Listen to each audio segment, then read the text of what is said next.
Okay. I was like, why isn't it showing up on OBS? Okay. Anyway, guys. I start reading at this time of day and finish it as dusk falls. Welcome back. A soothing habit of mine in this long, weary journey to the final end. Okay. Welcome back, or welcome if you're new to the channel. I'm Belle Eden, and yeah, I didn't do my dailies yet. We can just ignore that. We can just ignore that. Anyway, so from the last time I streamed Reverse, my roster did change quite a bit, actually.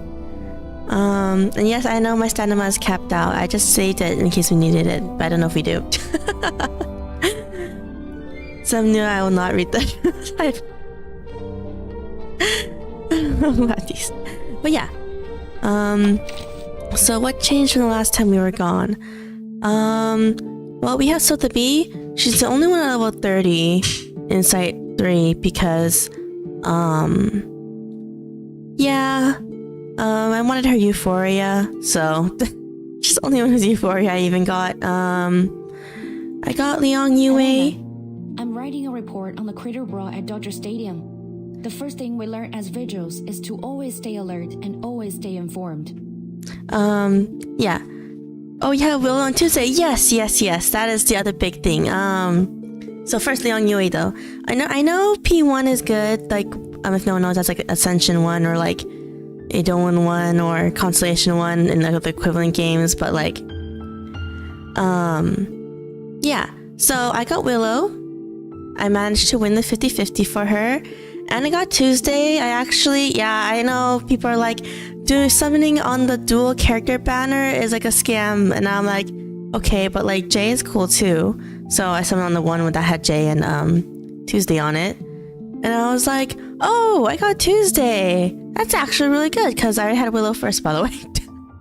I summoned on Willow on the banner she came out in. And then I tried summoning for Fatutu, but I failed because it was 50-50. I got Villa instead though, so that's actually not bad. Yeah, I actually got Villa when trying to get Fatutu. No, I didn't get Villa on her current solo ban. I didn't. Yeah, and then anything else? I think that's the big. I think that's one of the big roster changes. Yeah, those are the big roster changes. Right now I'm trying to get my remaining 6 stars to Insight 3, which is Semmelweis and Getian. Yeah, you could tell they're a little bit stuck. Can make him at least level 50, right? Yeah. I'm a little stuck there. But other than that, I've gotten a lot of the stuff. But yeah, that's a big change. So we do have a full poison team now, by the way. And we have the Villa 6 and Marcus trio too for content. So, and we have the Anjanala stuff if we need to use her. But anyway, today's plan was to do like the interlude-ish / event stuff that happened between chapter 5 and 6. Mostly because Apostles, good day. Mostly because what was it again? Mostly because I did hear the 37.6 character story is really good, and also we get to know more about them. And also I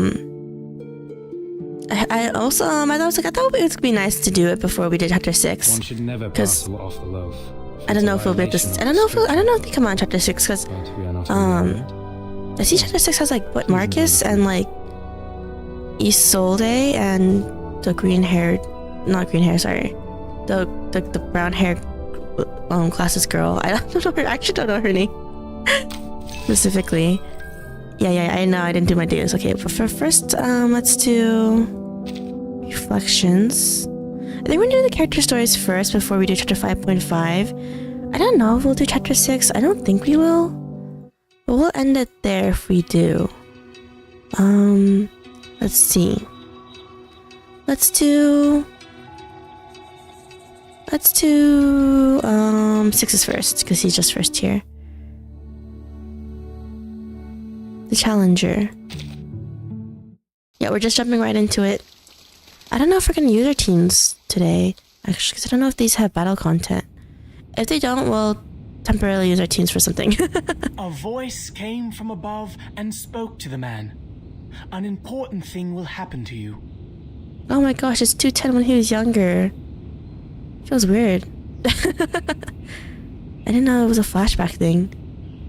The lecturer is young and proud, standing like a newly sprouted grapevine growing upright. What will it be? The man asked. Oh, I forgot, it's not fully voiced, right? You will gain wealth, you will gain fame, you will walk in the garden of wisdom and happiness, the voice answered. Thus, until he died, he spent his life waiting for his fortune and it never arrived. Lecturer walks from one side of the square to the other, an unfurled scroll in his hands. The voice from above brought promises, a glimpse of his forthcoming fate. Oh, he already has his number. Just realized, huh? He believed in the promise and in doing so, forged his own tragic end. Oh, 37. A soft contented Kumi comes from the audience. Because she's asleep. 37. Oh, they're all so young. The whisper fails to awaken the sleeping girl. After hesitating for a moment, Sophia reaches out and gently shakes 37. Oh, they're so cute and small. Morning, but how goes the gotcha luck? Okay, I did show it off. We have, so okay, I'll go over. So I got Tuesday, off stream. So we completed our poison team with Sotheby, Willow, and Tuesday for now. To be honest, I just substitute their 4th slot with either 6 or Lingyang Yue, just depending on the content. I love second meme lord, and then and we also got Villa when I was trying to get Ftuber. Yeah, we didn't get Ftuber, but we got Villa.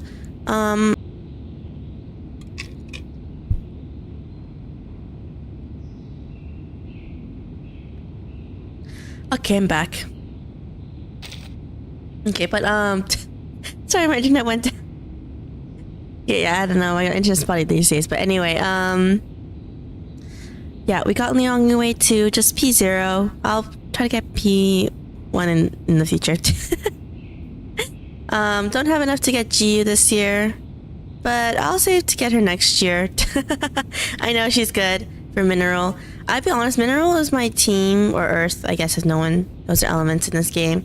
Earth element characters, slash Mineral. They are definitely my weakest team. Like, really weak, but I'll fix it, don't worry. I'll try to do my best and summon for in the future. But for now... Oh, I should refresh chat since she went down for a second because of internet stuff. Okay. Has 210 finished his speech yet? Not yet, but you were sleeping so soundly just now that you were snoring a bit. I was worried that they might hear you. And it doesn't seem polite to sleep during someone else's speech. Especially for 210, you know how much he enjoys delivering these lectures. He's always so concerned about whether he has the audience's attention. Well, he doesn't have 30 seconds.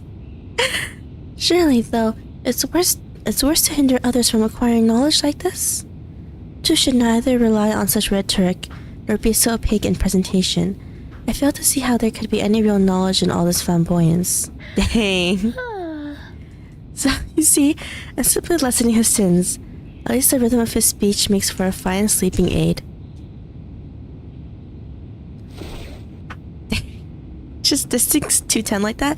The A7 yawns softly and leans against Sophia. Yet the rhetoric about fate, path, and glory of self-selection continues to pour into their ears. Okay. A7 opens her eyes once more to see Sophia gazing forward intently beneath her red hair. Are you truly so rapt by this topic? I suppose I'm not sure yet. People have always cared about their fates, about what will happen tomorrow and the next day. I don't know my own number yet. I don't understand my essence, let alone fate. Sophia's gaze drops to her clasped hands resting in her lap. His lecture does make sense.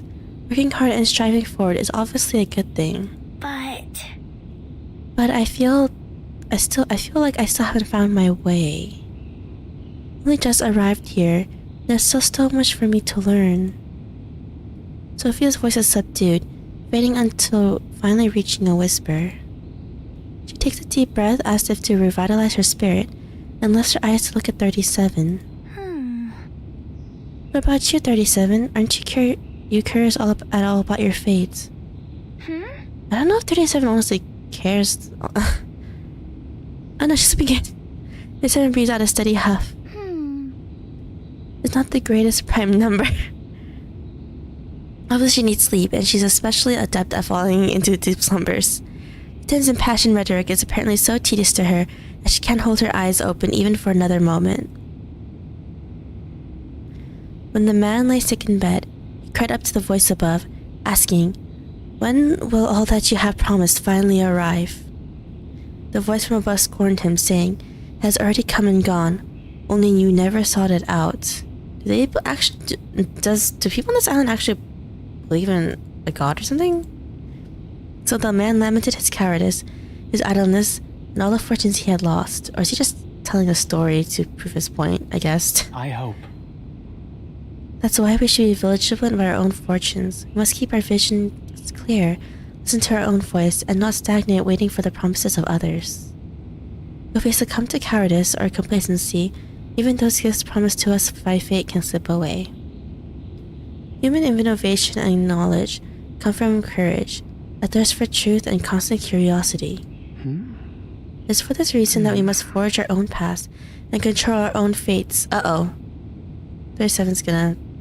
Oh, never mind. I thought he was gonna find out that 37 was sleeping. He raises his hand high, and the future rhetorician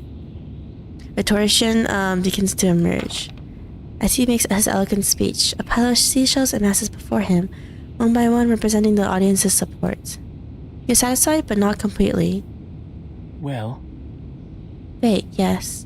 And as we're discussing fate, we cannot ignore the fate of those sitting among us. Never mind, he found out, huh? Our star of Hermes fell upon fate at birth, bringing us hope for enlightenment. We could let her speak, to show her light hasn't diminished, but seems sleep has taken hold of her, preventing her from shining. Lieutenant turns around and points abruptly to the other side. But fortunately, there are still those among us who can represent the inevitability of fate. Who? He sets his hand and palm up, fingers forward, in an inviting gesture. The crowd disperses like startled fish, revealing a young man. Oh, that should be 6, right? my friend, Come, Atticus, my friend, you who received the revelation. You're destined to become the perfect number, to receive all the wisdom and all the promises due our future leader of Aperion. What? Don't let silence swallow that light. Particularly tell us your views about fate and share your wisdom. The young man given a prestigious title, their god is called Aperion. Oh, okay. I didn't remember that. His gaze, I'm not getting any. His gaze flies over, inviting hand, and rests on the empty spot in the air beside it. I think otherwise. This is your speech, not mine, 210. Oh! 6 when he was younger. Oh, but he's not called 6. Huh. This is before he found the number. But surely no one understands fate better than you. A perfect 6 awaiting the arrival of your fate every moment, every day.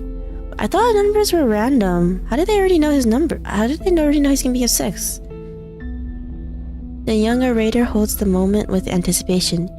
Yes, if anyone deserves to show a wisdom comparable to his own, it would be his present target. He greedily seeks the arrival of what he imagines to be an evenly matched debate. All eyes move to surround Atticus. Accustomed to being invisible in a crowd, he attempts to turn slightly as if to escape the challenge and the weight of their gaze. Atticus doesn't seem too happy. What is this revelation that 210 is talking about? Well, nothing important, just a lot of nonsense. All leaders are supposed to receive a special revelation when their soul numbers are revealed. It's a sign of 6's succession to leadership. So I guess people know the 6s ahead of time? Okay. Like the Oracle of Apollo in Delphi. The commotion must have disturbed her sleep. Or perhaps it is a peacocking of the orator that awakens her. Good point. It all sounds incredible. Are you saying they can hear the voice of the gods? Or is it something about numbers? Redhead still new to the island, seems in awe. Oh, I forgot that Sophia isn't from the island initially. However, 37 thinks it's no big deal. But the leader's number has always been 6, so there's nothing new about this revelation. We already know the outcome. Oh, okay. D10 uses far too many meaningless words. Why not just call him 6? Is he not 6 yet? Okay. Oh, there is another 6 currently. Okay, never mind. You mean call Atticus 6? But isn't the current 6 that person? Certainly. Oh, yes, Atticus hasn't received the revelation yet. Oh.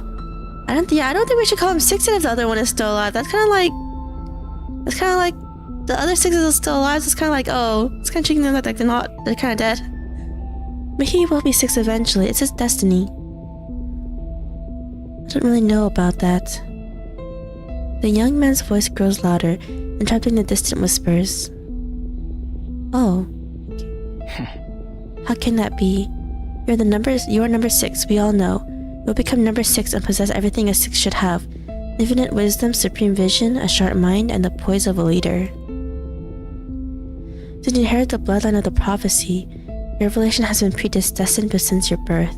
It's even more clear than a voice from above. Oh. Okay. See how similar you are to the person in the story. You both heard the prophecy, and you both know your own fates. What did you gain from it, and what did you hear? Huh. It is a bold challenge. A verbal challenge from the proud peacock to the island's future leader. You didn't throw your seashell. I want to know why. Perhaps you can illuminate some of your hidden thoughts. I hope. Oh, because you didn't agree with him, so he didn't throw the seashell. Okay. My friend, it is through the clashing of minds in a debate that we can gain a deeper understanding of one another. I pray you will share. Oh, he just throws it, huh?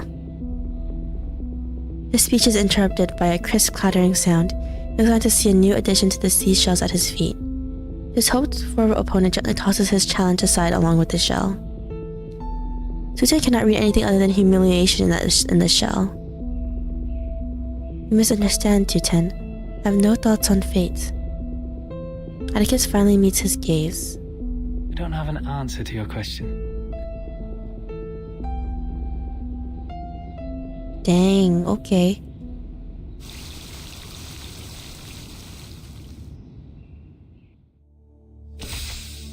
It's been intense already. A bottle.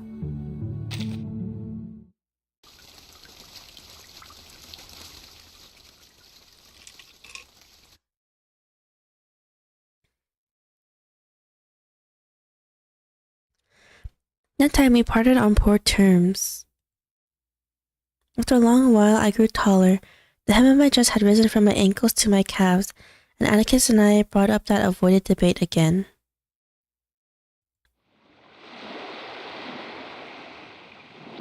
Atticus. Aw, Sophia's cute. When I found Atticus, he was as usual wandering alone on the beach. I always found him there early in the morning, so if I needed to speak with him, I would come here at the same time. Good morning. He was bringing a stranded fish back into the sea. As it flashed from his hands, he gave me a smile. Good morning. Of all the people on the island, Atticus was the one I could communicate with the easiest. It wasn't anyone else's fault. My parent operated on his own set of rules to maintain stability. It was always going to be difficult for an outsider to break into their tight-knit community. But my visits to the beach were just not to see him. Really? Are you here to collect your sand again today? Yes. The fine sand here is ideal for polishing lenses. My father's eyeglasses are just about ready. His eyesight has been deteriorating more and more. I hope these will help. Oh. Maybe it's because of my father's health. I feel more upset and sensitive than usual. This is not a good time to confide. I did not expect Sophia to be the main character of this part. This morning when he woke up and asked me why it was still dark. Hadn't the day arrived yet? Oh. I worry. Where the glasses won't keep up with his decline. Or perhaps that they were never going to help him. And yet you still made them. I'm pretty sure it is a declarative sentence, yet I sense this confusion inside. More confusion than in any question. I'm not always right, especially on this island, so perhaps I'm imagining things. I stop speaking, knowing that sharing my worries over my father will do nothing to lessen them. The sea breeze blows over us. Each seagull's cry is distinct and loud. In the school, such unusual quietness often causes an uneasy feeling in my heart. Anxiety. But now, despite the silence between us, my breathing is even. This peace of moment feels comforting. The time passes in hours as the sunlight reaches overhead near its zenith. At last, Atticus stands up. Are you leaving? Yes, it's nearly lunchtime. But it's still early yet. Are you hungry? No. Okay. He shook his head slightly, a bit uneasy. I need to go early, or there won't be any quiet spots left. Okay. That is now why I rarely encounter him on the other routes I walk. Why don't you sit with us? Was it because of 210? Did I get 210? I asked softly, but immediately regretted realizing that my inappropriate question would only cause awkwardness. Oh, sorry, I didn't mean to. Panic occupies my mind, and I struggle to come up with a suitable excuse. No. Huh. Atticus' response surprisingly shakes his head.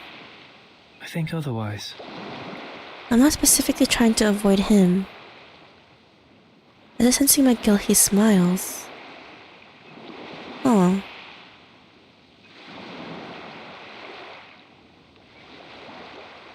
Before 210 was 210, he didn't look kindly on me. Of course, it has to do with his competitive nature, which I never minded. Okay. Then he became 210, a number easily factored, and while everything that came next feels terribly predictable. I feel bad because 37 dunked on 210's number in chapter 5 too. Okay, I'm not saying 210 is not a bit of a jerk. He kind of is, but like, still. He looks down at the sand, then lifts his head again. I know why you asked, Sophia. Please don't take it too hard. That speech was just a trigger. Our interactions have always been like this. Yes.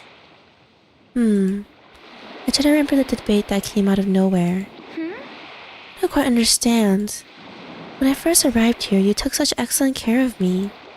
When you 210 and 37 grew up together as friends. Oh, okay. But then after your debate with him, I was young and I was flippant in my behavior. I provoked him. Given his character, I knew he would take it as humiliation. It was my decision, so I must accept the consequences of it. Oh, so they're not friends anymore. That wasn't a debate, Sophia. He didn't want my point of view. Oh yeah, he kind of just wanted his own point of view confirmed instead of an actual debate in a way. And I guess his voice and manner are as calm and cool as a sea breeze. His description of his conflict with 210 was more like it came from a distant observer. I know him, and I know myself. We think differently. He is not in need of an exchange of ideas. In fact, he's not at all interested in what I think. He just wants a victory. Yeah, I was right. Okay. yes. He is competitive. His tone remains even, almost emotionless. An exchange of ideas like that is purposeless. Each side will stick to their own opinions, and they trapped in position. In the end, there is no mutual understanding. It only further reinforces their own defenses. He sighs, the confusion surfacing again. I've tried and I've tried. People always step into the same river over and over again. Facing this inevitable end, any action at all seems futile. I'm not sure what to say. His words hold merit, but I somehow feel... Before I can utter another word, Atticus asks me a pointed question. Sophia, you're smart. You know enough about your father's health. You also know those classes won't be much of a help to him. Why do you choose to struggle so much against the path of fate? It's an offensive question, and I feel at first I should be uncomfortable with it. Oh, okay, but I know it's different with Atticus. His confusion is genuine, not mocking or cruel. Oh, sorry, I sneezed. I really have the opportunity to mentor others on this island. The whole thing is unfamiliar to me. I don't know. I regret my response. It is too hasty, too dismissive. In fact, I have the real reason clear in my mind. When my mother was dying of her illness, I felt so powerless. I know I don't want to experience that a second time. I had to do something, anything. I took a deep breath, trying to gather my scattered thoughts. You're right, Atticus. Even with effort, we can't avoid the inevitable. But I think we can't just sit around and do nothing about it. Aw. The inquisition in his eyes is piercing. I feel suddenly I have to explain it in their way. Preparing for the inevitable is like preparing a psalm for a morning class. Practicing and familiarizing oneself with the upcoming difficulties makes it easier to face them. I feel I don't often, or rather, lack the time to really consider meaning. Sometimes the quality that fall allows us to face our fate isn't necessarily courage. It might just be the fear of truth. Perhaps I'm destined to forget the lengthy psalm. Perhaps there's nothing I can do for my father. Oh, but preparing for what must come is better than doing nothing at all. But giving hope to others must be done in the name of courage and nothing else. I just think. If a glass bottle on the table is destined to fall, I'll put a cloth on the floor around it, so even if the bottle does break, the mess will be easier to clean. I turn to look at Atticus. He's frowning as if pondering my words. Atticus, you don't actually want to answer that question, do you? I speculate on his thoughts, and this is also offensive. I heard from 37 and the others in the school about this revelation. I don't understand what it is exactly. They say it's a gift of fate. Just like that voice from above, the revelation promises all the wisdom of the world to the sixes of each generation. Okay. I try to express everything I feel. Do you fear it? Guess he does. I don't know. Oh, never mind, but I think he kinda does. His voice is so faint that the words almost feel illusory, like a false memory, and it begins to roar. If this gift is from the above, And it never asks for your own desires or cares about your existence, can it still be called a gift?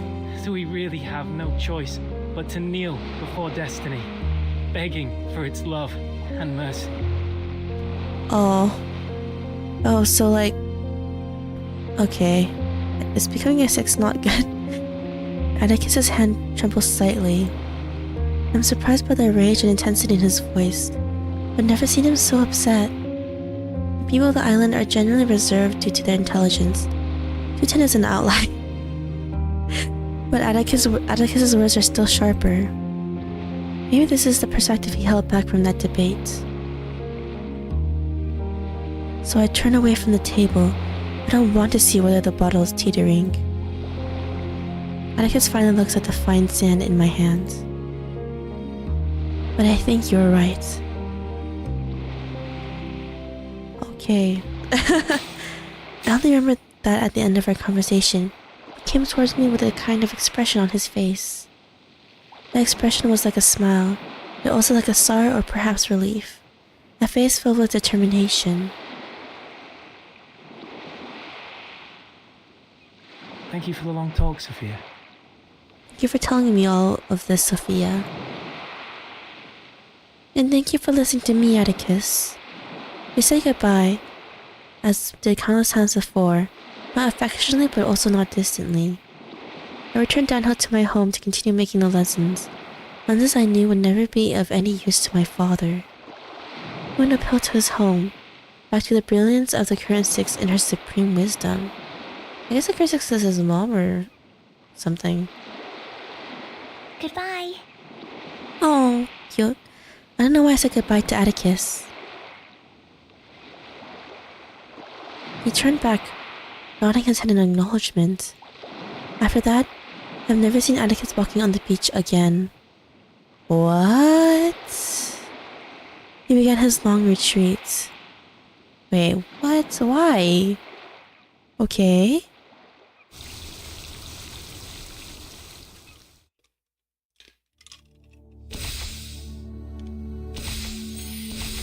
An oyster shell.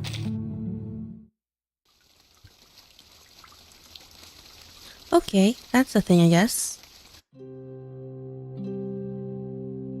Okay, when is this in the timeline? Hey! It's time for us to go. I took a deep breath, adjusted the grapevine on my head, trying to make it look as symmetrical as possible. Oh, we're actually in 2 times perspective. Okay. In my youth, the 3rd weekend of each month, with an even number date, was the happiest for me. Well, Let's go, I'm ready. It was a day of speculation when the 6th coordinator invited the island's finest youths to talk. A special day for the young people. They would not overlook me, just as a girl cutting shells on the beach wouldn't miss a pearlescent oyster. Alright. Okay, why is it awkward? The usually bustling square is deserted, and I, along with a few other students, pause outside. Huh. please wait. One moment, let me inquire about the situation.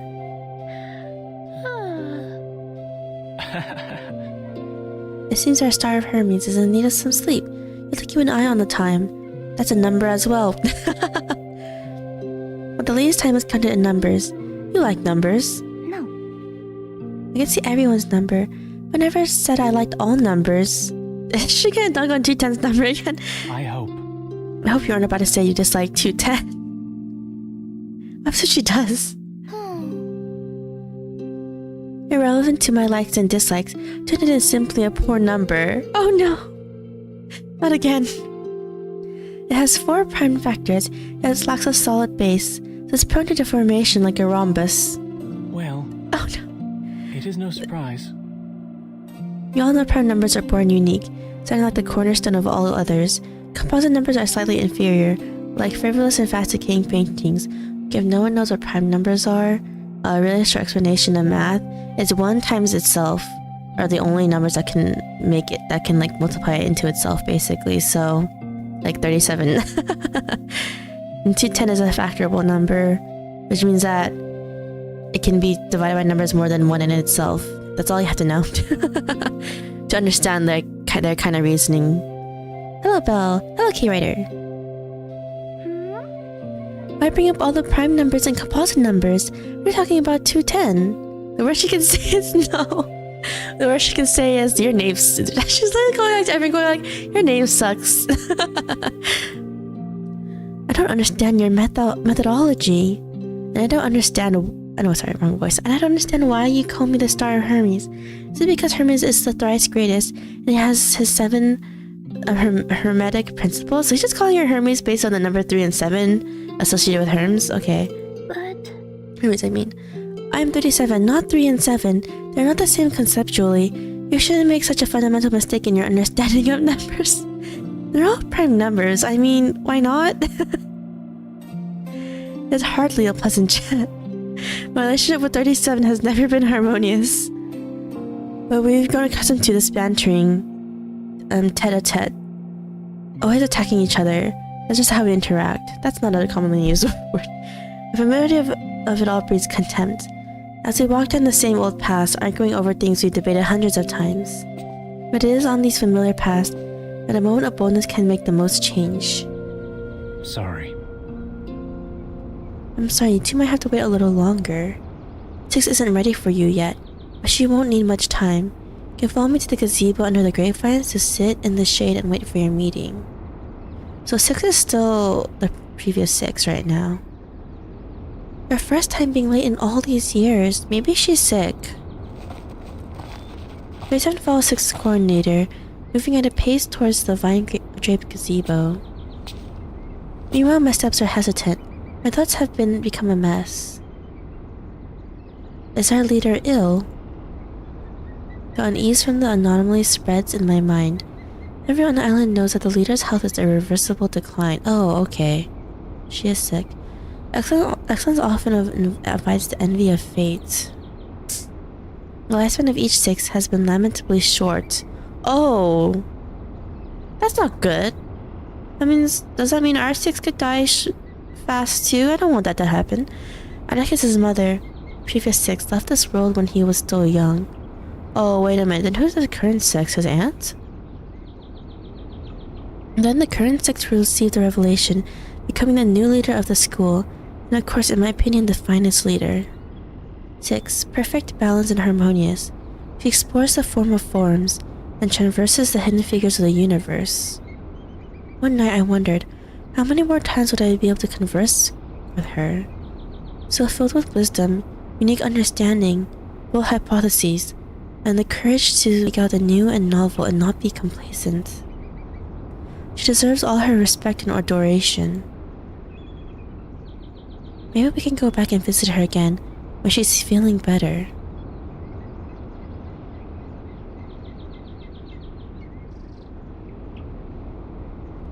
I'm willing to make the time for the discussion, whenever it may be.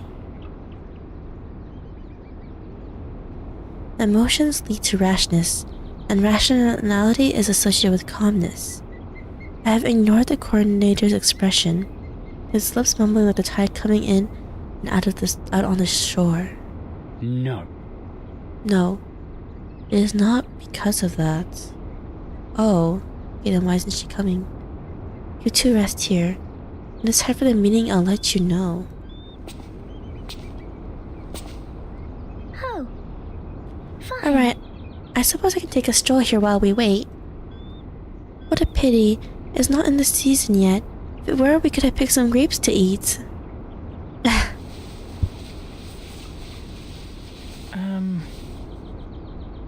37, did you hear something? Oh, she's so cute. I just wish she's a kid. Let's squish her cheeks. Certainly. Yeah, I heard something too, but it was vague and muffled. I think it's over there, deeper in the grapevines. The star of Hermes, so quick to act upon her thoughts. I follow her, stepping deeper into the vine-laden arbor, until we find a door left ajar. An unintentional but fortuitous encounter. It's Atticus, I haven't seen him in so long. Oh yeah, Sophia said that he went into a long retreat. She spots our childhood friend, his pale face obscured beneath a mop of light blonde hair. 6 is talking to Atticus. Heard Atticus hardly comes out during his retreat, unlike 6 who does so every other week. Now you don't have to worry about 6, she may look pale, but at least she has the strength to talk. I still worry about her health even if she has the strength to talk. I'm like, I still want people to be healthy. It was 37. She just delayed a bit because she's talking with Atticus. Despite 37 words, Scare 6's health is more fragile than before. Her face is paler than Atticus's, and her voice is faint, merging into the air like gentle rain into water. I can see her lips moving, but I can't hear her voice. She reaches out a hand, quickly grasping the hem of Atticus's shirt, and pulls back. It's over, Anakin, I have the high ground. Hello, Ishwan. 6 all have similar appearances, their talents depending on hereditary blood. Long hair, slender fingers, pale skin, and wizened eyes. Oh, it's crazy how alike they look then, huh? They're like idols carved from the same mold, perfect reflections of a flawless lineage. But they die fast too, 10. That sucks. Okay, so they don't really know what she's saying.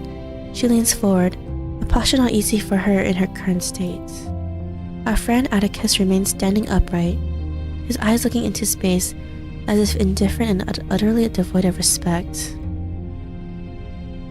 I'm not sure if there's fear in those eyes, I'm certain of the anger echoing in my chest in reaction to this rude silence.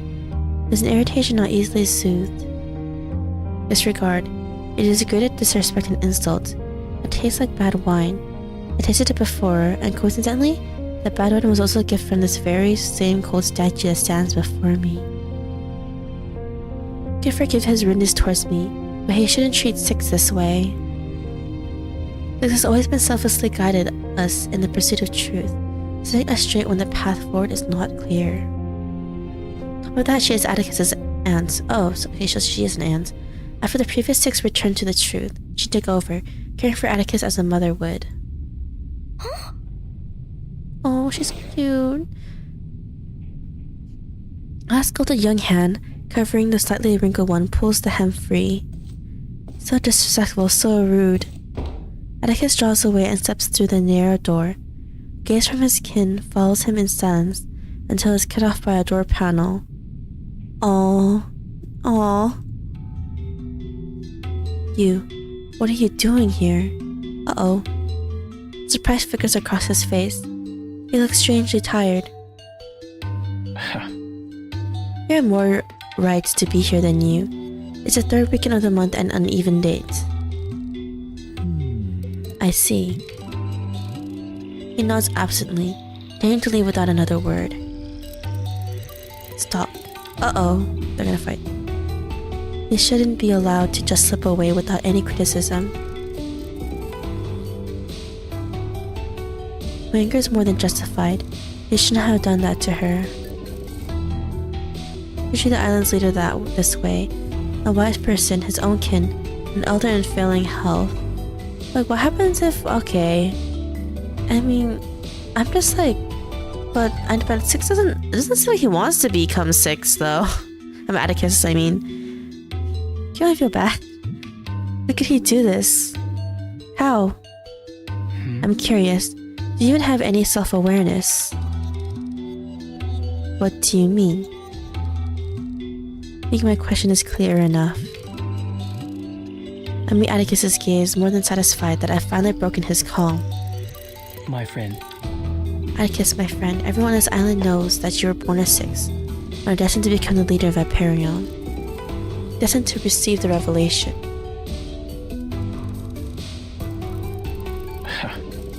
Do you even understand the weight of this blessing? Tsun, I don't have the time for your debates. No. This isn't a debate. I'm trying to offer you some help. I've narrowed in on him.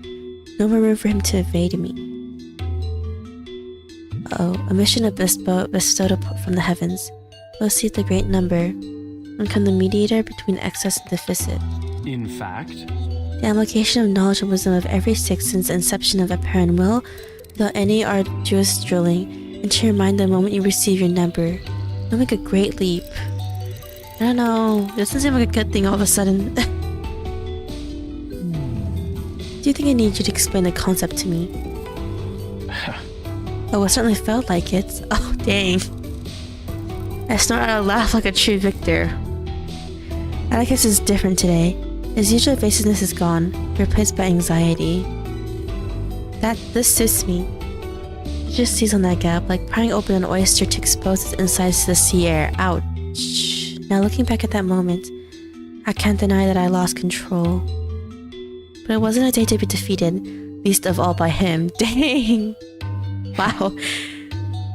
So should I point out your attitude towards Six? She's weaker than before. You shouldn't treat her like this. Okay, you're not wrong, but... Cut out your... damn rhetoric. Whoa! What are you trying to say? Hear that?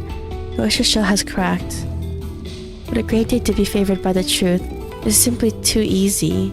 Dang, I did not expect Six this way. You disrespect towards her. She's a Six, one who possesses wisdom, balance, and wholeness. Why is it... I'm surprised it's 6 is the number instead of 3, but maybe there's something I'm missing with the number 6.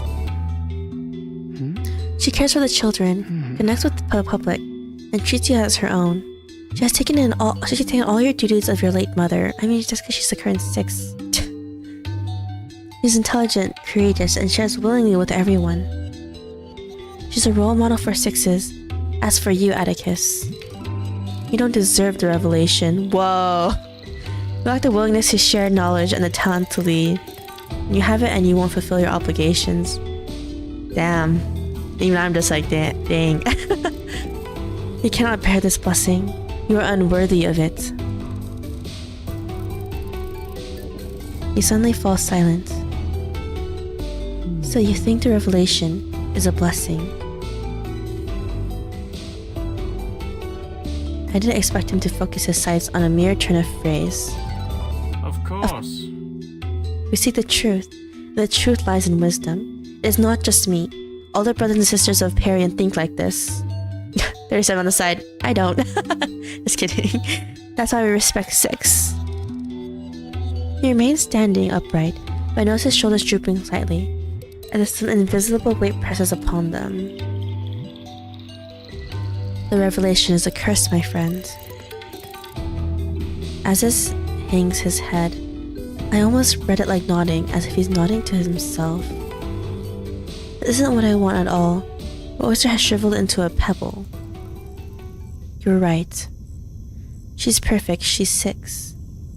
A complete number, a perfect person, and an outstanding leader. 6s are always like that.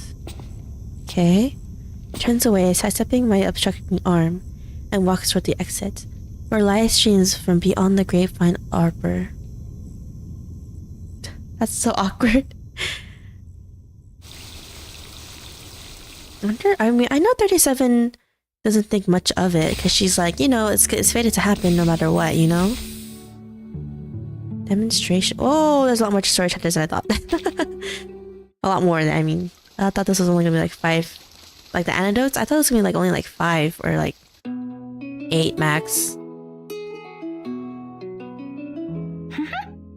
Oh, she's so cute. This thing tastes wonderful. Why has no one thought of putting fruit in sour yogurt before? I'm glad you like it. I learned the combination before coming to this island. If you ask me, the flavor tastes just like 143. Okay. 11 and 13 are good numbers, and together they factor into an excellent number. So the food also has numbers too? It was an ordinary day in all respects. Sophia and I grabbed some food and lounged by the gazebo in the square. Well, Nice, another compliment true to your style. Oh. Oh, didn't realize you were here too. Of course, so did 210. Keep your head down, 210. no. Please, this is hardly an appropriate time, 37. Did she throw food at him? Although I think the number 210 is significantly overestimated by public, I wouldn't hate a walking grapevine stand.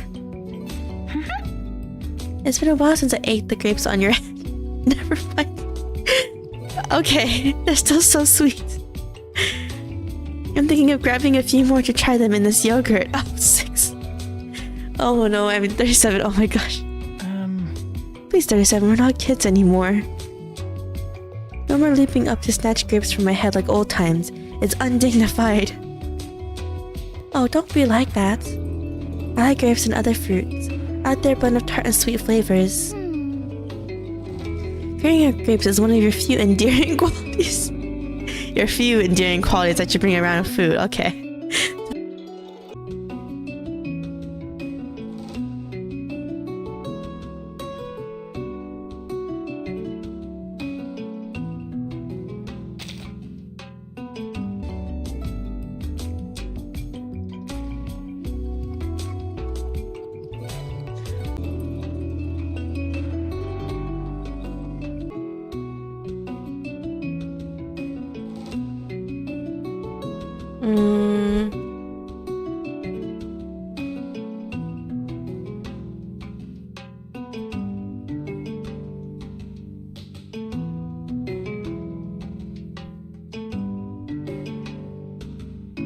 Okay. Oh no. Complete this.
Okay.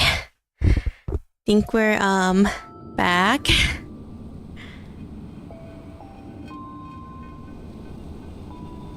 Steven's offline or not logged in. What? How? Okay. Give me a second.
Well, the chair is in the middle of the room. Okay, Please, okay. Take a seat. We're back. Thanks for your patience, everyone. Oh my gosh, the internet going down was like just...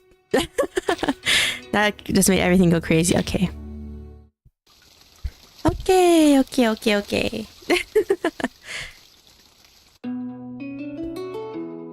Let's get to the part that we were on. I don't remember what part. Okay. How far in was the part we were on? Not too long, I hope. No.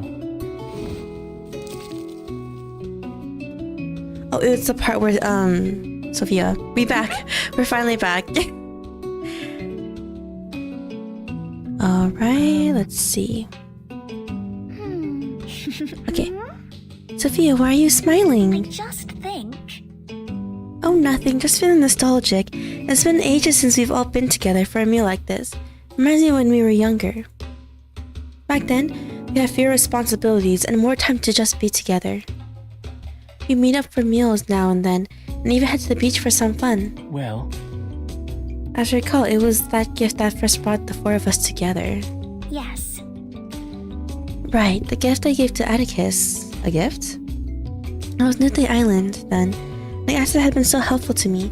I decided to become a hat out of Antolian fabric. given that, It's because his hair has gotten so long, always falling over his eyes and getting in the way of his reading. Our star Hermes gave us a great suggestion. So when we look back that we realize how far we've come. Talking about the past brings us some joy. Scarf for head is too plain. It fades over time and lacks geometric beauty. Oh, it's 37. Should give him a diadem headpiece, a sturdy and slender one. That way, it won't be too hot in the summer or get damp in the rainy season. Stretching out my hands, I make a fitting triangular shape with the index fingers and thumbs of both hands. Oh, it's 37 talking, huh? And equilateral triangles are the best shape. It will make a unique gift. It's just a pity that the plan fell through. That's why I always say Atticus should thank me. Tsun has begun to eat the grapes draping from his head as well. A sure sign that he's beginning to relax. They just eat it, huh? It was me who met you in front of the blacksmith shop and reshaped the clan to a more angular circle. given that, Otherwise, he'd always hurt himself when he bumped into things. No. No, not at all. Comfort is pointless. The essential beauty of mathematics is far more important. Like the clothes we wear. Oh, 37. Regardless, he accepted my gift, and the crown helped keep his hair in place. Perhaps? Maybe I can volunteer to deliver Atticus' meal today, bring him some fruit and yogurt, and have a chat with him. No. Not today. Why? After finishing my fruit and yogurt, I have other things I must do. I have planned it all out and set the time earlier. That task has already been assigned to me today. Interesting.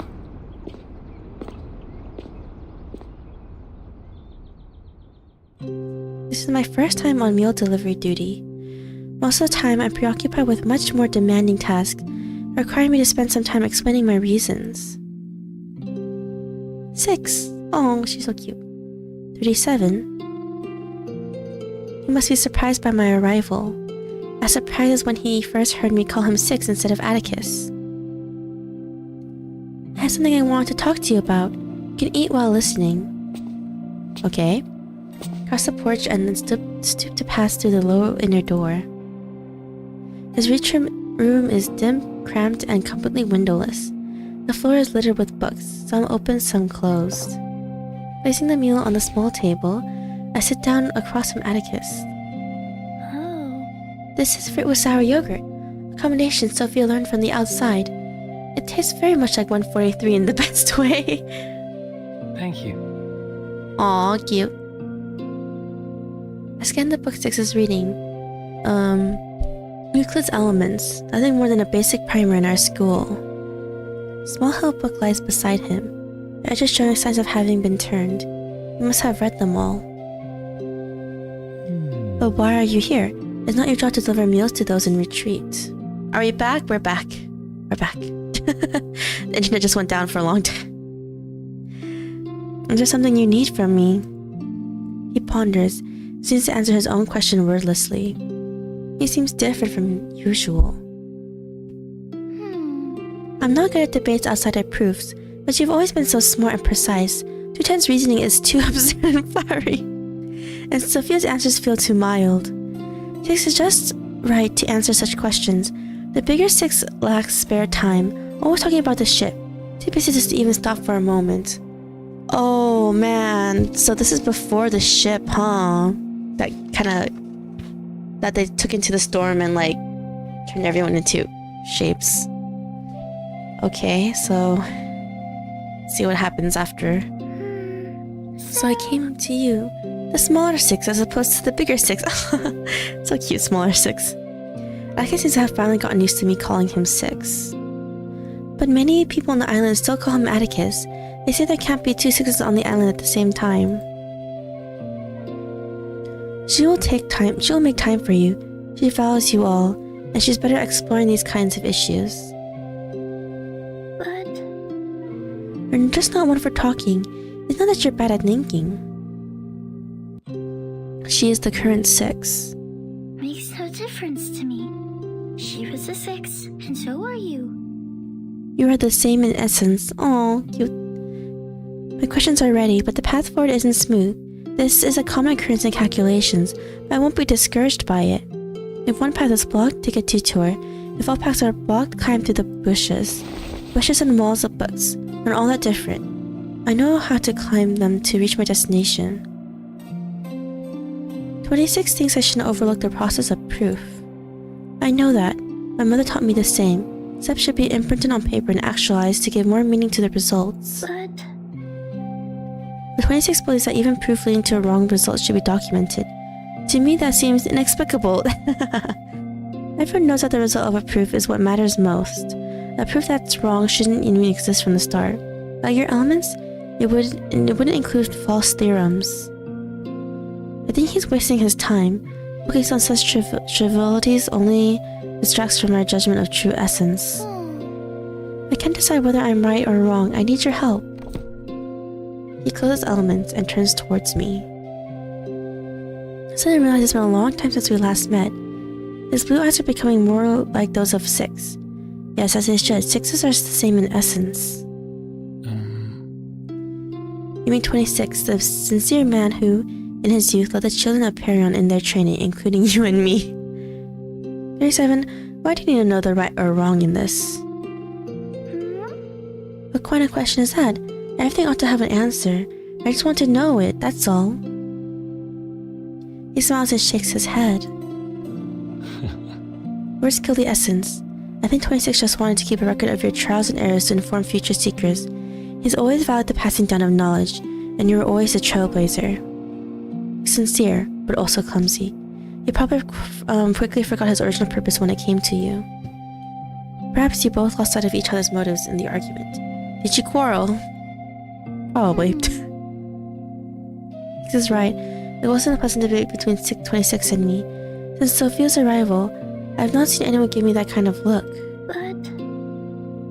Alright, I understand about 26's mindset, but I still want to know. Is there any value in a proof with the conclusion that turns out to be wrong? Occasionally, such questions would cause Six to ponder briefly, but now his response is swift. Looks like I'm in luck. 37. Value is relative.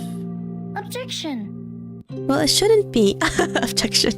Well, it shouldn't be. People ought to value a proof because it is correct. If there is no measure for judgment, why do we distinguish right from wrong at all?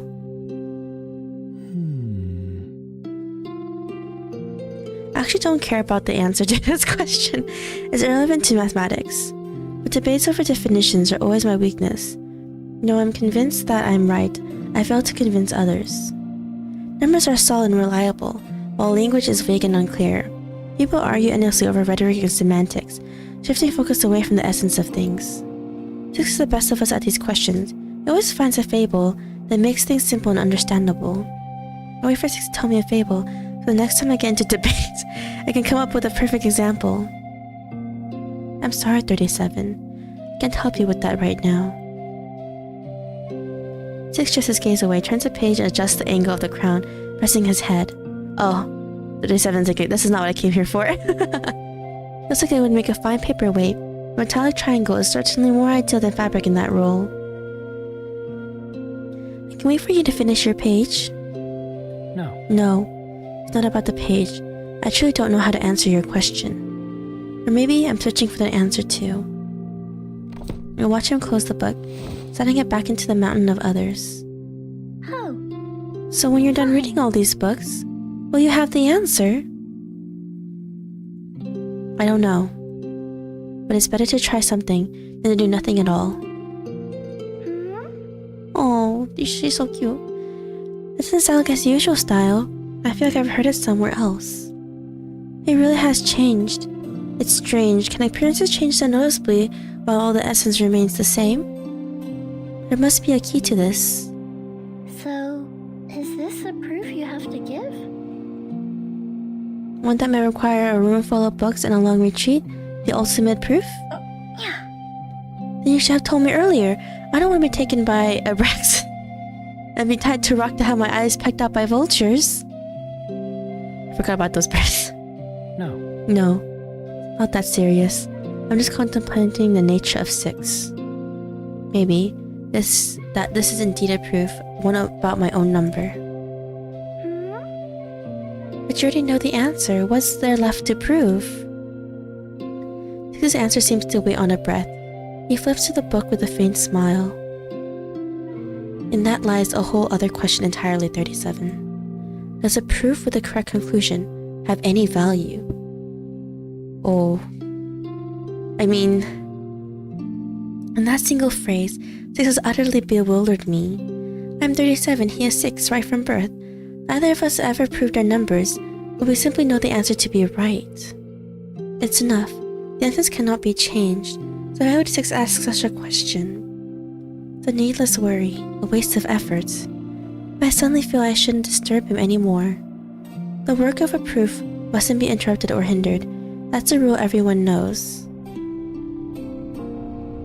I see. He escorts me to the door of his retreat room. I stoop again to pass to the low inner door. That door must be very small if she's 37 has to stoop down. This door, obstructing vision as well as movement, makes it feel more like a cave than a doorway. It makes the retreat seem more sealed off. Hey, okay, I'm out. I clearly recall how I bid farewell to Six, whether he cautioned me to watch my step. I know I didn't get a straight answer from him. Only another question was tacked on, one that left me confused and a little dizzy. Fortunately, just as I leave the cave and feel the night sea breeze, a illusion that I disregarded earlier comes back to me. A perfectly timed epiphany. I hurry home to write it down. On the way, I cross paths with Sophia again. She expresses some concerns for Six and asks me about him. Does he read a lot? Is he still in good health? Is he working on a proof? What kind of proof is it? He's read many books, as many as a small mountain. His health is fine, he eats well, and breathes evenly. I know nothing of his proof, but in any case it seems to be a proof about himself. I feel like everything's gonna go down really soon. The book for children. In not a good way.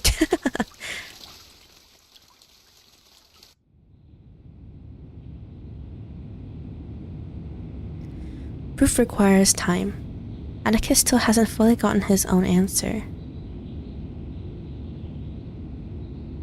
A voice from the above spoke to a man. An important thing will happen to you. Oh, they're older now. Outside his retreat room, people are chopping down trees from the forest, slicing the wood into planks and fashioning sticks and joints from the planks. The outline of the ship has already taken shape. Uh-oh. The ship.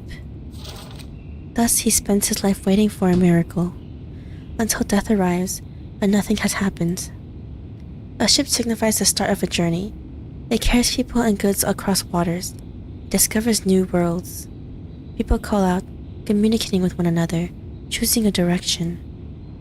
When the man lay sick in bed, he cried up to the voice above, asking, when will all that you have promised finally arrive? Oh, it's the story 210 was telling. Pushing, then more pushing. Clear grooves are left in the sand. Please, come in. A figure appears at the entrance of the retreat room. He walks over to the desk and places down a dinner tray, but does not sit down. To 210? It is. It's strange that you actually feel like talking. They are not on friendly terms, with 210's attitude resembling a bristled tomcat. Cat. Atticus lowers his head and flips through the pages, then uses his crown to hold down the books before looking up at him. This has nothing to do with my personal feelings. You must have something to do. You must have something to say, I mean. As you came here specifically. That being the case, you might as well just ask. The ship has already set sail. Oh, it did? What? Then what's outside? Many people are on that ship. People we know. People who watch us grow up. Oh no. Okay, if no one knows. If no one was here for chapter 5. Spoiler. Not really a spoiler. The ship is literally gonna crash. The cook, the accountant, the errata operator, Sophia's father, and 6. They're all on the ship. 37's mother was on the ship too. For a small island that has so far managed to avoid the emanation, exploring into the storm undoubtedly requires immense courage. This is destined to be a great journey, where people confirm and reconfirm their hypotheses, taking their lives for the opportunity to discover new horizons and search for the truth. Sophia already told me that the ship was completed. The windowless and narrow door retreat is cut off from the outside world, and sees this fervent exploration movement hasn't affected any of Atticus's plans. He never stepped out to see the new beginnings, as if the island's achievements had nothing to do with him. Piles of books have been shifted around, spreading outward, while new books are placed closer to the inner circle, like ripples from a droplet of water on the surface of a lake. Aren't you going to see them off? I am still in retreat. You never intend to fulfill your duties. Perhaps it is the predetermination of fate that sets you apart, or maybe it's the brilliance of another 6 that makes you feel so inferior. I don't think that's the case. The accumulated resentment between them further sharpens his words. The young man has followed his aspirations, which develop reverence, and then he comes into contact with envy, resignation, suspicion, and resentment. He starts to question himself, and silently fate itself. I can't help but wonder if you are truly capable of doing the job of a 6. Your respect for 6, I mean Alma, has blinded you. I think otherwise. Your questioning doesn't come from the heart. Emotions are clouding your judgment. The pages of the book turn into a new chapter, and a familiar fable jumps out. 6 is only a number. Therefore, You should listen more to what 37 says. A number is significantly overestimated by the public. Even it tells a familiar story. This is the 3rd time Atticus has read it today. This topic should end now. You've delivered your message. Now we should get back to our respective work. Go back, 210. I don't want to argue with you. That crown of his is infuriating. Didn't you help make it, though? My friend, what book are you reading? What kind of work has touched your heart, making you so obsessed with it that you neglect friends and family? His actions contradict his modest tone. He reaches out and decisively pulls out the book that has been subject of this to undue attention. 210 breathing becomes deep and slow, his heart bubbling like a flatbread on a stove. It's a picture book, the voice from above. It's so familiar, so ordinary. Every child on the island has heard this story at some point or another. Meaning? Is this what you've been busy with, reading these children's books? Well, he read everything here, not just those books. Not only those, but indeed them as well. Atticus speaks calmly, as if saying that is a matter of course. A children's fable. In anger, 210 leans forwards, clenches his fist and presses it on the table. Oh. It seems that the curse of being 6 has driven you mad. The wisdom and talent destined for you have given you audacity to squander them. Dang. Yet no matter what, you will become a 6, and you will receive all the gifts that come with that crown. You value your kin less than a children's fable. You see your friendly neighbors as vague others. A blessing bestowed upon the least deserving person. Whoa. 210's voice chokes in his throat. Then, with a snort, sizzles out like a flame in water.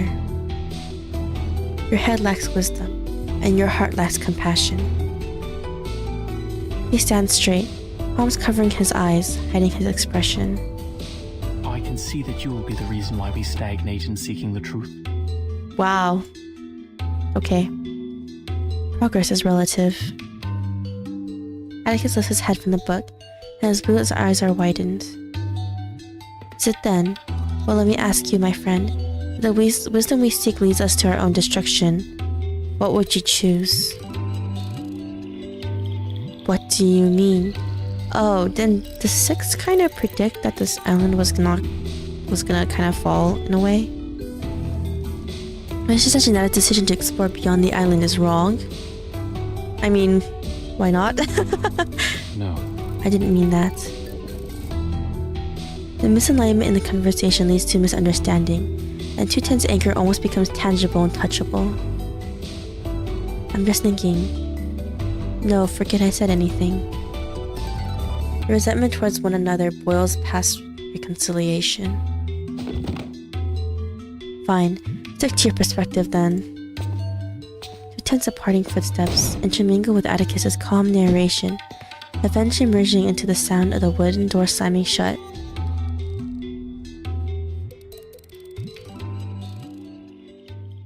Awkward. Especially because the ship is gonna go down. The house is sheltered. We have 1, 2, 3, 4, 5 left. 5-ish left.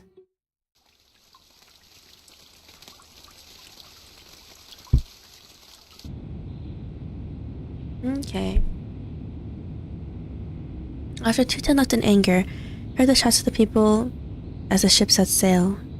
This debate wasn't planned. It inevitably disrupted the balance, like dropping a pinch of dust on one side of the scale. Each pinch wasn't very heavy. Even their breath could blow it away, but bit by bit they still made their impact. The balance began to tilt. Oh! Really pretty CG. The retreat is no place for such arguments. From now on, I should not engage in casual conversations. I'm not fond of talking. Silence is a virtue adhered to by many members of the school. But in prolonged solitude, I learned to converse with myself. Language, when avoid of other listeners, diminishes its impact but accelerates self-reflection. I finish these books. Later, I'll tell the coordinator about the new book list. I reach out, pulling out a new book from the bottom of the pile. A scroll, moved by my sleeve, slips from the gap in the book's spine and falls to the floor. It's a poem I know well, one I used to recite silently during those days of retinence. The Golden Verses. Pythagoras' most famous collection of sayings. Its chronicler is unknown. The content of the verses is timeless. To think deeply, to restrain oneself, to pursue the treasures of the mind and soul, to respect the gods and the supreme, and honor the daemons and inhabitants of the elements, to rise above lower worldly natures. First heard this poem from Alma, his aunt, right? At that time, she wasn't yet a 6, and she went by her own name. Does this mean that, since 6 is calling her Alma, doesn't that mean he's 6 already, in a way? Or is literally about to become 6? And I was young, so young that I needed an elder to read me those lengthy verses. Alma. And Alma, I don't understand. Aw, even younger 6. This part here says, fate is like a huge millstone on which mortals roll back and forth, enduring endless suffering. Do we really have to be like this? Is fate such a bad thing? Well, I guess he thinks so now. Alma. And Alma. Huh. Oh, I didn't know she was gonna have a character model. Oh. Alma moves the book away from her face, yawning under the gazebo. Why are you not asleep yet? Was this a bedtime story? If you ask me, this weather is just perfect for a nap under the grapevines. Never mind, it's not. Alma closes her eyes again, ignoring the verses in my hand. In reality, she is never good with kids. She takes care of me in place of my mother. For her, it is just another responsibility she has to undertake. My mother has more important matters, the responsibilities of a 6. One day, the responsibility will also belong to me. Atticus. Why don't you come over here and take a nap? Thinking about fate isn't something a child your age should be preoccupied with. But I want to know. I'm eager to ask my question, but Alma just shakes her head. Probably didn't want to give me an existential crisis at age 5. Oh yes, you're a good child. You heard much talk about from the people about 6. Fate, truth, the revelation, and other such grand topics. If you stay fixated on these abstract concepts, the happiness that's right in front of you will slip away. Alma takes the verses out of my hands and pats me on the back. Oh. Atticus. Come, Atticus. Lie down here. It's a beautiful day and these grapes are just ripe. I know you're still thinking about the exhortations in the golden verses. Very few people know how to escape their own misfortune, for they have not yet seen their own fate. With this sunlight, sound of the wind, and these naps are just as a part of who we are. Oh, let's lie down here together, savoring these rare, precious moments. Alma places the golden verses on her face and drifts back to sleep. She has always been a humorous and light-hearted person, standing out like a glass bead among pebbles on this island of strict rules. And I am a solitary and precocious child, prematurely subjected to the burdensome weight of responsibility. Only around Alma did I feel any relief. Lie down, huh? You hear the birds singing, the winds whispering, the distant sound of waves crashing against the shore. I have read many profound books, memorized many ancient maxims, and dealt with many complex calculations. Oh, at the age that young, huh? But it was Alma that provided me with the golden verses with a page filled with bright annotations.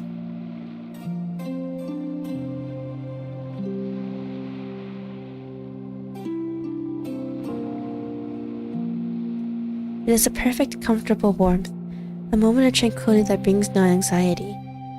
Like the waves that occasionally lap up my toes at the edge of the island, gently approaching and then retreating, providing a cool sensation that brings joy to a stroll along the beach. She was like that.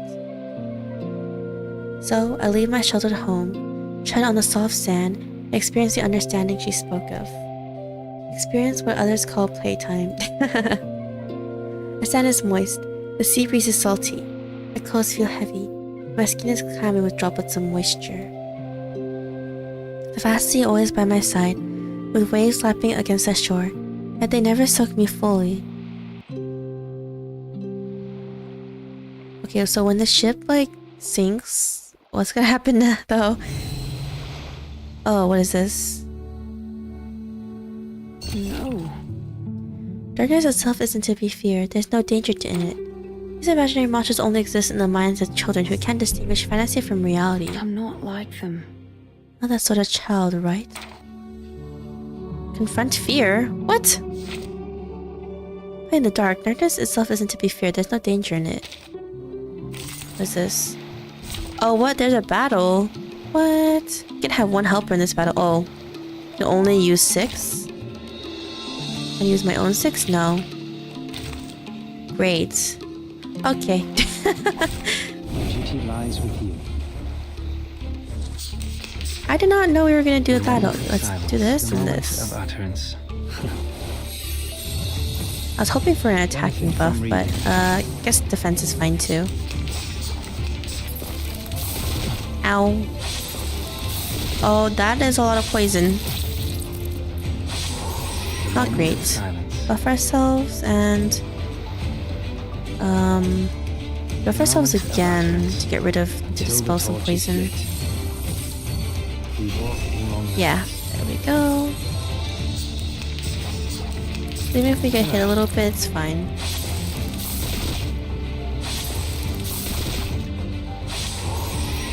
Alright, we'll time tongues to speak of do that.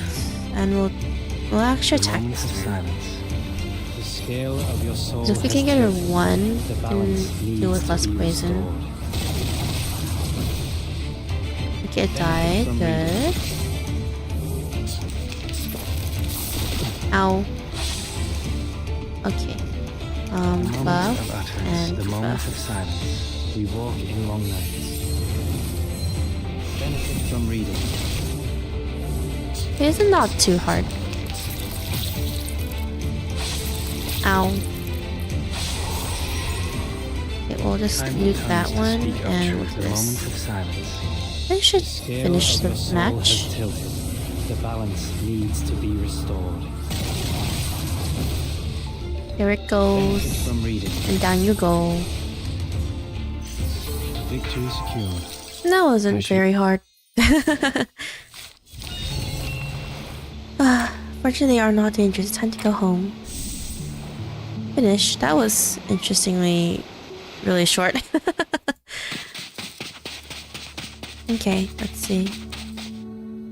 Alma, I'm back. I spent too much time playing. So much so, I forgot fate is like a stone rolling down a high mountain. And adventure rolls all over us. Uh-oh. Doesn't sound good. 6. The original perfect number. A symbol of completeness and harmony. When it manifests in the soul, the revelation from the above is bestowed. A 6 possesses supreme wisdom, pioneering vision and just balance. They are perfect in every way, like a beacon leading the faithful forward. But only afterward did I realize what it truly meant. Oh, that doesn't sound very good. Alma?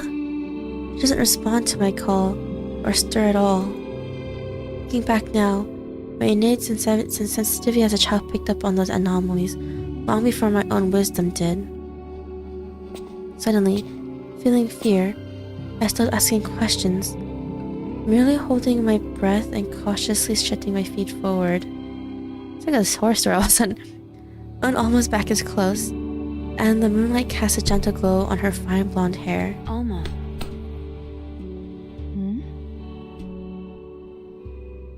Look at that. I didn't even notice you were back.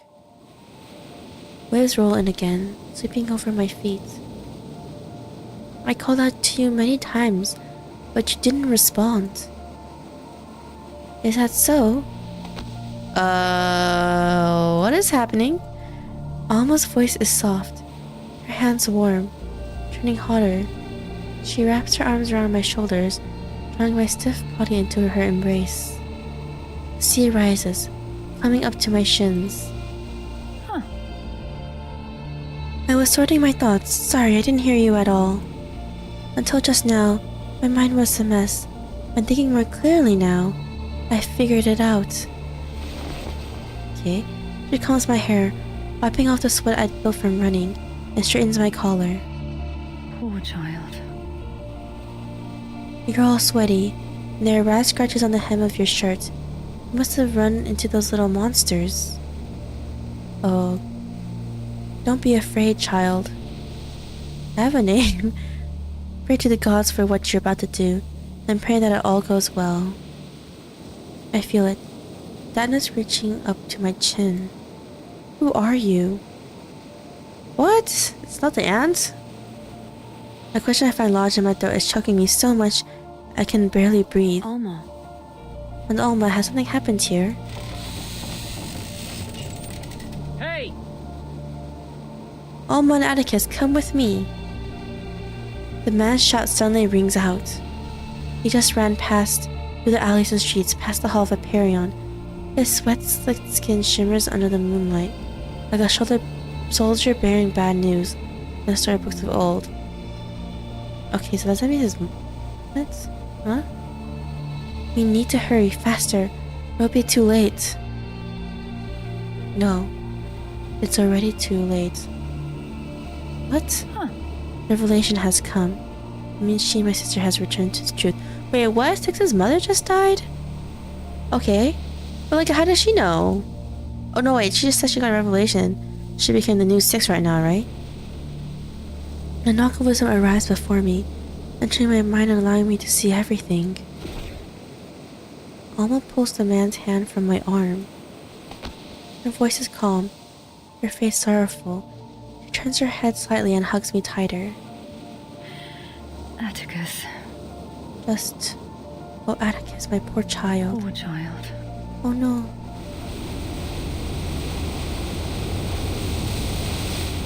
Alma became Six that day. A complete number, perfect person, and outstanding leader. The Six was not Alma, not any longer. So she just became, like, completely different? Let go of me! I wrench her hand away and run desperately, trying to escape the suffocating tide.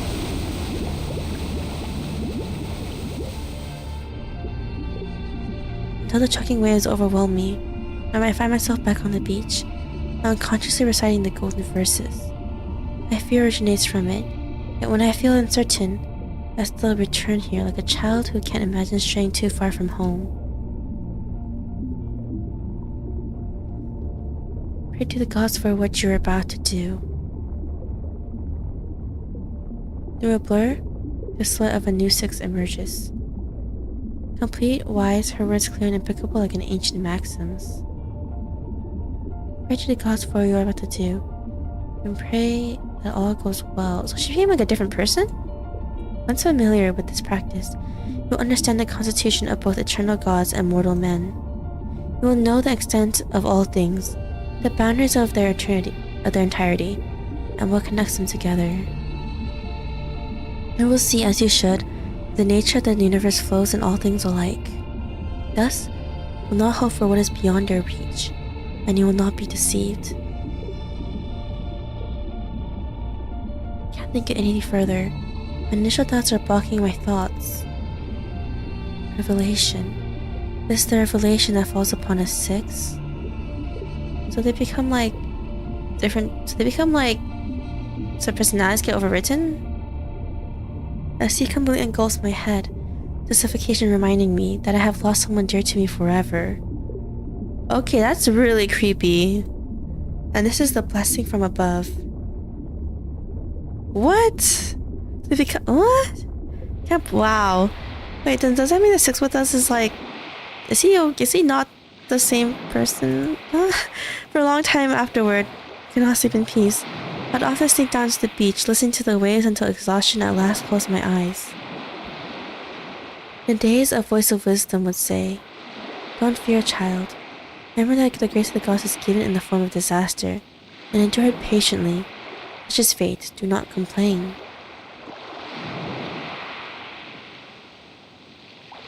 I vaguely realized something, and opened my eyes to see the silent boulder high on the mountain overlooking the island. One day it will crush me, as it has crushed Alma. Oh wow. So I cover my ears and bend down. From then on, I no longer gaze at the boulder on the mountain, nor look at the teetering bottle on the table. Until much later, when I have a brief conversation with a girl named Sophia. So like, if you become a 6, you become like a completely different person. That's so scary. Are they even the same person? Like, can they? What is this? Oh. Yeah, a little bit of something to do it, huh? Okay. I have 4 story parts left. Oh, another one of these. Since then, I distanced myself from my friends. Oh. So even if I end up like Alma, they won't feel sad for me. Oh. Oh no. Until I was a teenager, I walked alone in silence and doubt. Does knowledge transform us from caterpillars into butterflies? Or is it like snakes shedding their skin? Or after becoming a 6, are we changed or discarded, or is it both? This is a long beach. It happens to be right along the edge of the sea. I am placed here, searching for answers to my questions. Those were trying days. Confront fear. He who has doubts. Are I changed or discarded, or is it both? Oh man. Is that... I'm just like... Is this 6 with us, like... Oh, those are some big bosses. For every one kind of stats down and negative status effect on self, damage taken plus 20%. What? How's that fair? Okay. The moment of silence until the torch is lit. Let's go fight. Okay, nice, we got incantation buff.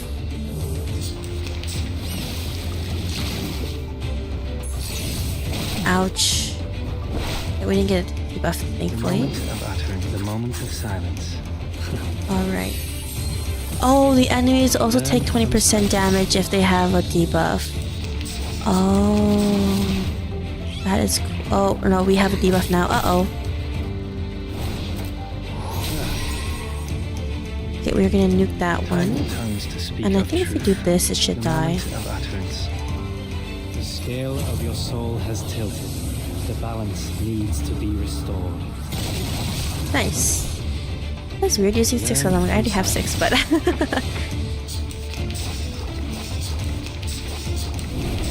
Whoa. I did not know we were still fighting. I still harbor doubts. No, you shouldn't doubt. Perfection is the ideal state, and predetermined fate cannot be defied. Okay. That's... Oh shoot, we have a debuff on ourselves, right? Okay, we have to get rid of that. Do this first, and then get rid of the debuff on ourselves. The scale of your soul has tilted. The balance needs to be restored. Can we actually get rid of this one, actually? I don't know if we're debuff. We walk in long nights. Okay, yeah. We walk in long nights. Oh, they can buff themselves too? I did not expect that, I'll be honest. Okay, we'll just switch these 2 debuffs right now. Benefit from reading. Learn from silence. This should make it a lot easier for us. What if I don't want to accept such a fate? Fate cares not for your will. It simply falls down from atop the mountain.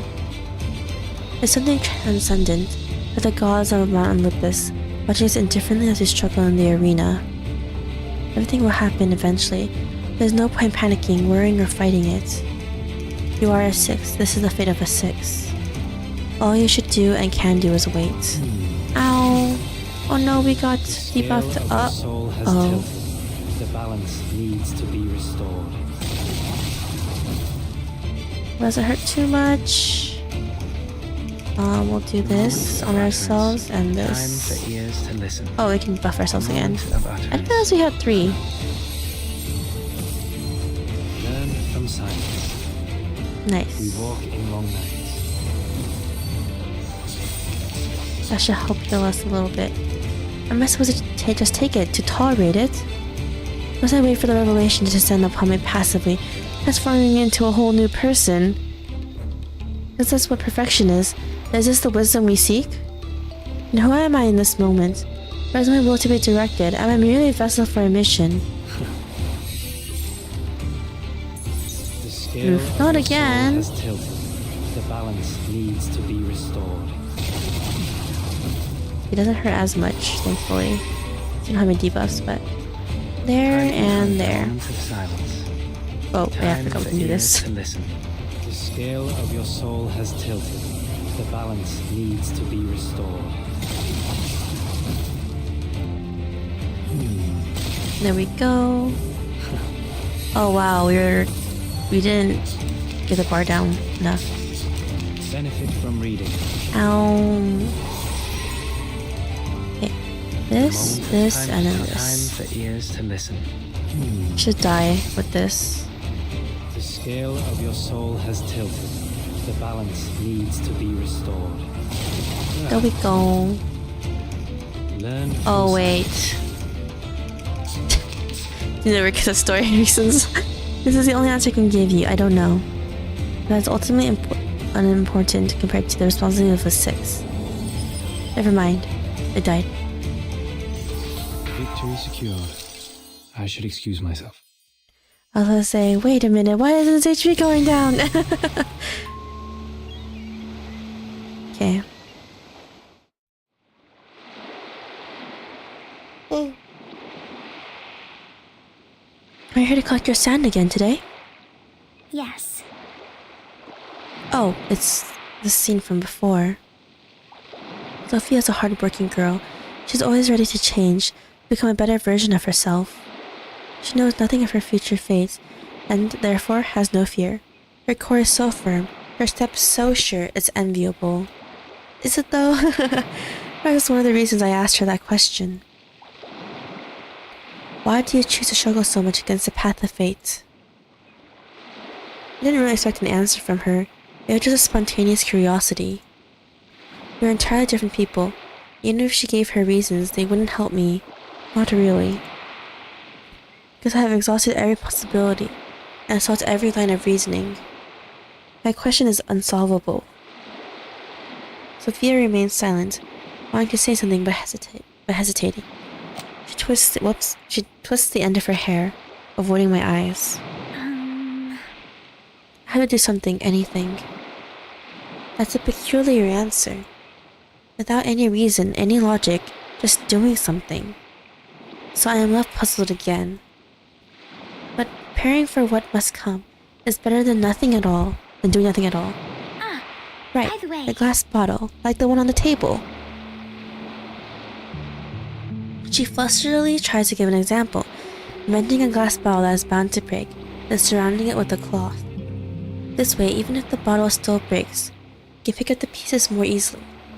It's a practical explanation, pragmatic and devoid of abstraction. This is her answer to fate, the total opposite of mine. Thank you for the long talk, Sophia. A new path is carved out between the waters. Oh, I still think it's weird though that the 6s get replaced. They become like completely different people because of all the knowledge they gain when they manage to become the new 6. That's like scary. Pebbles. But like, so the 6 that we have, slash the one in the main story, like, I mean, they seem relatively to be the same person though. Maybe they are, I don't know. Stories I find against fate are not often all that heart-stirring. In this story, there is no shepherd, no messenger, no sphinx. No head is severed by a sword, and no one is born or dies because of it. Nor can it be told to others. My face is the revelation. There's an unseen enemy. Man, if 210 was going to become a 6, he would have been like all for it, going like, yeah, give me all that knowledge. I don't care if I turn a different person. It is ascribed as supreme wisdom, the voice from above. It perpetuates in 6s, urging them to fill the mission as leaders. It's not a tangible bottle. I can't lay a soft cloth to catch the pieces of a soul. But her first words inspire me. Not everything needs a complete reason.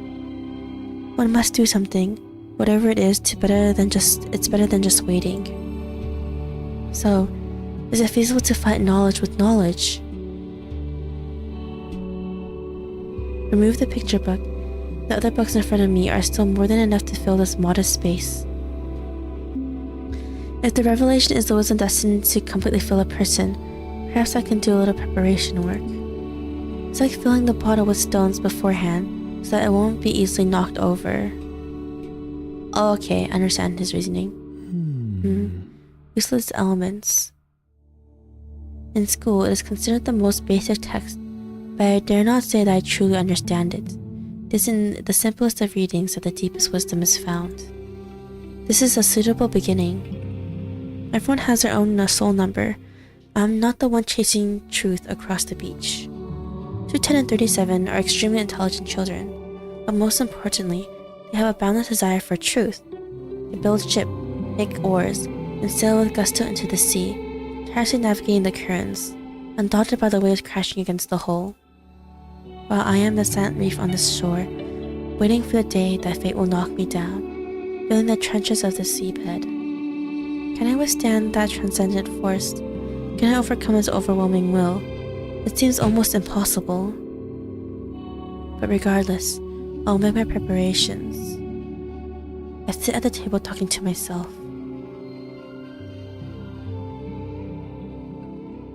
Okay, so I understand that Six is trying his best to like prevent complete change into a different person. And then he'd rather try to be a mix of himself and the Revelation, post-Revelation 6 as best he can. I start by opening the first book.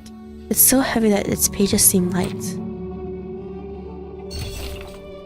Introductio in Analysum Infatorium. No, I must have missed something before it. Japan's Don Jesus? This is a language I don't understand. Is this why I sound like French? Oh yes, this is it. This is the optimal solution. I remember the previous book mentioned it. Looking back, I was happy in the early stages of my retreat.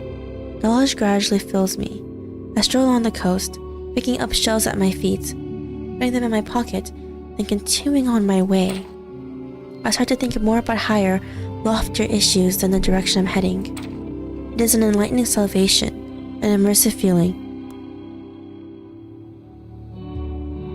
Sorry, I sneezed. I'm certain that the real solution is the problem is right in front of me. With his help, I can finally stop wandering on that dark, damp shore every day. My body feels light enough to reach the clouds in the sky. Now the gods have sent me here to suffer more misfortune. My sorrows are not yet over. The gods will send endless calamities. Therefore, The horse hasn't been brought yet. She stands there. Goodbye has already been said, and there is nothing more to say to each other. but I think the idea is Atticus here got really scared that his laid-back auntie Alma suddenly became a different person once the revelation came to her. Right? That would scare me too. Like, imagine if someone you know, like you're literally like your best friend ever, or like you're literally like your really close family member is like, oh, it's just like the most laid-back person ever. And then suddenly, literally out of nowhere, they're like, oh yes, the triangle is blank because the triangle is like the perfect shape because of blank. And I'd be like, what the heck happened to you? But honestly, that is scary though. People who talk about themselves a lot are often just trying to hide their true nature. Cause it seems that Atticus is basically like, you know, like she literally became a completely different person. Like, I guess, okay, what I'm trying to say is that it seems like she really got completely wiped in a way. And then Atticus is trying his best to prevent a complete wipe to himself, you know? People who talk about themselves a lot often just trying to hide their true nature. Okay. Didn't really have a battle there. Classical unities. Only 2 more left. And then we start 37's character story. So I guess that both can be flashback stories in a way. I see what lies behind the words. Knowledge flows from the minds of those who came before the tips of their pens, and is inked across the pages, bound into books, and preserved for the future. And I think Atticus is basically prepping himself for whenever it is his turn, I guess. Right? But his turn is gonna be really soon though. Since we already kind of know what happens to the ship that his aunt is on. His aunt is on. the main story, chapter 5. This is a side story. In the main story, chapter 5, we already found out that the ship, you know, everyone on the ship kind of died. So the moment everyone dies on the ship, he will become the new 6. And in the present daytime, he is 6. The new 6, I mean. Preserved for the future. This is much like the fate of 6, only that I inherit wisdom from others in a different way. When you gaze at it, it no longer has a complete form. Wisdom is a name forcibly given. It's actually a collection of the complex thoughts of the human species. I drink merrily with mountain thieves. I voyage with heroes. I invite the wise to my side and debate with them. I read from books as if I were peering into the thoughts of someone else's mind. Gradually holding these thoughts in my palm, I realize that however complex their curves may be, they only have 2 ends. At one end is life and the other is death. Because this is the fate of man, we are like a hemp on a spindle, a finite collection despite all our variations. The world is destined for strife, misfortune and calamity. The good are not always rewarded for their virtues, nor are the wicked always punished for their sins. True. In the end, everything just happens as purposeless as the pebbles washed up on the beach. That's a depressing thought. This is all there is. That night was darker than usual. Even the shimmering sea was engulfed by the inky blackness. I felt the sand under my feet slipping away, and I, my totality, started to float away with it. All color faded, and I was suspended in an empty blank space. Oh shoot, is he becoming 6 right now? That day, Alma wanted to see me. I closed the nothingness of being and left my room for the first time after a long retreat.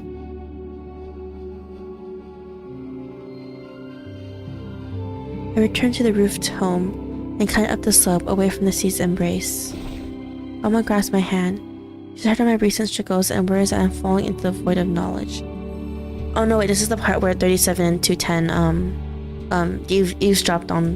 They didn't really eavesdrop, they couldn't hear anything, but they saw them talking. I guess every word before she speaks. 6 is wisdom, the ancient maxims, the advice of the golden verses. I've heard them all endlessly. I don't blame her. This is the 6's duty, her destiny. I brush her hand away and return to my own battlefield. Even if the knowledge leads to void, I need to use it to confront the unknown revelation. And they fought here. Someone stops me. It's 210. I hear speak with intense emotion about the revelation. The revelation is a curse, my friend. I don't think 6 realizes that it's a complete rewrite of your actual personality. I should have answered, but this is not his fate. Will's right tries to meddle in matters far beyond his abilities. Oh my gosh, 210 everyone dunks on this guy, which only brings disaster upon himself and others. Cautious Daedalus and proud Icarus both fitted themselves with wings, attempted to fly over the sea. The former landed safely at a low altitude, but the latter flew too close to the sun, only to fall from the sky under its wax-melting heat, and died. It's not hard to see the one he more closely resembles. Wow! Okay. Man, everyone's just dissing 210 eternally. Well, 37's case outwardly. Someone enters my retreat. It's 37. She's always curious, always puzzling and questioning. Fortunately, she also always firmly believes she is right. Sorry, 37, I can't help you with this right now. In truth, I can answer her. My own questions earlier were as much or more profound than hers, and perhaps I could offer many wise answers. They might do her more harm than good. The sea nymphs, Thetis, dipped her son Achilles in the river Styx, granting him immortality. Ah, yes, except for his heel. To keep her baby from being swept away by the strong current, the mother held onto him by the heel. Her love made Achilles' heel his one fatal weakness. It's not hard to see where 37's old weaknesses lie. At the very least, I shouldn't reveal them prematurely. No one knows what happened to Achilles. He got an arrow in his heel and he died. This is an actual Greek myth, by the way, not part of the Reverse 99 story. I close the door again and sit in silence. And who am I? To which fable do I belong? Yes, I know that too. Oedipus went through his struggles and met his prophesied doom. Thus the perfect tragedy came into being. Oh, the story of I pronounced his name correctly earlier. I don't know why I said I can't. Oedipus, yes, Oedipus. Knows the story of Oedipus. It's also in real life Greek mythology. It's a really messed up one. Basically, a king gets a prophecy going like, "Oh yeah, your son's gonna kill you." So, okay, I'm explaining this really plainly. Then the king is like, "Okay, oh shoot," and he finds out his wife is pregnant, and he makes her. He basically he has a plan to kill the child, but the child manages to make it out and lives a life not knowing his real identity. And the messed up part is that Oedipus kind of knows that he might fall into tragedy, so he does a lot of things to try and prevent it. But it was basically futile in a way, because everything he tried to, even Oedipus, who also got his own prophecy, tried to prevent for example, one of Oedipus's things is that his romance was gonna be tragic, and he's like, "Then I'll marry this woman," but it is tragic because the woman turned out to be his own mother. So that's kind of where this Oedipus complex came from. That phrase. Everything is crystal clear. Now I know it all, but what do I do next?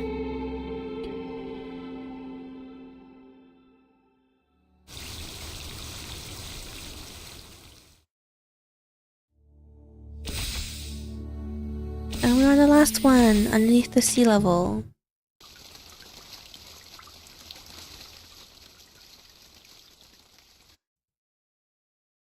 Since the night my mother passed away, I haven't set foot in the cemetery where she is buried. It's truly unsettling when fate presents itself in such a tangible form. Man, they're gravestones or actual hexagons? So interesting, I guess. But then on a whim, I decided to go there. It was like receiving. I forgot how long Susan's character story is, right? I think 37 is also kind of long too, by the way. It's kind of the reason why I was fitting this with chapter 5.5 all together before we do chapter 6. Like receiving a revelation. Alma.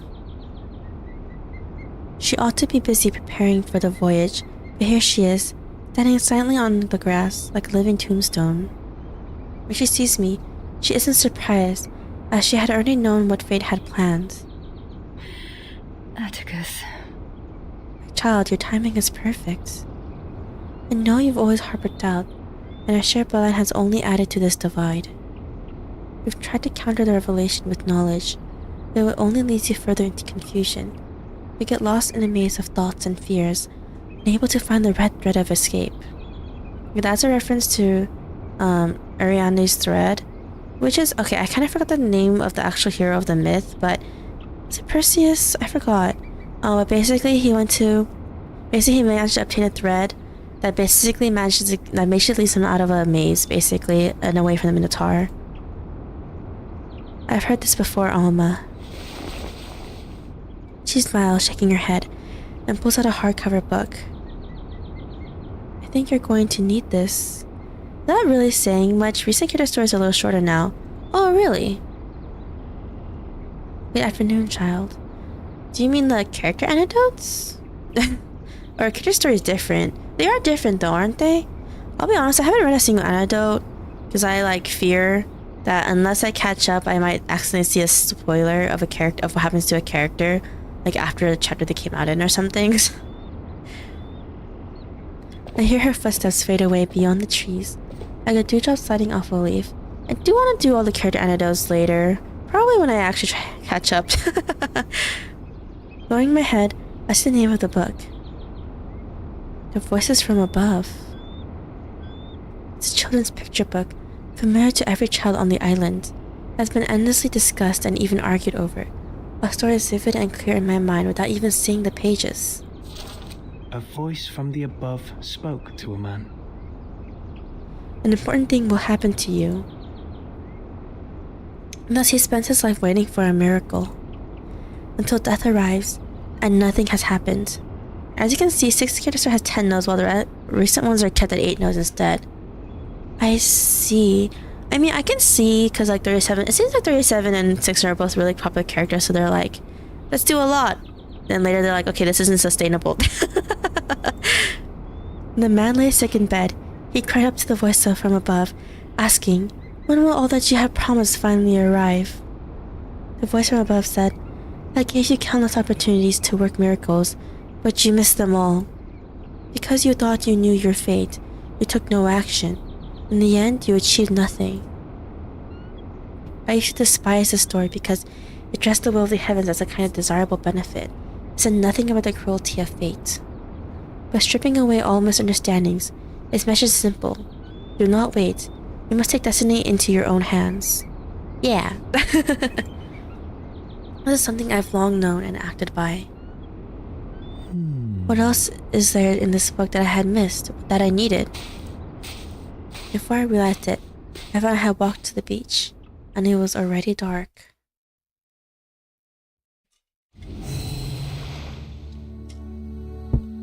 Okay, underneath the sea level. One allegory. An old familiar friend. A difficult old rival. Hello, me. Oh no, we're fighting again. Okay, he's inside 3 now. Oh, we're finding ourselves again. A little like mana ray looking thing. 3 HP bars. Okay. Sorry, I just got surprised. For every 1 kind of status down and negative status effect on self, damage taken 20%. Oh, whoops, I can skip that out. Sorry. But you still have doubt, still hesitate, as I have no idea what to do with your fate. Okay. Do that and this. Might as well buff ourselves. Oh, I forgot we have. We'll do this, this, and then this. Guess we get attack buff. We got 1 attack buff. We got not 1 more. I think we got 1 more. Yeah. We walk in long nights. You don't debuff me, please. Learn from sight. You debuff me. Get rid of that and do another buff. I forgot we could do this. Don't forget we have 2 buffs. We have 3 action cards. I'm really used to having like 1 or 2 when there's only 1 character. Okay, we're riding to the red bus, but I guess it's okay. Alright. Do that. Speak of truth. Do this and this. Of utterance. The scale of your soul has tilted. The balance needs to be restored. Whoa, that's a lot of damage. I know it all already. That knowledge leaves you empty. You no longer need this picture book. But this is the wisdom of 6. I am not the passive waiter in the fable. But perhaps you never understood the fable. Until the torch is Saying lit. all these doubts. Learn from silence. Oh, we didn't get rid of the little guy on the side. Until the torch is lit. Ouch.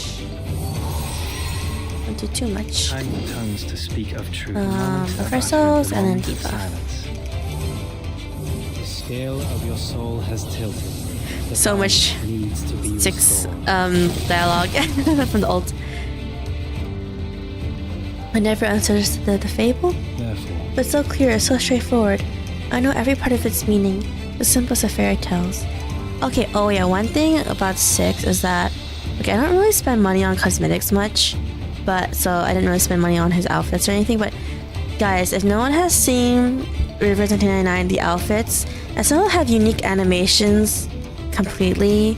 They had their, each of the like, outfits have different levels of animation changes, but I'm not gonna lie, 6's outfits are pretty cool. I like the there's like the European one, the detective looking one. I don't know if it's detective looking one, but and his newest one with the collab with the Discovery Channel. Oh, they're so pretty, man. It's in the simplest of readings that the deepest wisdom lies. I mean, all outfits in the reverse are so nice though, especially the ones that really change up the animations. I beg your pardon? Have you forgotten, child? Okay, Benefit from and do that. Perish. Okay, do that. Tongues to speak the moment of silence, and we'll do the this. moment of utterance. The scale of your And this soul should has kill. tilted. The balance Unless we have needs to defeat the little guy to the side. Okay, we don't. We already know it. You understand every word's meaning and grasp the most crucial ideas. You've read the wisdom of the ancients and foreseen the fate of the people around you. You've even seen your own. You're like the protagonist of that fable. He also once claimed he knew his fate and thus ceased to act. But in the end, he couldn't have been more wrong. benefit from reading. So much stout. Oh, never mind. We're still fighting? Okay, never mind. I just died. Victory secured. I should. Okay, more story. That night, the wind was gentle. I stand on the beach, watching the night turn to dawn, the rays of golden light rising over the sea. Oh my gosh, I just realized. You guys see the polygon? You guys see the shapes in the sand on the top, like, left of the screen? Those are the people who died from the boat. They became like the shapes from the storm. I didn't really realize where we were on the beach specifically, and I was like, oh god. I just realized now. Waves crash forward, halting at my toes. I think of Alma, of those brief, not so lonely days that followed. The metal on my forehead is cool to the touch. A gift from Sophia on 37, apparently with some contribution from 210. Sophia, well, she stands on the shore, hesitant, perhaps looking for wood to make a small boat to follow in their wake. They appear. Took you long enough to realize. I know. I was like, I didn't realize that we were next to the shapes already. They appear as graceful, gently curving lines. I understand it now. I see it. People's destinies spread out like long trails on the beach.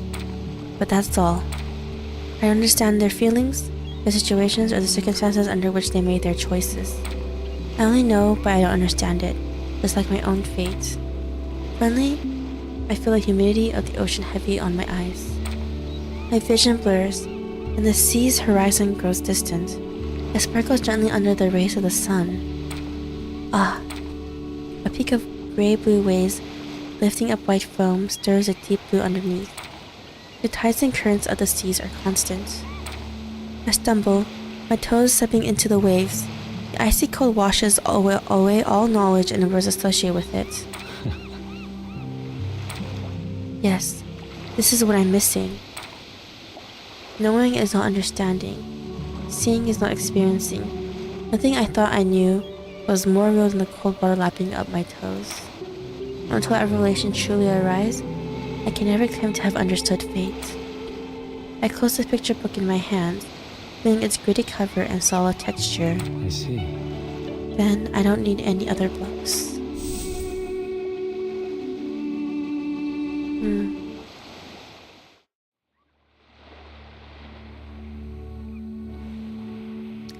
The days that follow are calm. The believer seeking the truth and knowledge set out to explore a world of constantly changing phenomena.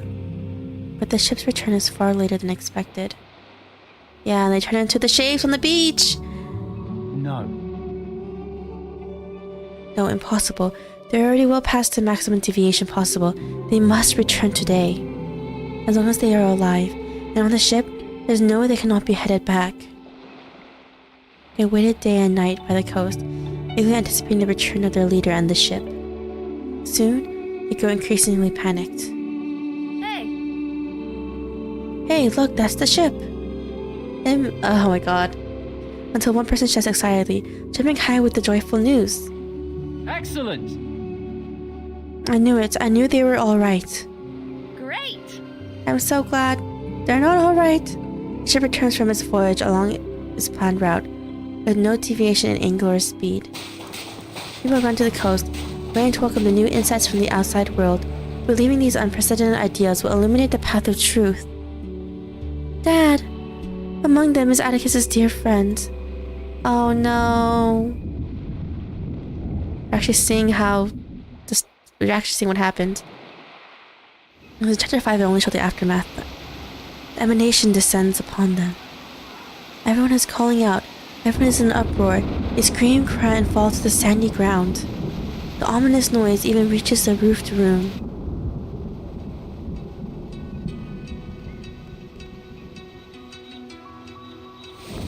Ignoring his trembling fingers, Atticus takes the book and opens it on the table. Regardless of the worst outcome, this is what he had planned to do. A voice from the above spoke to a man. An important thing will happen to you. Oh man. What will it be? The man asked. You will gain wealth. You will gain fame. You will walk in the garden of wisdom and happiness. The voice answered. Okay, when all the lines are suddenly a voice, you know it's real. The reading voice stops, his fingers lingering on the page.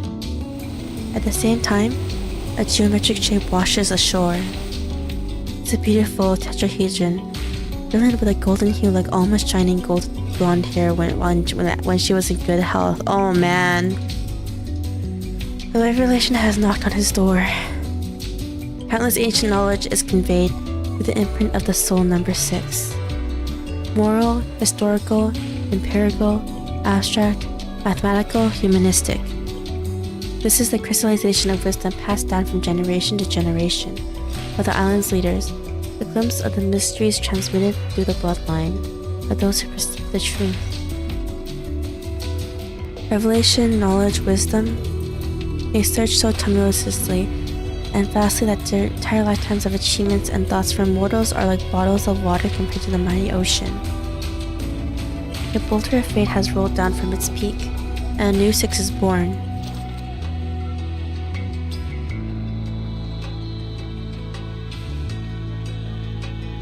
The reef remains unchanged.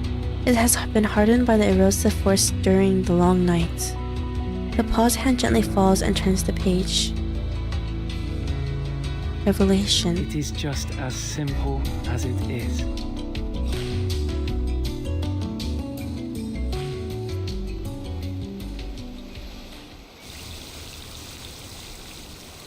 The end.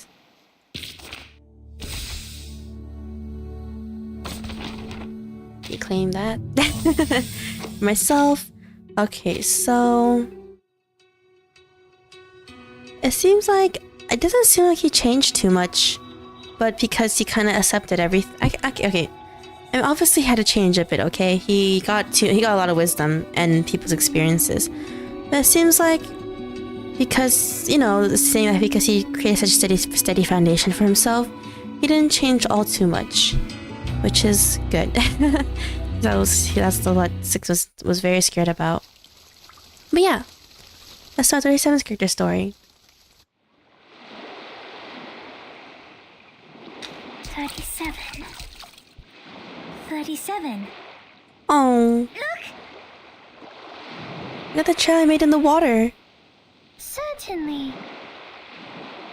Yes, I was counting. The end result was the number 4. 37 walked over to Sophia, raising 4 fingers seriously. It's like for a 6 prepped himself for his fate. Yep. That means what you did was spot on, for it signifies justice and strength. Wonderful. Oh, they're so cute. Let me try again. I'll try to make more skips this time. 1, 2, 3.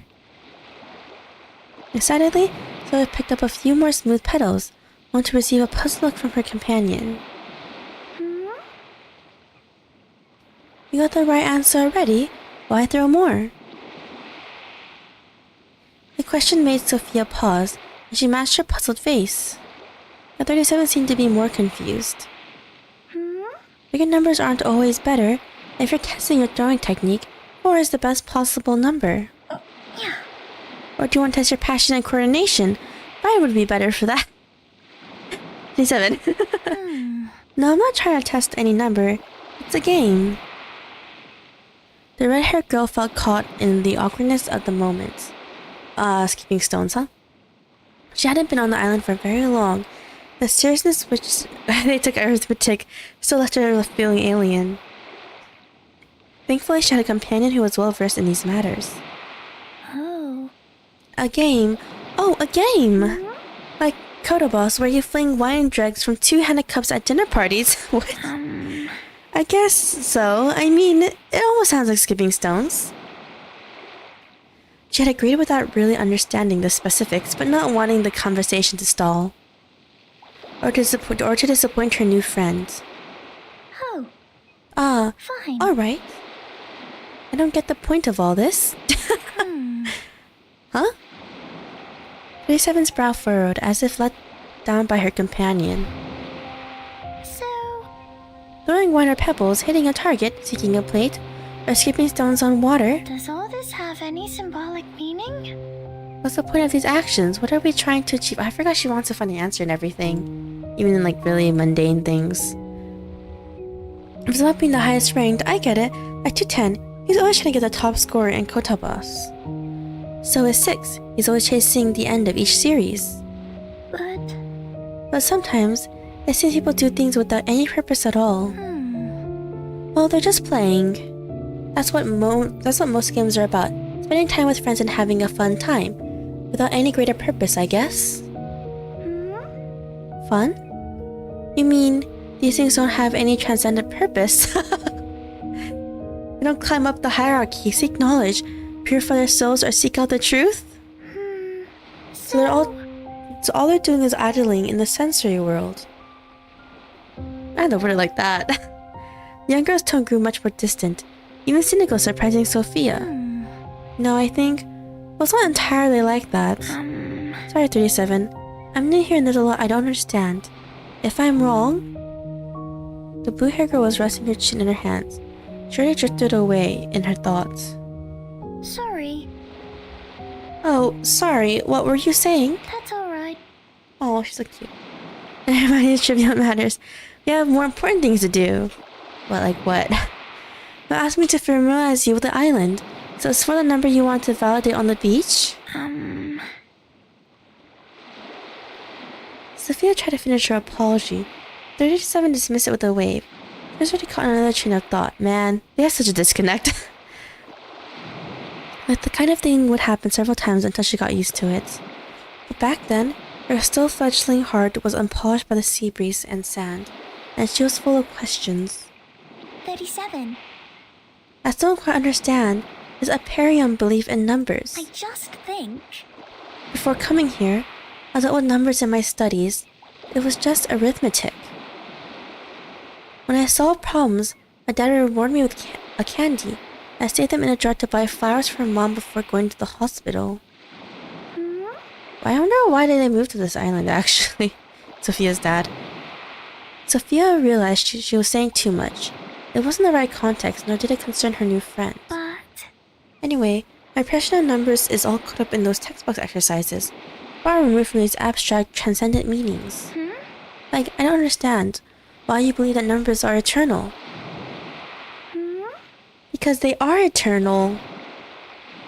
Miss Evans' answer is more of a declaration, was yet more puzzling, making Sophia regret asking at all and risking offense. Thankfully, prime numbers like 37 are nimble-minded. At least, that is what she would say. But... I don't know how to explain it with words, but I have the perfect example.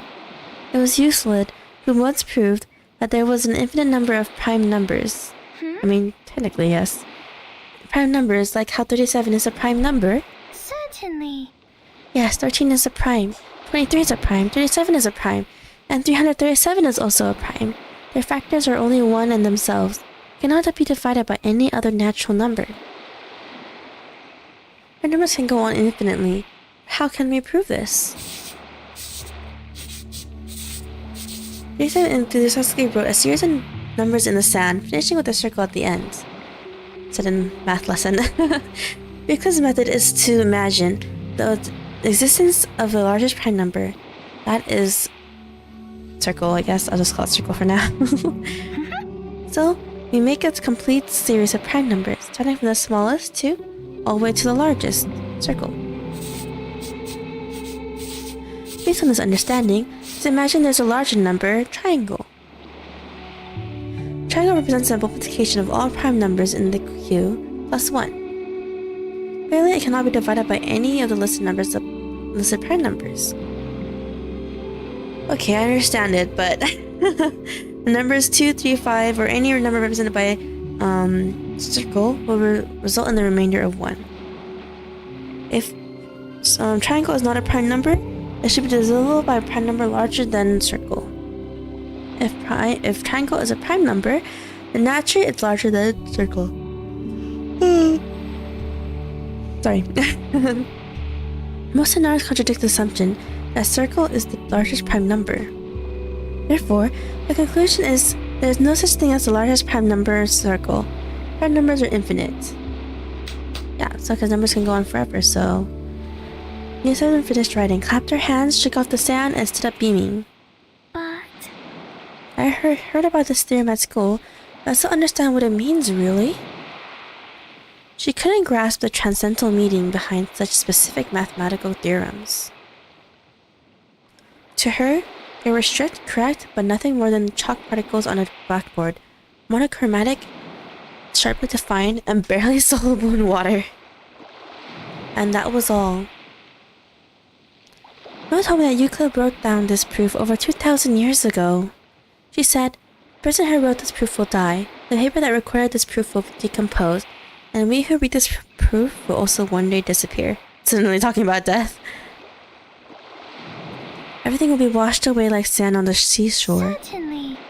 But this proof will endure, always correct, beautiful, and intricate, to be admired by every future generation. I suppose that's eternal. I see. Everyone on the island tells me I'm special. Prime numbers are like the foundation stones of arithmetic. All integers are derived from prime numbers. Oh yeah, I didn't realize we never really seen another prime number ever on this island, huh? But I'm one of a set of infinite prime numbers. There will always be more newer numbers, so I'm not truly special. Even if I am just 37 grains of sand on the beach, I'm still encompassed within this infinite queue. And there are infinite numbers of such sequences of integers, fractions, irrational numbers, each and every one infinite. 37 turned around, and now her eyes sparkle with the grains of the sand in the sunlight. We're all part of infinity, and I take pride in that. I think, Sophia, that is what eternity is. Man, I don't think Sophia understood any of this, I can be honest. Under the bright sunlight, the grains of sand of the speech gleamed like gold. As she locked eyes with 37, it was blinding yet poignant. Don't close your eyes, as the scripture says. Do not shy away from anything beautiful. Ah. Oh. Yeah, honestly, I really don't think that Sophia understood what she just said. I think the only thing she understood was 37 saying, yeah, and in the ending, I'm not special. As time passed, I often remembered the theorem 37 told me. I never quite understood her world. This fascinating abstract kingdom of mathematics where every number is her friend. Older Sophia. But in that moment, I caught a fleeting glimpse of the beautiful brilliance of eternity in her eyes. It was enchanting, inspiring, and admirable. It became the seed that led me to embrace the school. The beach changed in the days that followed. Oh no, it's the shape people. The ship approached the shore. The emanation unfolded before our eyes, and tears turned into sorrowful cries. Eventually, all that remained of what we lost were cold, lifeless geometric shapes. So, I remember when 37 saw them in the main store, she was like, man, these bodies are like amazing. And I was like, 37 is not the time. Yet through it all, 37 stood unwavering. She poured incredible focus into her mother's research, never displaying any sadness or hesitation. Just like the theorem she spoke of that day on the beach, unchanging, resolute, immune to the passage of time. How could 37 stay so uniquely unaffected by the world around her? I couldn't find an answer to that question. All I could do was offer her my help, eager as it was.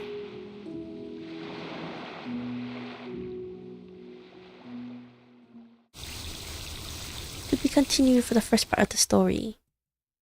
How much parts is this? I wonder if it's the same as 37s, unless that's 6s. Oh yeah, definitely. Okay. A children's game.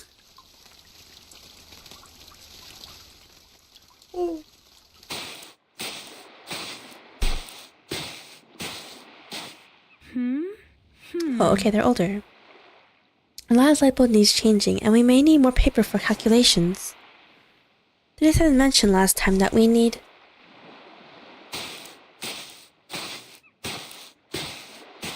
Hey! Oh, hey, Sophia. Look, you're in a rush. Something urgent? Not exactly. I just headed to the lab to check on 37's progress. 37, it's been a while since she made an appearance on the beach. Is this woman waiting for her? 37, I mean?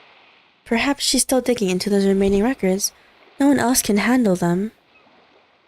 Every time the emanation came up in conversation, the atmosphere seemed to darken in response. I mean, yeah, people died. It was as if navigating around the edge of a storm. Don't worry, 37 will figure it out. And hey, take care of yourselves. Both of you. We don't need you to wear yourselves out. I understand. Thank you both so much. Sophia extended her hand in a gesture of goodwill. Forgot they had that sign thing. After sharing those brief pleasantries, they'll tend to continue on their way. To the lab. Imagine 37 just sprawled on the ground. Scattered scribbled notes, piles of thick books, and stray strands of critter hair. Oh, I'd rather critters in here. It looks as if a flock of abraxas has a visit, but the lab had been caught in a whirlwind for centuries on end. Anyone would have been exhausted by such a sight. And amidst the panoply, the lab director herself lay sprawled across the table. So she's not on the floor, but she's sprawled on the table, lost in her own head. 37. Have you considered tidying up this room? She moved nimbly, stepping over scattered books as she approached the long table. The notebook which lay beside 37 looked oddly familiar. This is... Is this... Someone had treasured this notebook, adorning it with illustrations and notes. Flipping through its pages, Sophia found meticulous data validation records, accompanied by engineering sketches. After a few more pages, content started relating to things on the island, interspersed with sheet music and simple sketches, documenting seagulls flying by the silhouette of a little crow playing. Finally, her fingers halted on a page with grids, and a few math problems written on it. Sophia! Oh, Sophia, you're here! Aww! Let's eat now. Enjoy the rest of the story, Belle. Thank you for dropping by, Keywriter-kun. And yes, I will enjoy. Man, 37 looks so different when she was young. 37 rubbed her eyes and quickly shifted her attention to the notebook Sophia was holding. Oh! I found this little book while looking through one of these piles. There's an absolute plethora of notes inside. I wanted to see if there were any records relating to the emanation. 37 straightened up, carefully inspecting the page. Sophia was reading. I remember this page. I was so young then, stepping on my tiptoes to reach my father's desk. I told him how my friends seemed uninterested in games, and I was struggling with math. He brought a stool so I could see the words he wrote in his notebook. It's just... Sorry, this isn't really important. Oh, this is her father's notebook? She closed the notebook and turned to 37. These are riddles for kids. Far too simple for you. Don't waste time on them. Everyone's waiting for the next phase of your research. I'll take this notebook with me. No. No, Sophia, these aren't just for kids. I just found out that the answers form an interesting sequence. They might relate to celestial rhythms.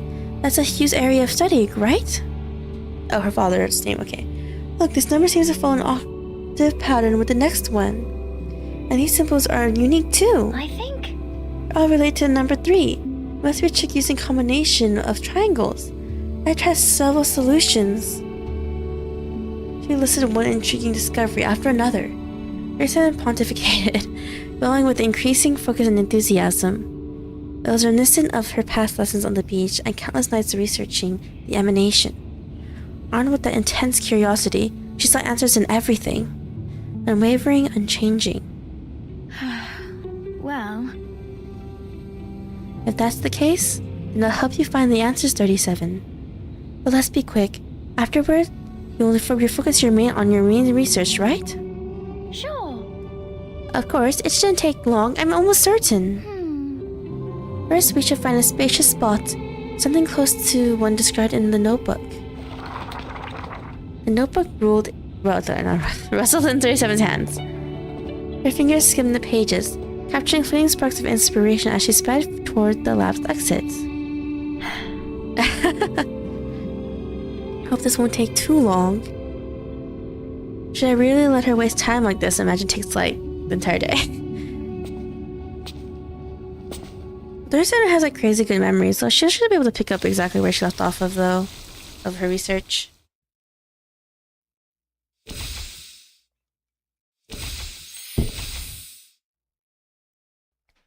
Beach walking. 1, 2, 3, 4, 5, 6, 7. Oh, this is actually 8. Never mind.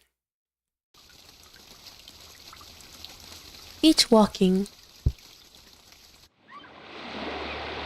I wonder if this is just more. I wonder if this one is more about the friendship between Sophia and 37 rather than just being about 37. Strolling along the familiar path of the beach. Everything looks like it did before. Okay. Wait a second, I got a text.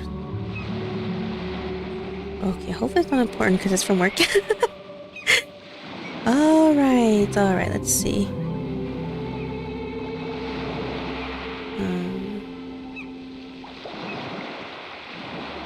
Be important.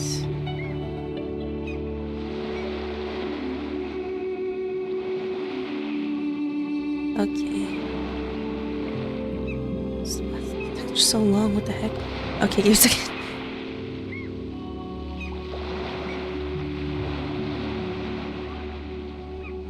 Okay.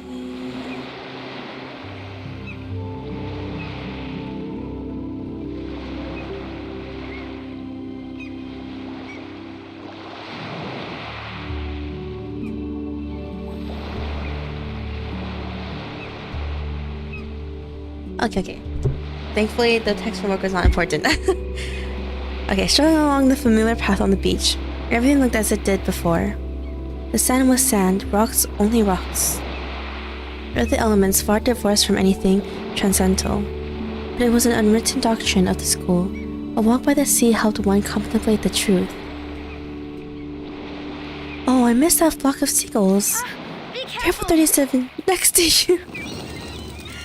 Startup birds flapped and cawed, shaking off in a flurry of sand and feathers. 37 brushed away the debris that landed on her paper, continuing on without fuss. Sophia caught up with her, hurrying from behind, at last breaking her focus. Something wrong, Sophia.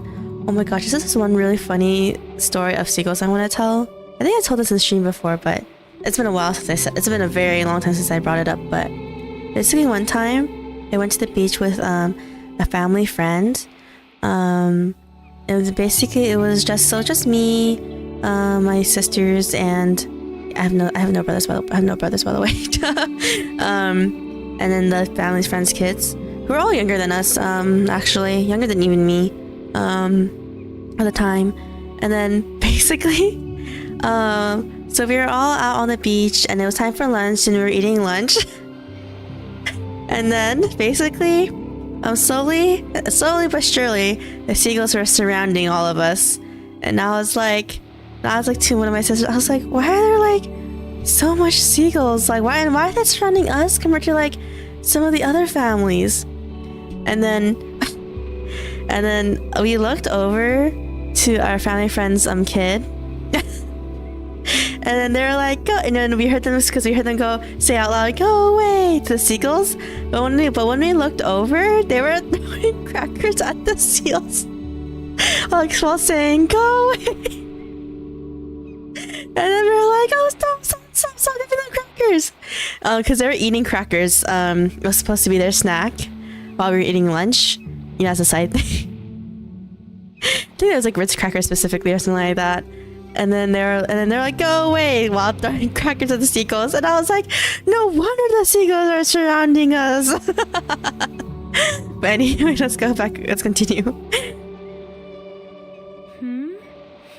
Oh, nothing. Any new discoveries? Not yet, but I threw the spell of the dark clouds from my mind. The sea breeze may not aid in finding the truth, but is invigorating in its own way. But as if to challenge her claim, a yawn escaped her. So sleepy. Yay! Look, it's 37, child believer. First time we've seen this model actually. It didn't come out in the main story. Have you discovered anything interesting lately? Care to tell us about it? Or like this? Perhaps we should start calling 37 the Star of Hermes like 210 does. Oh man, she's gonna hate that. I mean, it sounds like an honor, doesn't it? Anyway, good afternoon, 37. They passed a group of children who overtook them with curiosity and warm greetings. Emma had known of 37's curious methods for her research, and so few were surprised to see her strolling along the beach with a notebook in hand. Afternoon. Playing hopscotch? Better move a bit further or the waves will mess up your lines. Waves. Each drop in the waves moves in a circular motion. When the crest of a wave exceeds 120 degrees, it crashes with a whoosh. But the answer sequence seems unrelated with these waves. What could it be then? She briefly dove back into her thoughts. But as her leader approached, she snapped out almost as quickly. 266, 267. Oh, these kids have numbers? What? Oh. The leader sidestepped around them silently and was trying to make a quick escape. Such efforts rarely turned out as expected for him. 6, you're here too! I knew she was trying to avoid 6. Yeah, trying to sidestep as much as you can, I guess. What methods are you examining with your walk? Are you counting your steps along the beach? I think. Are you taking 6,666 steps because you're 6? Oh, but that number isn't optimal. Let me suggest... 6 definitely avoids 37's quizzical advice and change the subject. Why aren't you in your laboratory? Uh-oh. I don't want to be in trouble. I discovered some puzzles Hugh left behind, so I've opted to decode them with Sophia. She happily waved the decorated notebook in her hand towards 6. Actually, These puzzles are mostly children's games. I can assure you 37 won't waste too much time on them. sure. They are indeed rudimentary.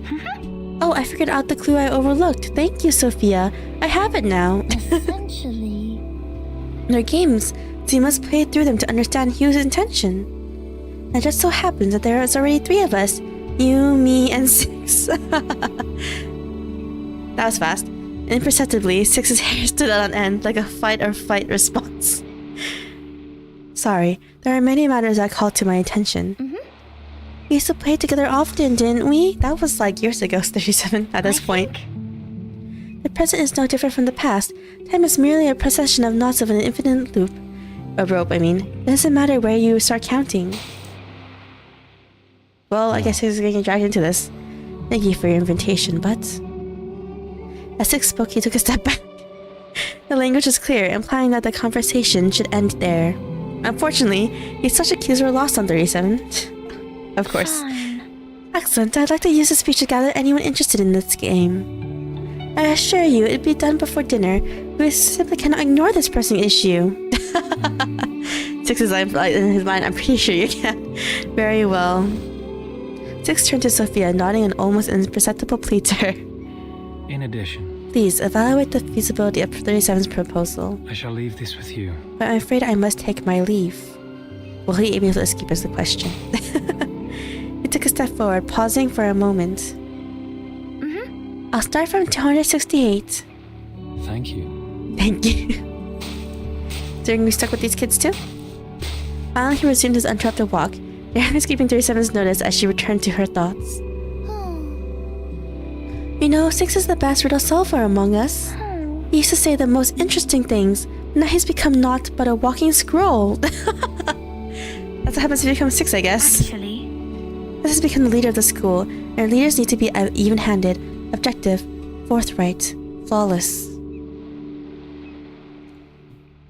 6 has so many obligations. We all have our own tasks that need doing.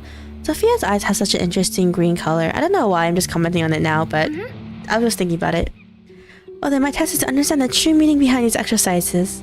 And 37 has her crazy star eyes compared to her past self. She raised a collection of children's games high. For the island's chief researcher, it wasn't the most fitting action. 37? Perhaps. Maybe these exercises don't have meaning at all. Huh? 37 blinked, as if Sophia's words had no imprint of meaning. I think. These are just children's games, and you already know the answers to each one of them. Perhaps. I know you think the sequence of answers has some significance, but maybe they are just random numbers. All things considered, we still have... The conversation could have carried on about people's expectations, duties, and obligations, but the sea breeze suddenly drowned out her voice. As if it didn't hear her, or perhaps she didn't care to. It's those kids, look! Someone looked in the distance, completely engrossed in the next moment. Come on, Sophia, hurry up. I'll help you ask. Hold on, don't go so fast. Her words were lost in the swaying of 37's robe as she dashed ahead. She was always one to act on her thoughts immediately, seizing on every idea and squandering her inspiration, yet she could reach heights others only dreamed of. Not long ago, she rushed out of the canteen in the middle of dinner, bewildering everyone present. But a day later, she submitted her initial speculation on the distribution of the ammunition, which was just as soon verified. When asked about it, 37's response was understated. Oh, I simply noticed a striking resemblance between the patterns of the emanation and how my sesame seeds were arranged. Perhaps so. It was her strange genius.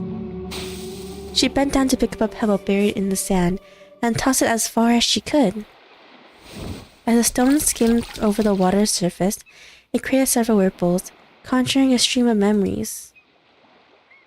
I noticed the way stone skipping works is just to get like a flat enough stone, and if you throw it at a certain angle, it's the stone skips across the surface of the water. But I don't know how it works. Faint sobs collide against the smooth geometric surfaces, leaving faint and hollow echoes. But a hurried set of footprints obscured any other sounds. Certainly. Sophia, you're here! Oh my gosh, is this a scene where 37 goes like, oh my gosh, our bodies are so geometric and beautiful? While Sophia is like literally like so upset that everyone just died.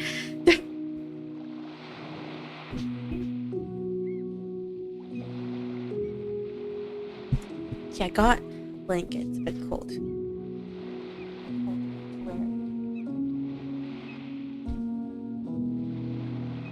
I have something for you, something you'll be interested in. Okay. 37 handed over a glass bottle. Okay. The roll of paper inside looked jagged, as if it had once been a corner of a worksheet. You want to know your soul number, right? I saw it, so I wrote it down here. Okay. Awkward. Her tone was as proud as ever. It was a prime number, one that carried a meaning of hard and piercing brilliance. It was a memory that was willfully forgotten. In the last moment of her memory, the glass bottle traced an arc through the air, landing in the sea. So no one knows. So, 37 offered to tell Sophia her number before she discovered it, or had her enlightenment of her number, but Sophia didn't want to know, so she threw it into the ocean. As the ripples dispersed, calm returned.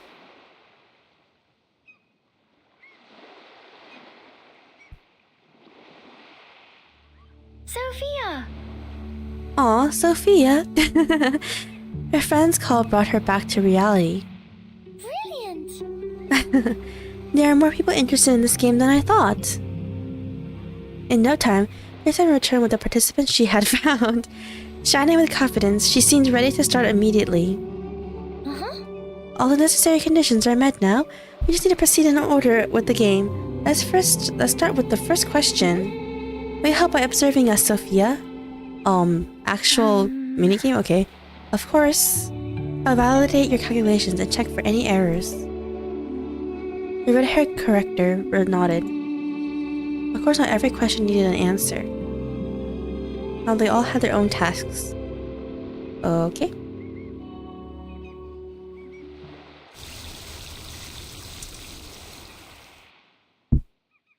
To To be continued. What is this? 37 will summon the participants to the game.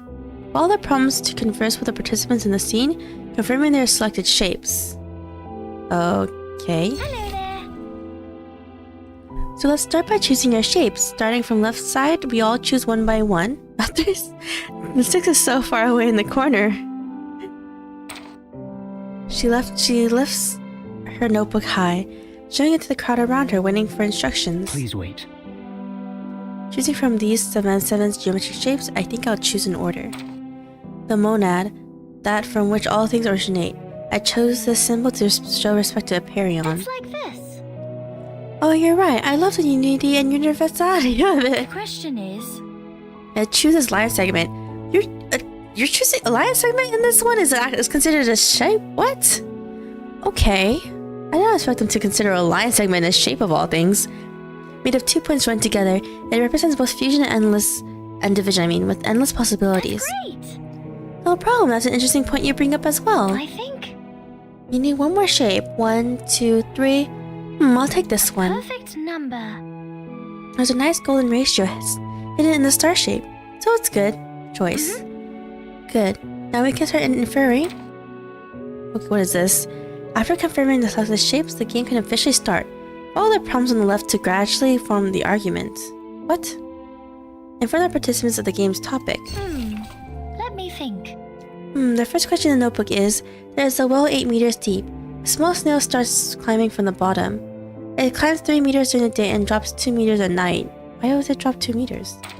How many days will it take for the snail to climb out of the well? Ask a question. Did everyone hear it clearly? I can read it again. Everyone shakes their heads in It's unison. like this. The game is simple. You just need to line up the correct order to represent the steps that involve this question. What? After asserting the topic, corresponding deduction steps will be allocated to the participants. For instance, The monad represents climbing up 3 meters. Yes. Got it. The allocated deduction steps will be recorded in available shapes. Okay.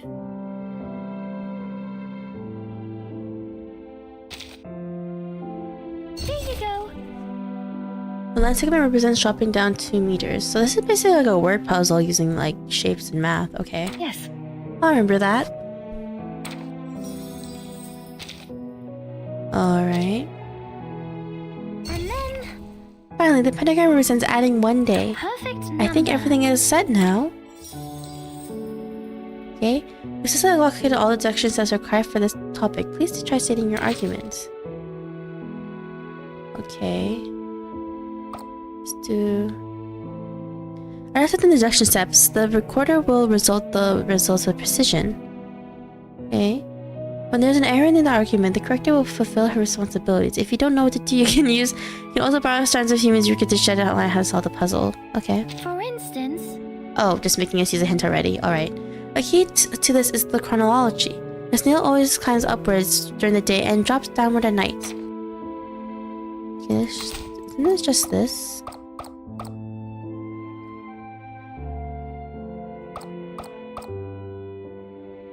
And 5 meters from the well. Yeah, it's literally just like this. Not that hard.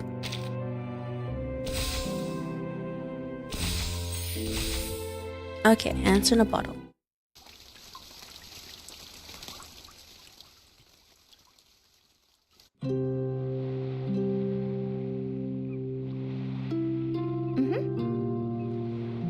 How's it going? You follow all the steps in order, right?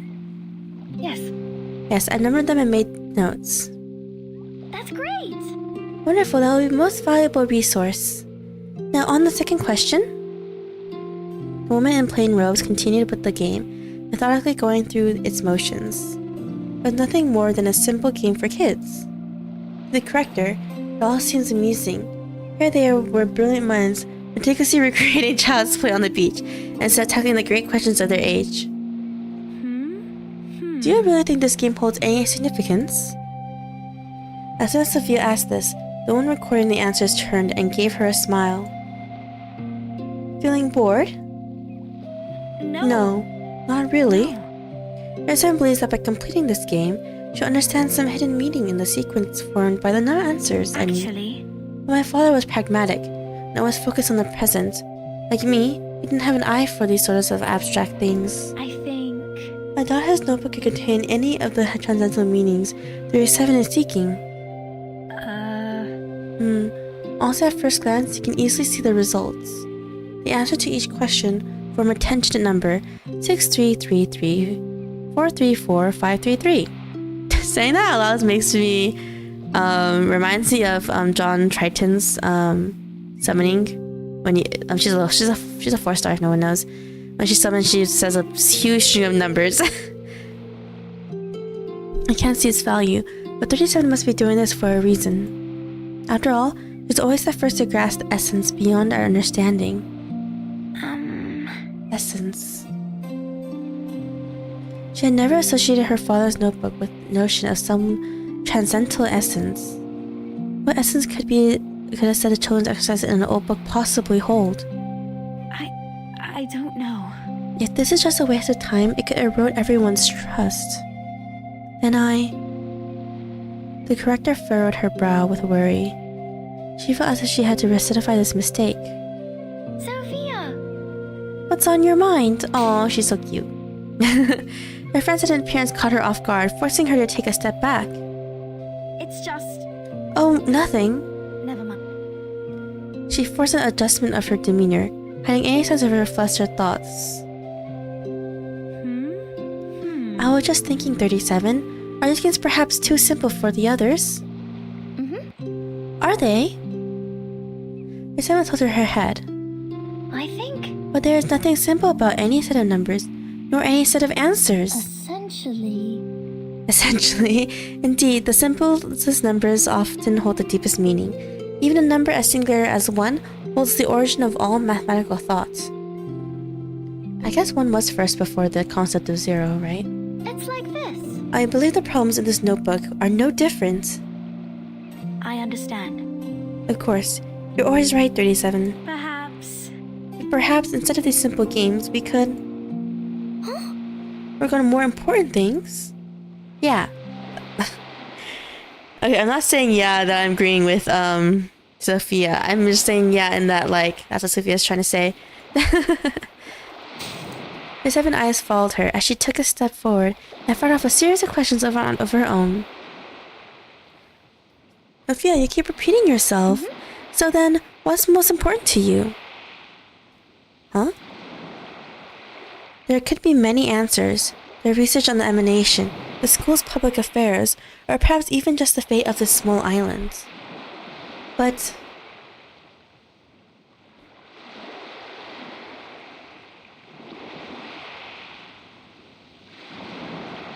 No, go away, 37. I know you're right. You're always right, but I don't want to know. I don't want to know my number anymore. The glass bottle shattered the water surface, the splash rang heavy and bitter. I'm sorry. They both knew the ancient instruction, know thyself. But the most important answer had already been swept away by the waves, lost in the endless depths of the sea.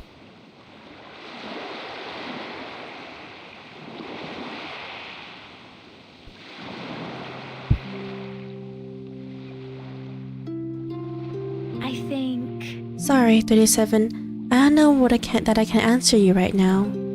It's such a profound question. I don't have an easy answer. Perhaps. I suppose I need some time to think about it properly. I need to check our inventory. I hope your research goes well, 37. She spoke the words quickly, feigning calm. But it wasn't so easy to turn and leave. 37 held Sophia's hand firmly. Uh-oh. Someone once taught me a problem-solving technique. When you're at a loss, try changing your mood. It's a useful trick, one which I've tested many times. You don't have anything more important to do now. Why not play the game with us? We still haven't participated in Hugh's game yet. Okay. It was always so impossible to let go of that hand. Alright. Well... But remember, you promised to finish before dinner. Is it though, is the question. Sure. Of course. Anyway, 6 is walking around the island. We have time before he reaches the 4 digits. Oh, he's 37. Come on, Sophia. Let's tackle the next question. 437. Trying to do his best. Oh, here. What's the next question? The second question is, a furball with a pretty geometric pattern on its head finds 12 grapes and intends to carry them back to a cave 6 meters away. Okay. It can carry up to 6 grapes at a time, but it eats 3 grapes every 3 meters as that it advances. How many grapes can it bring back? 37 reads the question word for word, then turns expectantly to Sophia. What was the question again? I already forgot. I'm gonna be honest. See, a critter has found 12 grapes and plans to carry them to a cave 6 meters away. Okay.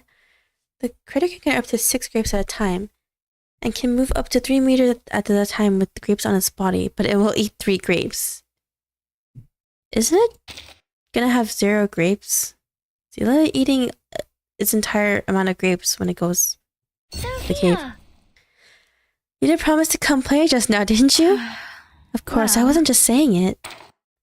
Director regularly confirms with 37 again. She will stay and participate. It's like this. Then take a look at my notebook and pick whichever shape you like. Perhaps. I'll think it over. Do you have any suggestion? If I were to make a suggestion, I'll say this rectangle is a good fit. Is it because of the meaning of 4, justice and order? That's incredible. That's indeed suitable for a character. Thank you, 37. I think this is the one. Scripture says. I remember you did a proof about it. Not that it left much of an impression, but I believe there was such a thing. And then... However, in this question, rectangle represents return to the pile of grapes. Okay. I understand. Got it? That said, 210 sometimes drops grapes while walking. I've never seen those fur balls following him. Essentially. The description of the question isn't rigorous enough. Perhaps. Maybe it's because he always talks so loudly, so the critters don't dare to come near. Dang. Oh, of course. Everyone always dissing 210. Alright. Let's get the other shapes. Okay.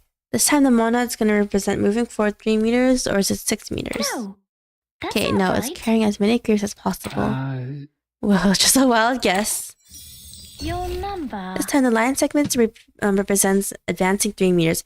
I was just so surprised they consider a line segment as shape. I was like, I guess it's a shape, but it's like a line. I mean, yeah, it is a shape, but it's just weird to me. Maybe.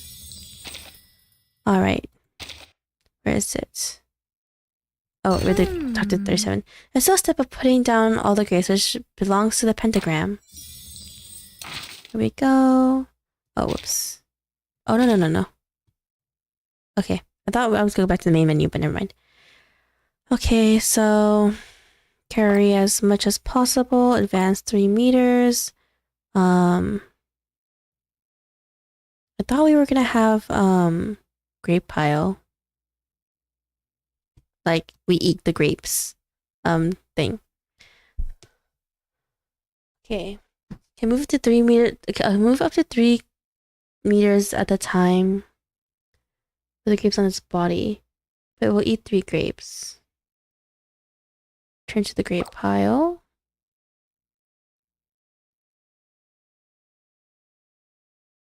No. Drop all grapes here. Return to the grape pile. Carry as many grapes as possible again. Advance 3 meters. Drop all grapes. And then we can carry again. Advance. And there we go. Not too hard. Not too hard. Behind the puzzle. What do you need? So, did you get the result you wanted, 37? Maybe after a few more questions, I'll discover the common pattern. I think... Alright, let's hurry up. We still have time for one more question before dinner. Oh, Hurry up! Oh, you're right, Sophia! She flips through her notebook, something with a new idea. it's all right. I'm glad you agree with the suggestion. Let's continue on as it is written. No. That was so cute. No. We don't have to verify the same thing over and over. Initially, I just reduced the sequence by 3. Now there are 2 more duplicates here, 3 and 4. Subtract 1. Then subtract 1. Alright, let's skip some redundant parts. I'm sure we'll clear up the rest soon enough. Hello there. Who else wants to join the game? The eager little boy is the first to step onto the field. The lively child should choose a shape. I've been thinking about this while watching everyone play. I want to choose the hexagon. This is perfect, and it has a number 6 just like our leader. Okay. Exactly. But he hardly ever participates in such games. At this point, I prefer your approach. 37 nods and approve at the little boy's active participation. Yay! Thank you very much. Okay. What's Explain the next puzzle. question? My question is somewhat different from the previous ones. Based on the description, in what position is the hexagon?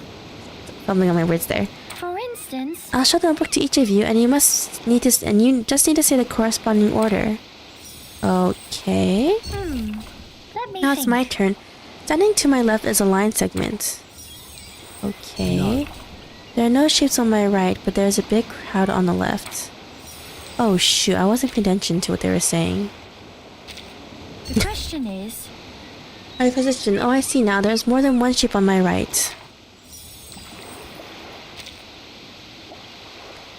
Okay. this is... Among the two shapes adjacent to me on both sides, there is no monad. Okay. I'm neither the furthest left nor the furthest right. Okay, this is like a deduction thing. Oh, it goes in that order, okay. No shapes on the right.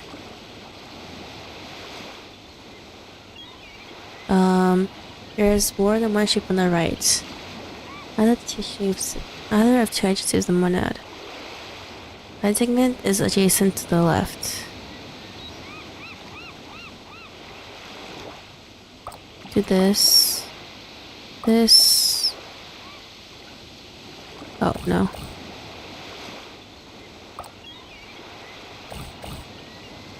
That's, should be probably...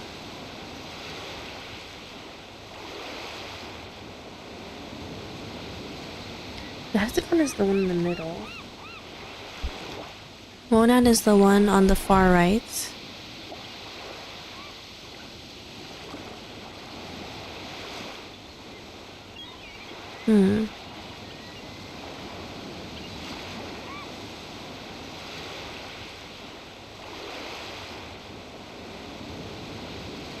So line segment has to be on the left.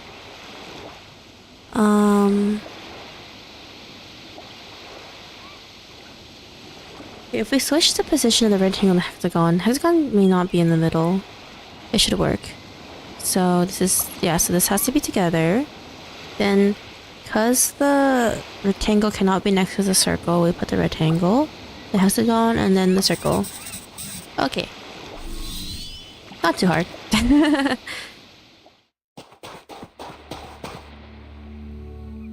dun dun dun. Sophia! Was the game helpful at all? Sophia's gonna be like, no. They suddenly rushed over as Sophia descended from the playground. Were the problems fun, inspiring, or perhaps dull? Should the results be logged or just discarded in a corner of the lab? Actually, Well, they weren't as dull as I expected. Breaking down the logic was pretty straightforward. For a kid just arriving on the island, it's a decent puzzle. perhaps... I played with these as a kid. I might have warmed up to math more. Perhaps I hadn't even understood the whole everything is numbers thing a little sooner. But in here and now, they don't feel very practical nor enlightening. Oh, I see. No luck, it seems. What could we be missing? With obvious disappointment, 37 flipped through the notebook once more, diving deep into her thoughts again. It was getting dark when the others began leaving the beach. It seems 37 games didn't yield any results. For her assistant, this seemed like the expected outcome. These games appeared to be more of a basic educational tool than something profound. It's time for dinner. We've run out of the time we requested from 6. There's... No. It's not over until I go for dinner. The seven stared at the grid lines on the beach, as if she was rooted there. The puzzle represented by these numbers would be on her mind all night, replacing thoughts of roasted rabbit and honeyed bread. Although it was clear that this number sequence didn't hold any profound meaning at first glance, what if everyone hadn't looked deep enough? Perhaps. I have some free time tomorrow morning. Maybe we can give it another shot then. When Apollo first rides out chasing the dawn, we might discover a fresh perspective. Huh? Do you think so?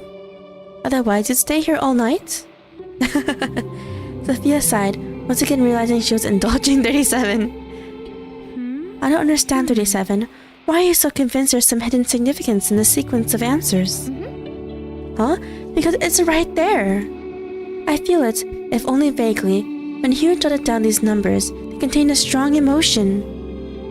So you're going with your intuition. Intuition. As the mention of that word, the girl's expression dimmed. Oh, why? Like in her childhood before she came to the island, when she was known as an arcanist, she was familiar with this term. Sensing, listening, understanding, beseeching, being fiercely focused and seizing inspiration was all familiar to her. But she couldn't see the flash of genius whenever she pleased, playing around with them as if she were catching butterflies. What did having such an ability really mean? Sophia, come on, aw. If we don't get to canteen now, only the soup base will be left. Yusuf had maneuvered nimbly over a line of seagull's footprints, waved to beckon Sophia ahead. Oh, hold on, I'm coming. Remember, not every question needs an answer. We have more important things to do now. Aw. But that's not over yet. Not over. And that was a very long part. Oh, it's only AR4.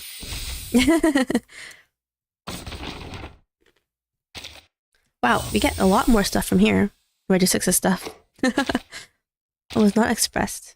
Oh, probably because of the minigame portion. I mean, I'm not saying 6 didn't have battles, because it did, but...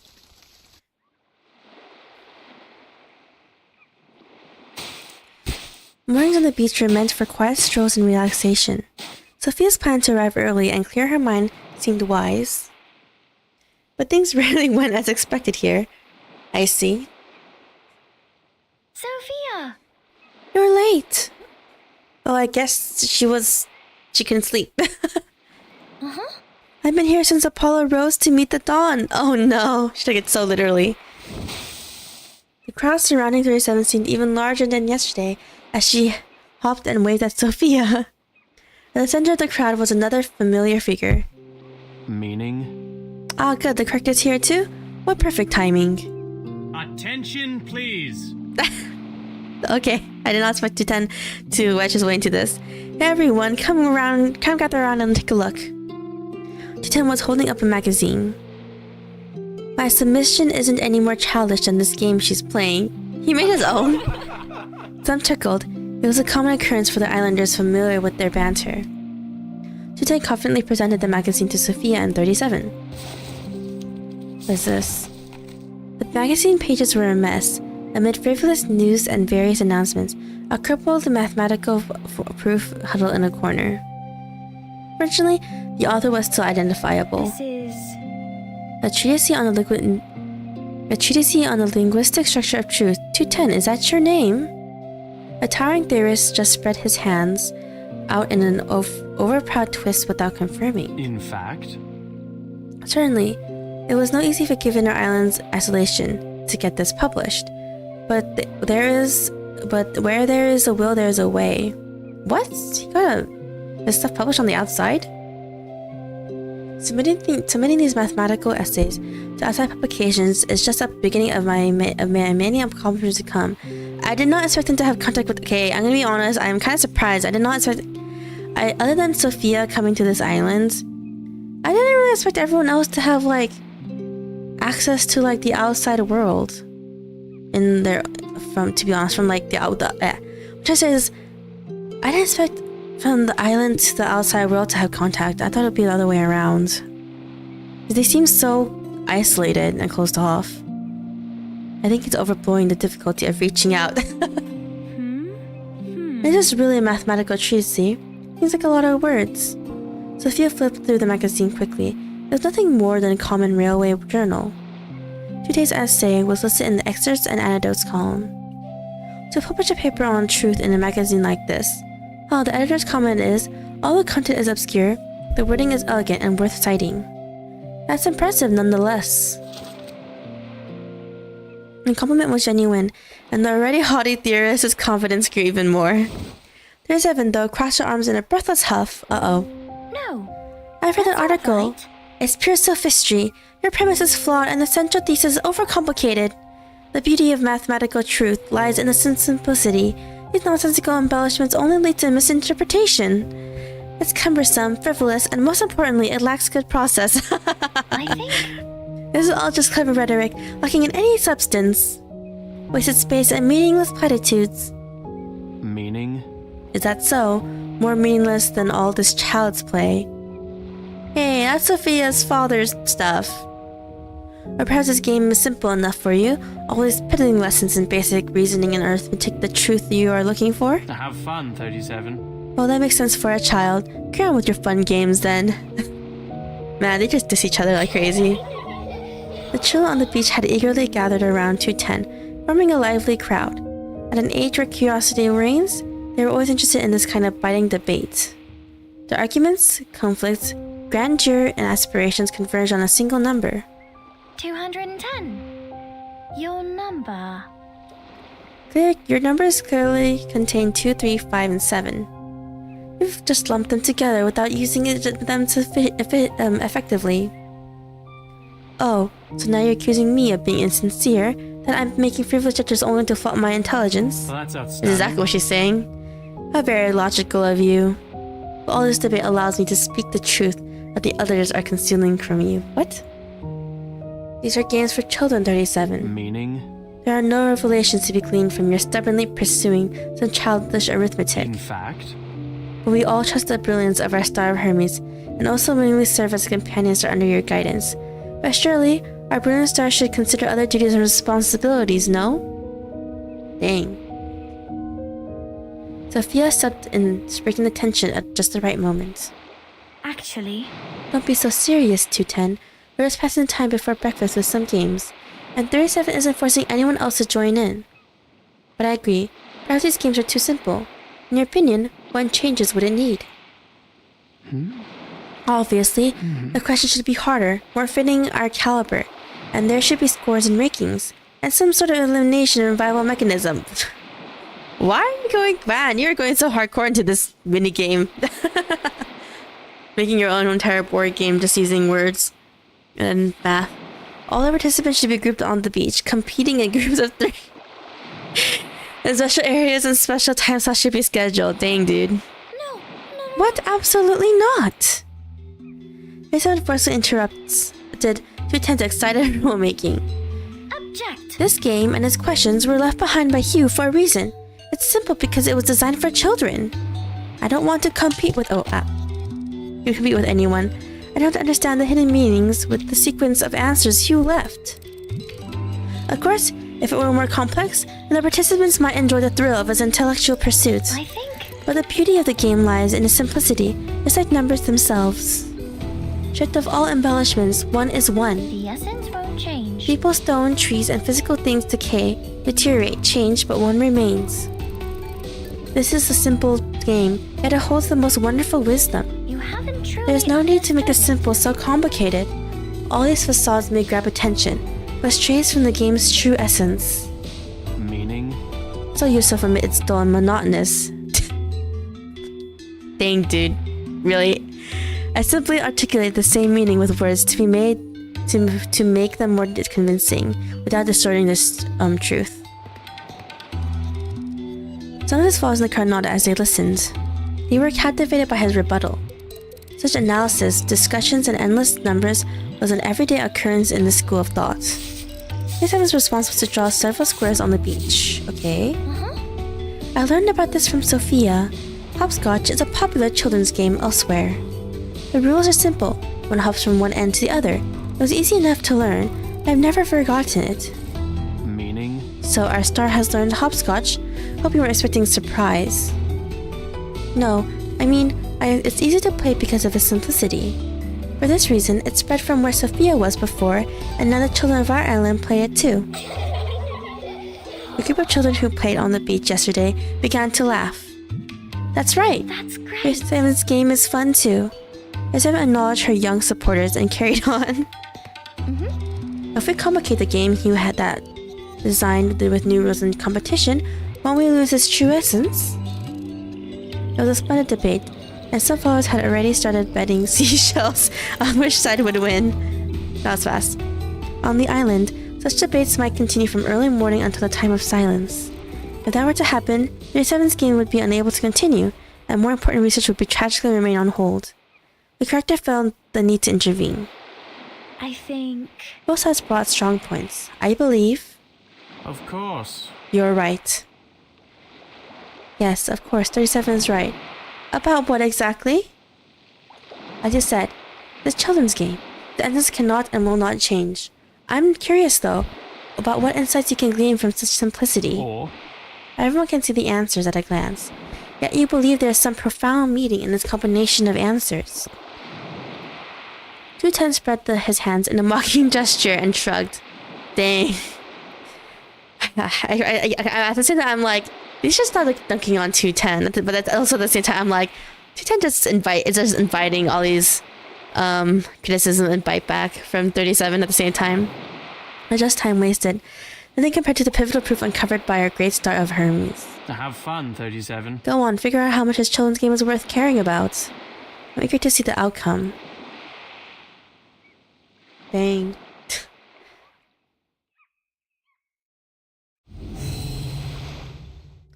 Listen to 210's statement.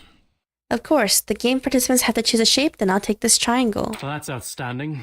I was curious why I didn't choose it, as 3 is perfect and harmonious, and really ought to be to your liking. But you, our star of Hermes, are the gold hidden in the sand on the never-ending beach. Dang. Okay.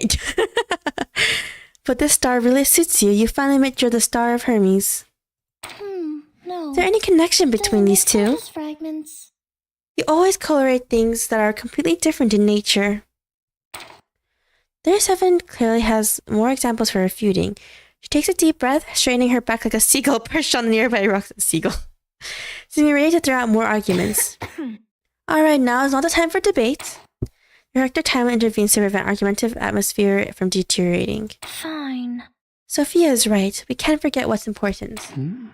Oh, I remember. A children's game. Well, that's outstanding. Let's start then. We'll see who's more correct in due course. Loudly and clear state the puzzle. For Okay. instance... A merchant needs to transport a wolf, a sheep, and a cabbage across the river. We can only take one at a time. Oh, this type of puzzle, huh? Interesting.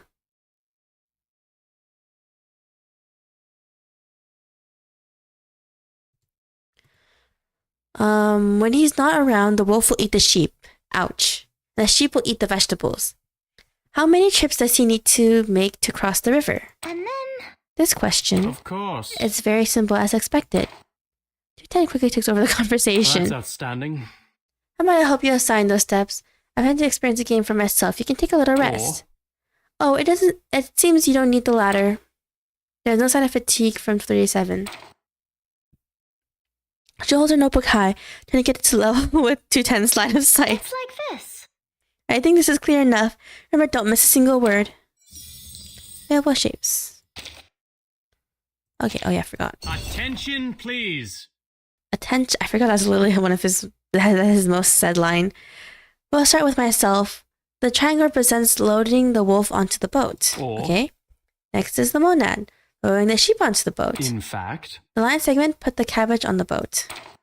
He quickly and briefly rattles off several corresponding steps. Sophia.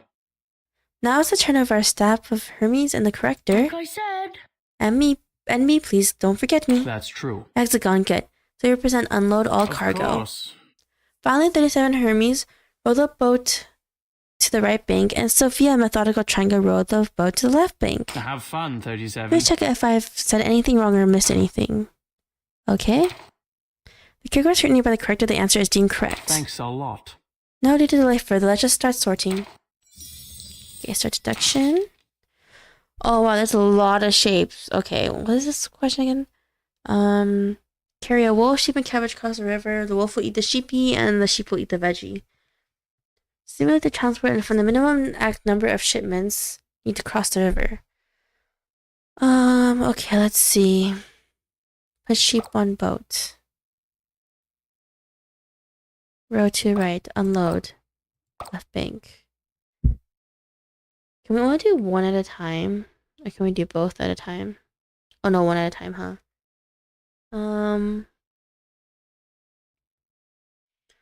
Let's see. Put the sheep back on the boat. Put the cabbage on the boat.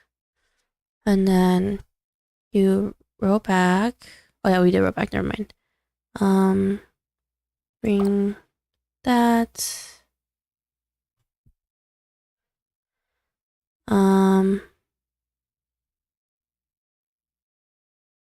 Row to right. Put sheep on. And then. Oops. Unload all cargo. Put sheep on boat and row back to the left.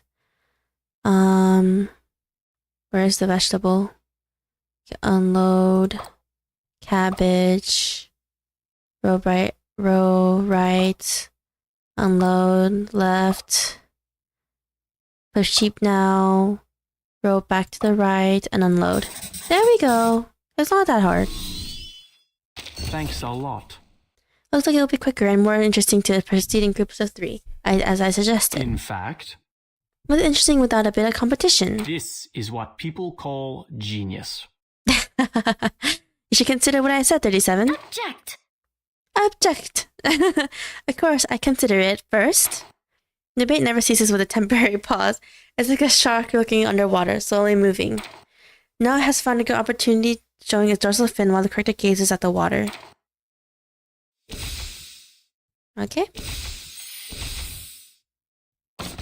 I claim that. Okay. Just numbers. It's already been over 3 hours of the stream. What? I just realized. Anyway. The sight in front of them seemed much like it always did. The salty breeze and the grains of sand carried by it. 2 figures strolled hand in hand. No one cared about the children sneaking away from the congregation. Just had to be careful to avoid getting caught. How's the math riddles? Not hard, actually. I feel like they're easier versions of like Professor Layton puzzles. Wow, this place is so beautiful and wide. Like, for example, like the one we just did, the sheep, wolf, and cabbage puzzle. I remember from the first game of Layton, there was one like that, with the wolves and the chicks. Have you ever played hopscotch? Sophia pointed towards several lines drawn in the sand with shells. Together, the lines form clumsy squares. Jump from here to there, but don't step on the lines or squash the shells. I used to play this game before I came to the islands. It's different from hide and seek. You can play it alone too. That sounds fun. But I can't understand the meaning of the lines. No form of pattern I can recognize. Maybe I need more time to understand their meaning. Next time I play, we kicked up some sand, twirling around. Oh, they're so cute when they're younger. Why do we only jump on the squares? Adding a 9-point circle to this game would be nice. 4 inscribed circles, 12 tangential circles. It'd be amazing if you only jump from the points. She shared her thoughts, trying to convey what she saw in her mind's eye. Her tone grew earnest and persistent, trying to illustrate the things she imagined. Yet it was like endlessly picking up shiny pebbles on the beach. Just like today. Oh, Sophia and 37, best of friends. She then always tries to make simple things complicated. You just want us to finish the game's problems. the scripture Well, said- of course the scripture said, one who does not divide the problem into 3 parts cannot achieve true wisdom. But that's no reason to propose 3-player matches. Present scene intertwined seamlessly with past memories, and affected by time. The girl's rare smile piqued her companion's curiosity, and she came over. Sophia, what's on your mind? What made you so happy? I think I was thinking, since the emanation, We've hardly ever gathered together like this. 6 became 6. You've taken over your mother's research, and 210 is always so busy with his proofs and fraternizing. Even discussions like the one we just had happen so rarely now. Yet after all this time, you remain so resolute. It's like you never changed. Maybe you haven't noticed, but I have changed. Raising her hand high, 37 gestured from the ground to her head. I've grown taller than before.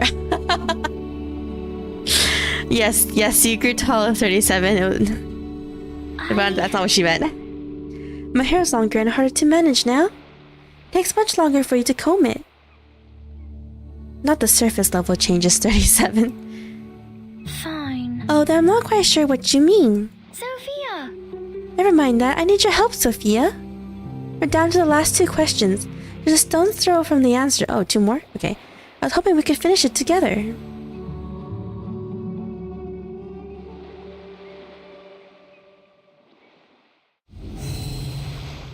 Alright, look for the last participants. It's like this.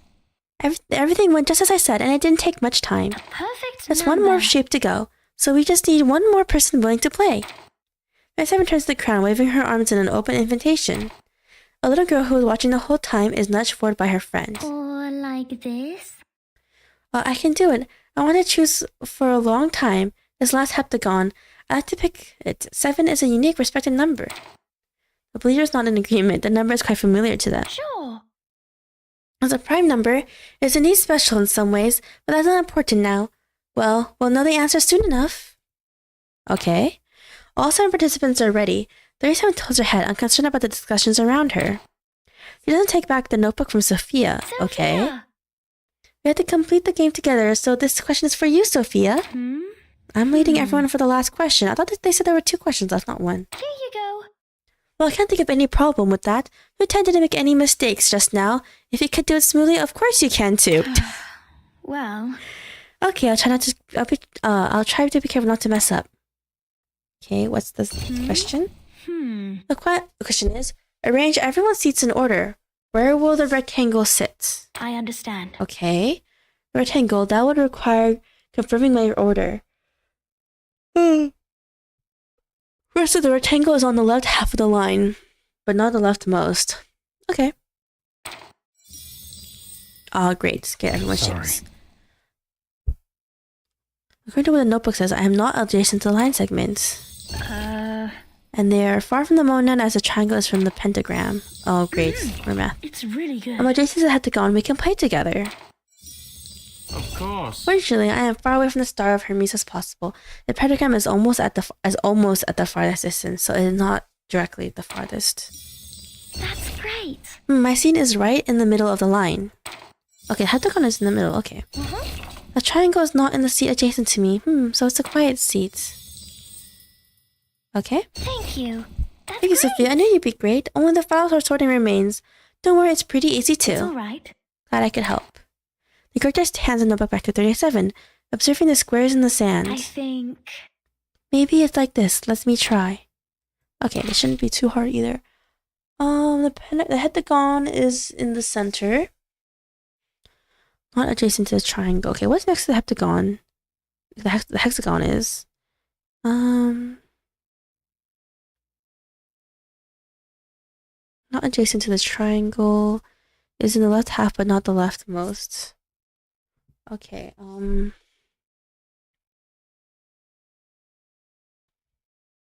let's see. Not adjacent to triangle. The pentagram.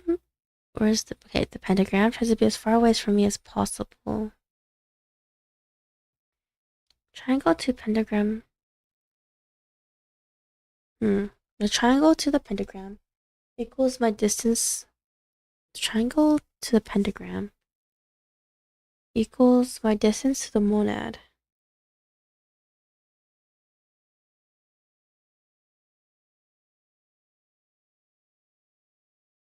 Triangle to the pentagram. Okay.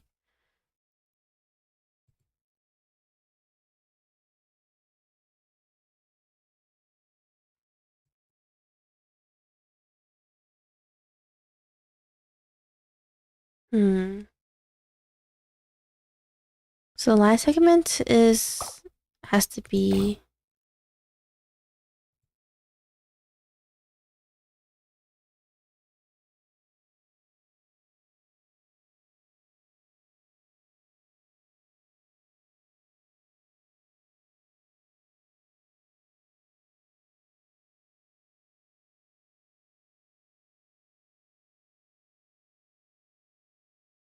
this one is actually okay.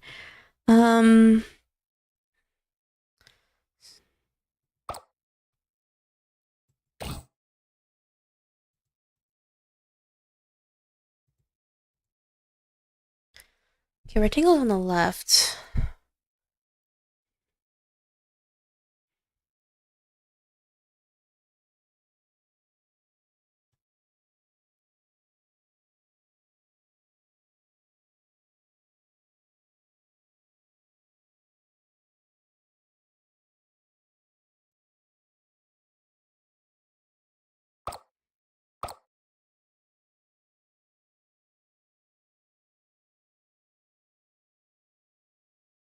I can do this. Maybe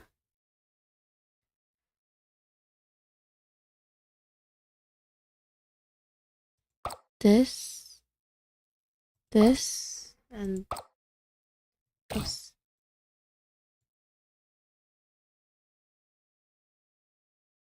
This and this? No.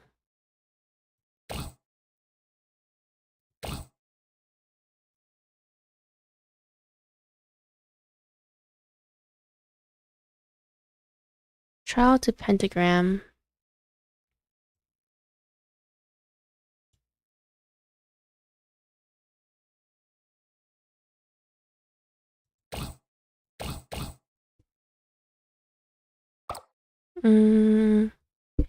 Trial to pentagram equals by distance to the monad.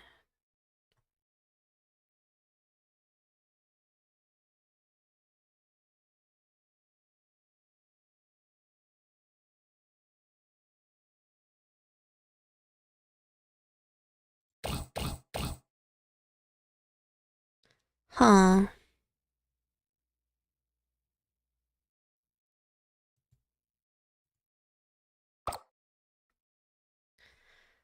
Triangle to pentagram is equal to my distance to the monad.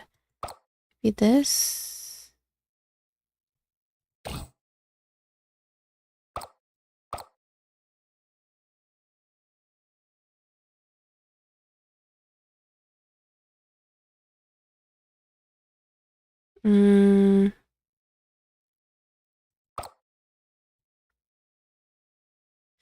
This is the center.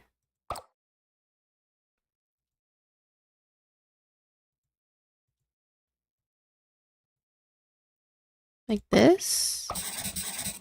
Okay. Okay. I kinda guessed the last ones, but it turned out to be right. Closing her notebook, 37 felt for every detail close on course to her body. The result was clear. In the beginning, everyone could see the number laid bare on the paper. 6334-34533.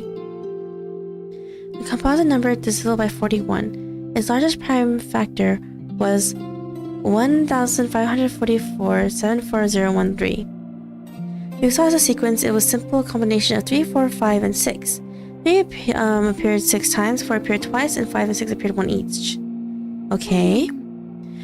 Whether you look at it as a number or sequence, I still feel something is missing. These annotated shapes must hold the key. I just haven't figured out what those little points mean yet. There's another point to an ink blotch on the notebook, directly under the hexagon. Or Just an accidental smear. It's like this. But look, there's the same mark below this question later on too. in fact, Sometimes, for convenience, you put a dot over repeating decimals in infinite series. That dot's above, but this one's below. Perhaps Sophia's father thought 6 had its limitations. No. That makes no not right. sense. It cannot be. Oh, why? The music's gonna get dramatic. What the heck? Having a sense of humor every now and then won't hurt. He shrugged, but pretending indifference to 37's rebuttal. admit I overcomplicated Hugh's marks at first. But there are so many possible attributes that they easily steer my thinking in the wrong direction. Remember what you said to me earlier. Don't complicate simple things. Or, Maybe there's no deep meaning in these symbols. Maybe you just made it complex. No, absolutely not. Makes sense. You didn't leave these marks at random. What's with the drum music? I'm kind of confused. Look, only the questions whose answers in number 3 have this kind of pattern. It's a small puzzle related to the number of triangles. I think... I followed the geometric shapes. I think 37 might be onto something. Feeling supported, 37 confidently continued. I think... I thought if I experienced this game firsthand, I'd understand the meaning behind these marks and sequences. I still don't get it. There's something missing here. It's because I don't understand you well enough. Maybe if I were Sophia. oh, Also, the conclusion is that there's no secret to this game after all. In that case, it looks like I've won. He just keeps on wanting to win everything. Don't be hasty, 210. The scripture says, the learned remain silent. They listen attentively and take other words seriously. So perhaps you will show yourself to be a proper learned scholar and let me finish without interruption. Dang! Our teachings also exhort us to listen to the sound of the wind. meaning? They demand that we earnestly listen to everything to expand our thinking. Have you considered that I too am part of everything? Think about your argument. Some games can hold the most beautiful wisdom. In fact, Yet, now you realize that this wisdom eludes you because you don't understand Hugh well enough. Can't you see, 37? I don't even need to knock your castle down. It's already a puddle of quicksand. 210 sarcastically shook his head, implying that the conclusion was self-evident. Unyielding, 37 crossed her arms. You haven't truly understood it. More meaningless rhetoric. Calm down and let me explain. The beauty of wisdom should apply to everyone, yet you want to uncover truths through personal relationships. or, Maybe this sequence holds meaning. Perhaps it's just a personal note Hugh gave to his daughter. After all, it's not a collection of axioms, it's a personal notebook. These numbers might only hold meaning for Hugh and Sophia, but what use do you have for them? The scripture also says, do not easily extend your right hand to others. In other words, one should attend to their own affairs. Yes, the Star of Hermes again eagerly takes away others' proofs and treats them as her playthings. meaning? Are the materials left by your mother enough to pass the time? Newton's mockery was evident in his words. This guy. But his opponent remains steadfast. Yeah, 37. Tell him what's what. No, the teachings mean that we shouldn't easily impart wisdom and knowledge to those who don't appreciate it. You twisted its meaning. Once you enter the temple, you cannot turn back. In the pursuit of truth, insufficient knowledge is worse than total ignorance. Since I've begun exploring this, how can I stop halfway? Essentially... And the meaning in numbers isn't determined by anyone. They exist unrelated to time and space of who we are. They're not someone's property. Right? If none of us know the sequence, how can we assert its true nature? The conversation veered again towards an endless back and forth. Uh-oh. 6, come and break them up. The corrector felt torn, caught between the two. Mediating disputes was her strength, but this seemed, despite their emotions, to be a well-reasoned debate. Maybe she should leave them to exhaust the truth. It aligned more with their scholarly approach. As she pondered this, 37 suddenly turned to her. In that case, let Sophia be the judge. Uncover the secrets in this notebook and see who's right. I agree. Let the character determine the truth. Oh, so this is how it's going to be. She sighed, regretting her momentary hesitation. It would be too difficult to refuse the expectant gazes of her friends. Fine, Well... I'll make the judgment. First, let me go over the game properly.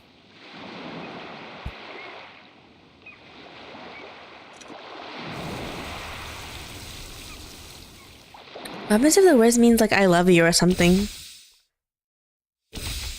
I don't know. go. Sand and gold. This island holds so many quirks, and 37 possesses the greatest of them all. She was born with her own set of numbers, always clear about where she's headed. Oh man, the CG is really pretty too. When she speaks of those never-ending numbers on the beach, those beautiful proofs, it feels like coming face to face with eternity.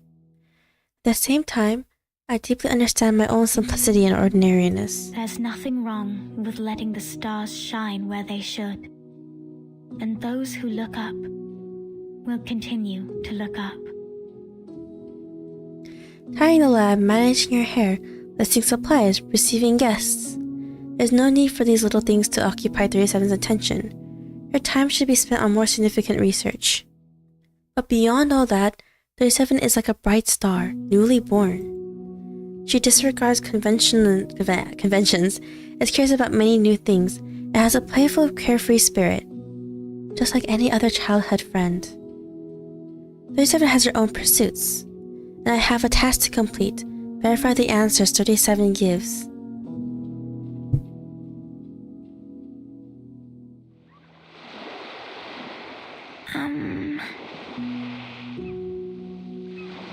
She touched her father's notebook, closing her eyes. She remembered many vivid fragments. Shifting sands on the beach, the sting of her fingers as she polished his lenses. The fragrance of cinnamon and chickpeas lingering in the air. A ship cleaves through the water surface, approaching the shore before disintegrating amid fading cheers. Then, everything moved forward, beyond the surging waves, back to humble streets. Memories from beyond the island that belonged exclusively to Sophia, reaching back to her blurry childhood impressions.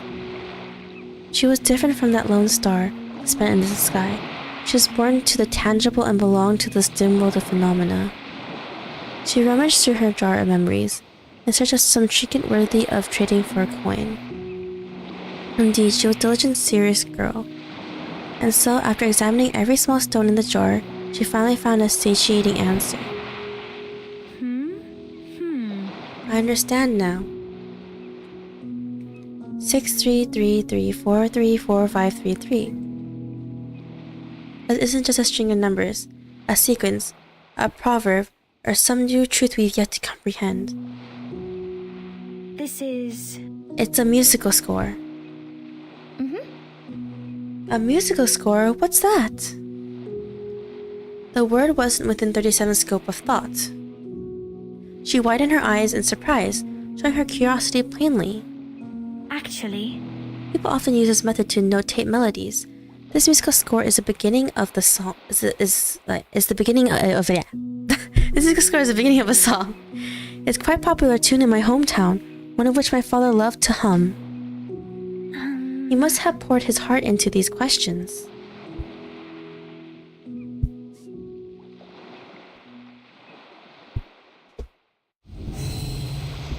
Listen to Sophia sing that familiar song. The sea breeze whips over the past the rocks and geometric shapes, scattering a handful of fine sand. The grains gathered into a tiny mound at the edge of their shoes. Do you guys see this? The little 36 on the top of the screen? And then not 36. The little 6 at the top of the screen. So funny. Out to help the 37 with the validation, the crowd dispersed into groups to go on about their own business. Only a few figures remain on the beach. Is everything, all of it, just about this number? I think I still remember how this explain everything. Pick up the scattered syllables. Okay. Oh, they just tell you the answer right here. 6 3 3 3 4 3 4 5 3 3.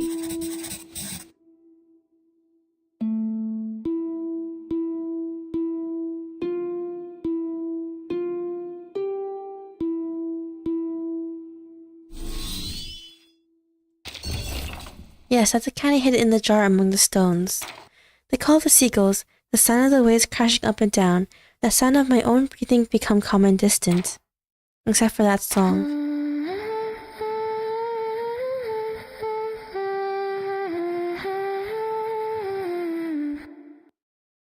I didn't know that was actually going to be humming. Surprised me.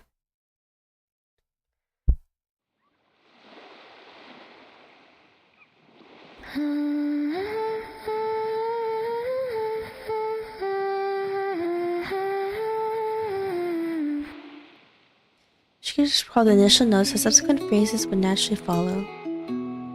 At first, stumbling and hoarse, soon the song became fluent, resonating across the quiet beach. I knew numbers could be music, but why didn't I think of it earlier?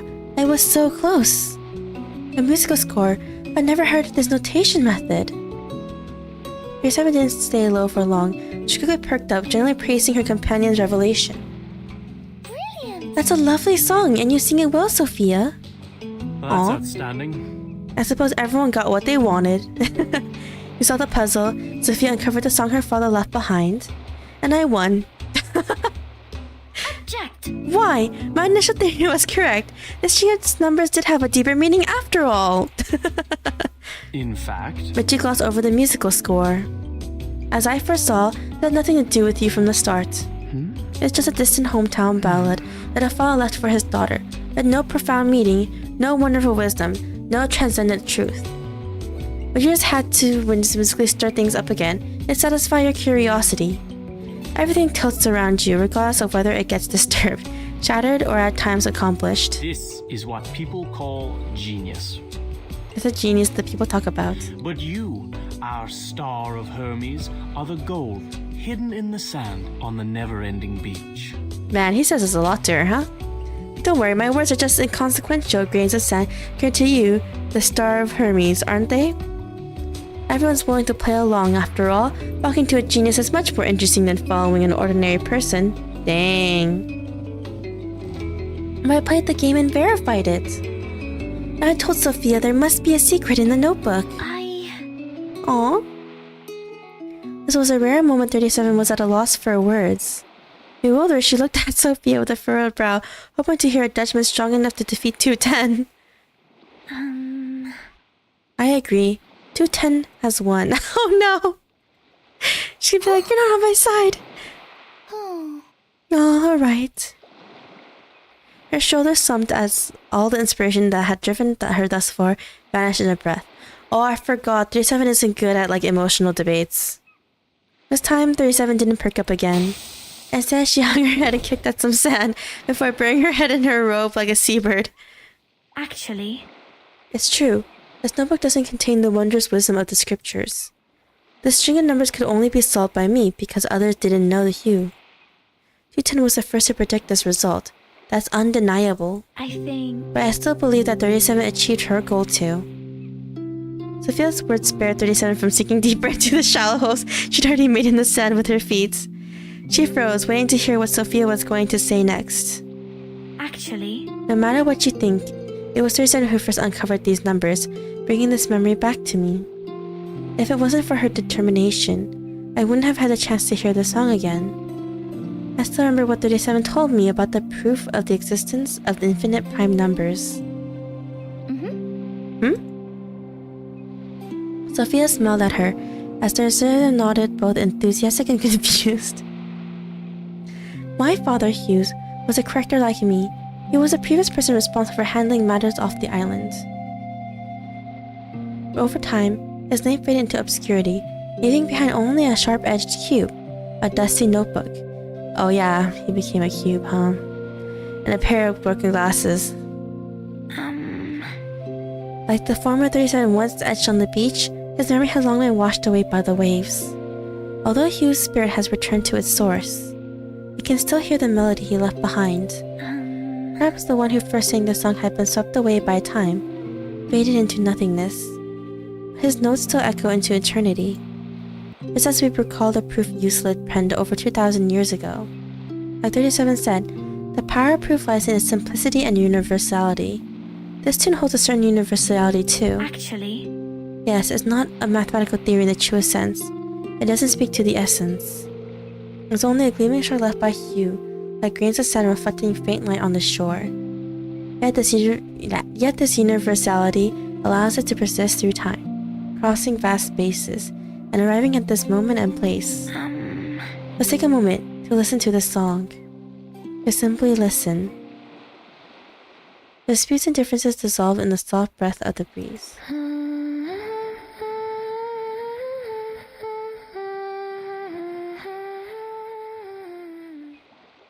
The beach returned to silence, and only the melody lingered.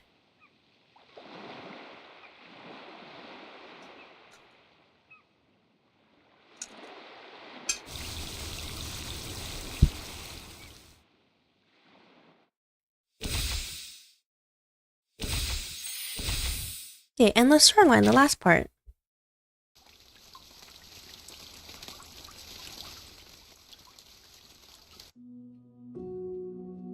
I used to think other people's opinions didn't matter to 37. Even in the most heated arguments, she never paid them much attention.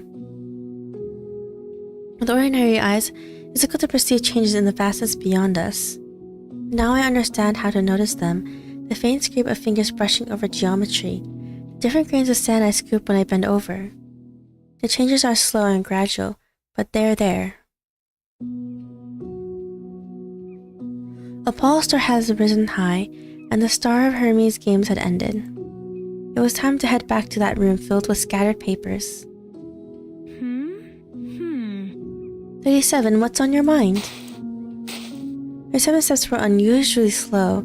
She wondered if the verdict had hit her harder than she had predicted. The ever-sculpturous corrector began to direct her decision. Perhaps it would have been better for 6 to maintain the balance. Sophia? 37 started somberly, her breath softer than usual. I hope I didn't waste your time. Do you think it was all just a pointless game? The doubt spilled out of her, eagerly awaiting an answer. Of course not. The song means a lot to me. It's a precious memory. Are you upset, 37? You didn't seem so down when we listened to the song earlier. Well, that's because it has such a lovely cadence, and you sing it so well. Her praise came sincerely and quickly, no doubt about it. But what surprised me was when you mentioned that proof about infinite primes. I remember it, but I have no idea when I told you about it.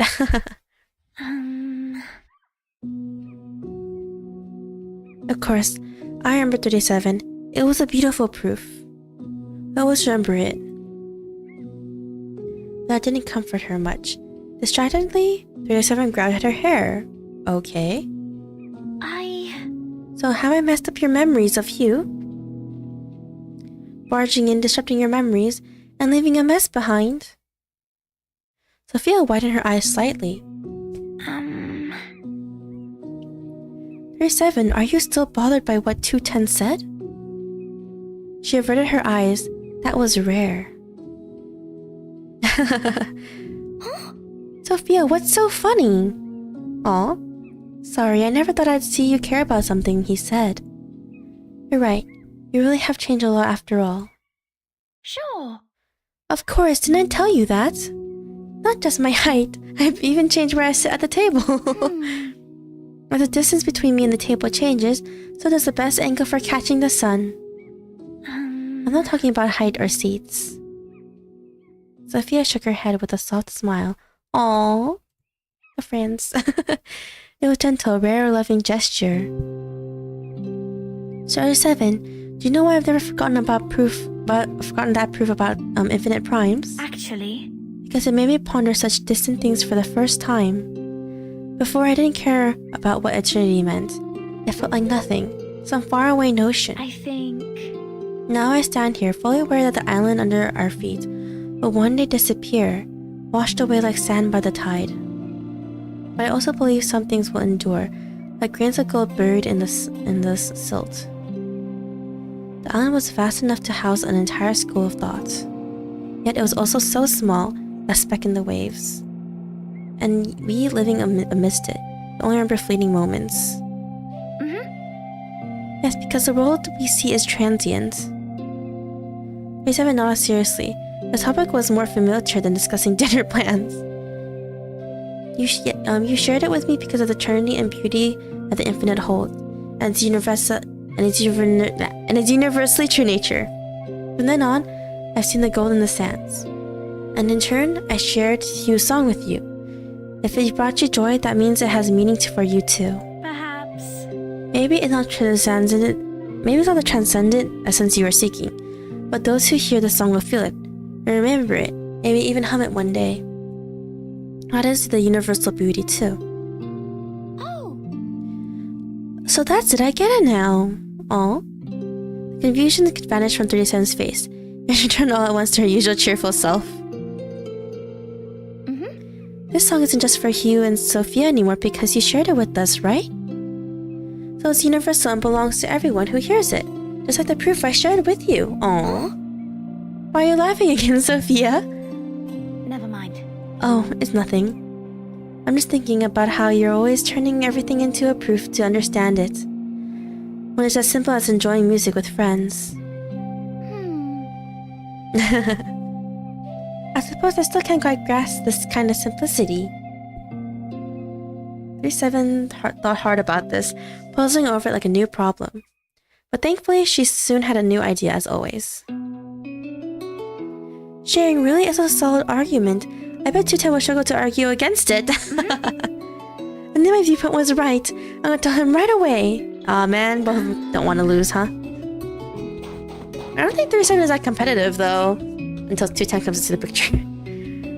37 hurried up and caught up with 210, who was leaving through another magazine. Meaning?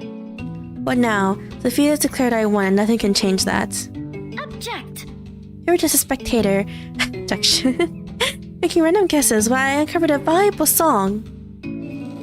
Believe what you want. I've said enough today. I like a bit of peace and quiet now.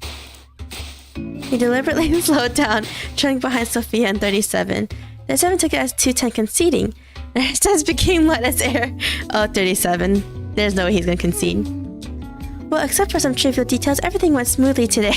Perfect number. It's the number 9, the trinity of peace, friendship, and harmony. Absolutely perfect. Oh, that's right. 37 turned to Sophia with a sudden recollection, a joyful smile spreading across her face. Sophia! Come on, Sophia. Give me your hand. Here you go. This is for you. The notebook? Oh no. The feathers, shells, and pebbles formed a lovely decorative chain. There was a lone pebble next to it. Is this for me? Sure. Of course, and this one I found on the beach just now. The pattern forms a fantastic number. We can add it to the chain, or give it a toss to the waves. Thank you. Thanks, 37. Aww. That's great. I came to the beach this morning to give it to you, but I found myself sidetracked and completely forgot. It's alright. They are beautiful. That's alright, 37. I really appreciate your gift. That's great. Shall we hang out again tomorrow, Sophia? I'll catch up with my research in no time. On the day after tomorrow could work too. We can make this a regular island activity. Sophia's like, nah. Now was the time, relaxed and pleasant enough for her to ask what she had left unsaid. Is 37. everything, all of it, just about this number? Do all these numbers have an Does it infinite explain meaning to you? everything? Sure. Aw, of course. There's an answer without missing a beat.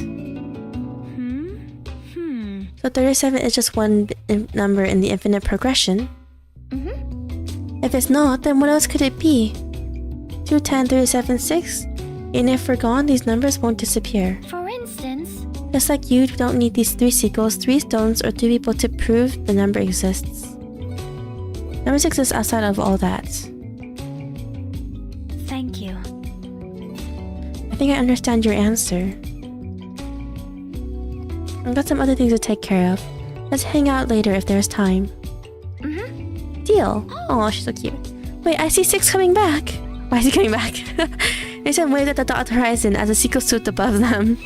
She sprang up, reading the leader. Good morning, 6. 210 and I had a disagreement over something. He's like, don't tell me. But the sequence, it's connected to a song. I'm afraid I don't know much about songs. But it's only logical, isn't it? If there's any doctrine from our past that fits the situation. Thinking things through can help purify one's intellect. We need Perhaps. A period of high competition would be helpful. Fine. Doesn't suit me. Well, I'm afraid. Alright, I'll come up with more convincing arguments on my own.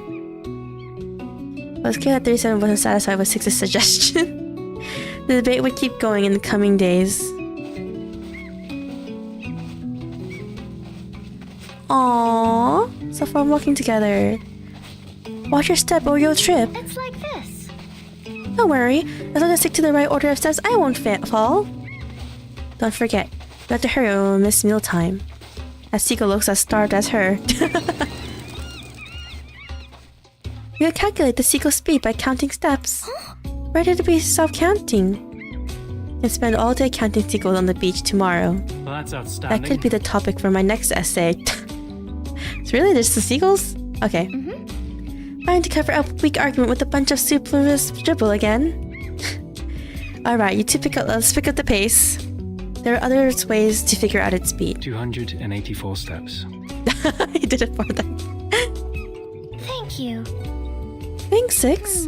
The time it took us to get here is... Aww, cute ending. Have all of them getting along. The end. Alright. Let's take that. Thank you very much. Okay. Now I said we're gonna do chapter 5.5. Where is the story? Oh yeah, after we do chapter 5.5, I'll end the stream there, okay? I don't know how long it is. So chapter 5.5, the star. Lovely meeting. Part 1. With a shake of her head, the little white duck finds the gold crest. Okay. What white duck?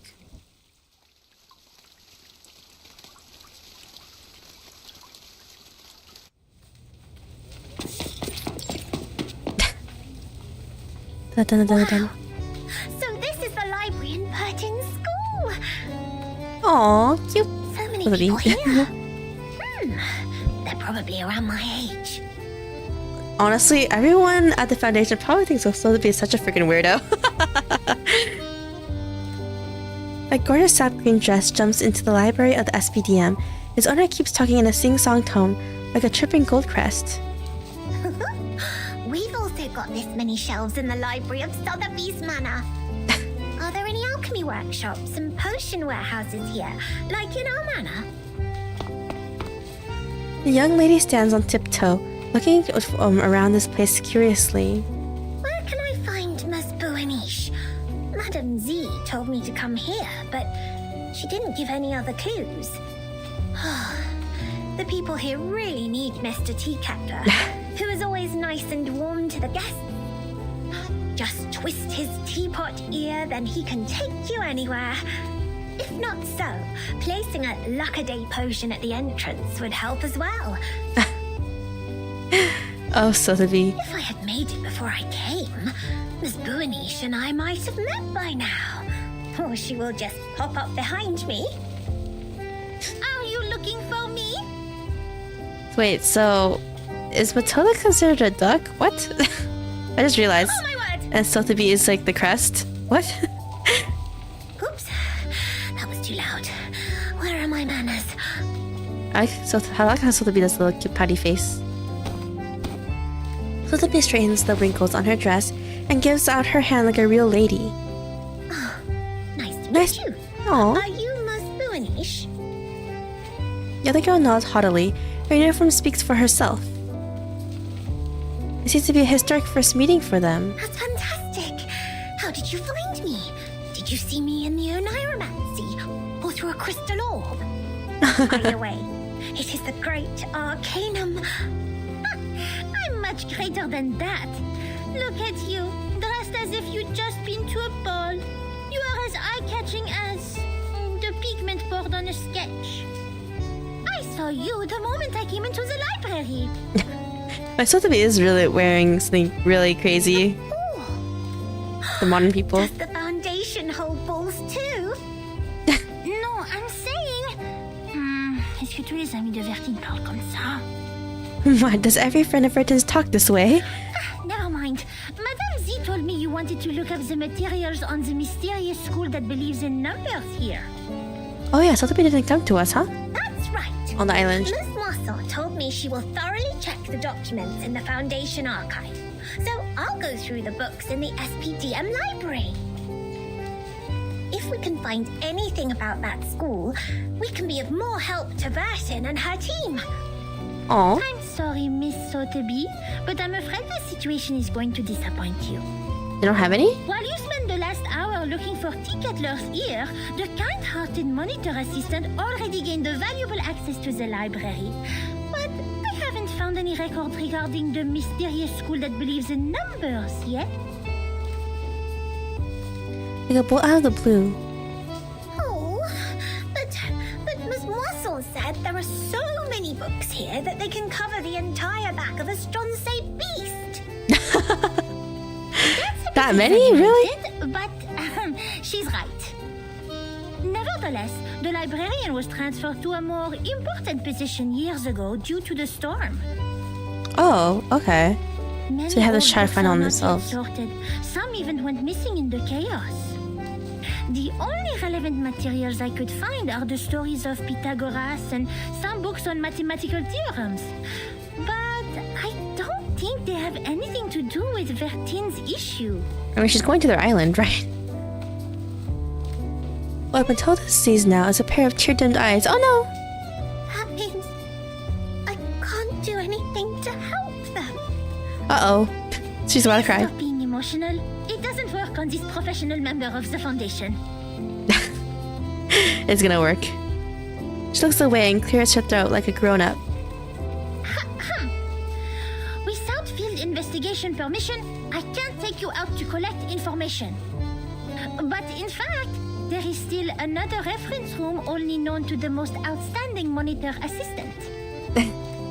Oh, Matilda, she's so arrogant. Hooray! Other students in the library cast disgruntled glances at them. Oh no. Shh. It's a violation to make noises in the library. Please follow me, Miss Sotheby.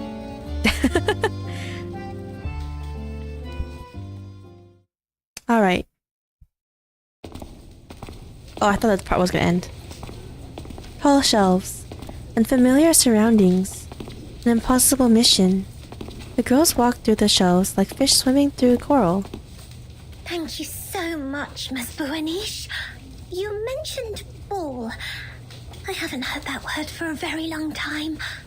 I remember what Mr. Carson, my butler, had taught me. He said, express your gratitude to fair ladies by holding a grand ball. She wants to hold a ball? I'll write to my father and ask for a brand new, unsinkable and maneuverable rock and roll park. I'm sure he will gladly say yes. Maneuverable rock and roll park? Yes. We can hold a twist ball on it when Vertin and her team are back. Please allow me to say no. The monitor assistant of SPDM will never participate in such an inelegant activity. Wait, did you just say Vertin and her team? Yeah, why not? Why is Matilda blushing so much? We can talk about the ball later. The kind-hearted Matilda Buanish will try her best to help you with the task. But, of course, it's only out of her sense of responsibility, not for some personal reasons. She's such a Tsun. They go faster and faster. Finally, they reach their destination.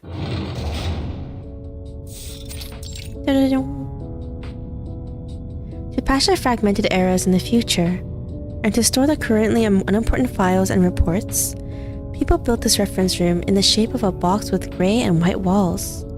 During this awful time, which might last for ages, people call it the footnote of history. Here we are, the reference room storing unnecessary information. It's a place ignored by most staff. Wow. Even so, this careful, reliable monitor assistant will not let go of any details. I sad to see the books treated this way. She knocks on the rusty sign haughtily. Oh no, the sign is rusty. That long? I hereby officially appoint you as the Chief Assistant of Monitor Assistant of SPDM. I will take my responsibility and teach you how to become a devoted Foundation member. Matilda pulls off the cloth covering the archive cabinet. No surprises in the air. Here is your first task. Read through these unsorted old files. All of them. Oh no. The monitor assistant takes a dusty file from the cabinet. The paper inside has already turned yellow. I have searched all the archived ones. These are the last parts. Most of them are discarded administrative documents, low-priority materials, and substandard reports written by rookie investigators. Dang. By the way, you should know I didn't sort any of them out for you, and they don't necessarily have what you want. That's all right. Leave them to me. I love reading. Oh, okay, good. Sotheby's not do. daunted. Here's the key. Keep it safe. You can sit on the cushions there when you sort out the files. I don't want your dress to stain the stone bench. I'll go see if I missed any files. Listen, this monitor assistant will test you on your familiarity with these files when she's back. Did she actually read them? Matilda, I mean. 3 hours later. Let's see what happens. Double check completed. Looks like I didn't miss any relevant files.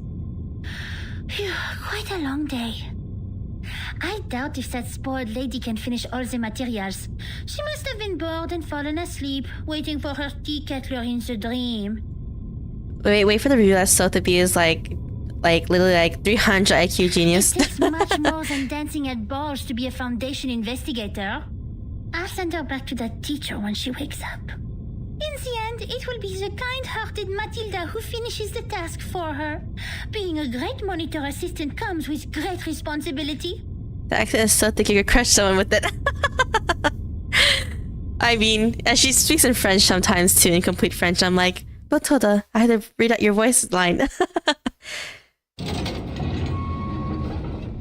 Again, Matilda gently pushes the door open. Surprisingly, she is welcomed with an energetic greeting. Oh, Miss Boanish! Standing on a ladder, Sotheby gives her a big smile with a stack of files in her hand. The files she didn't finish reading are scattered on the ground, while the others have been well organized in the cabinet. You didn't fall asleep. Did you sort out these files?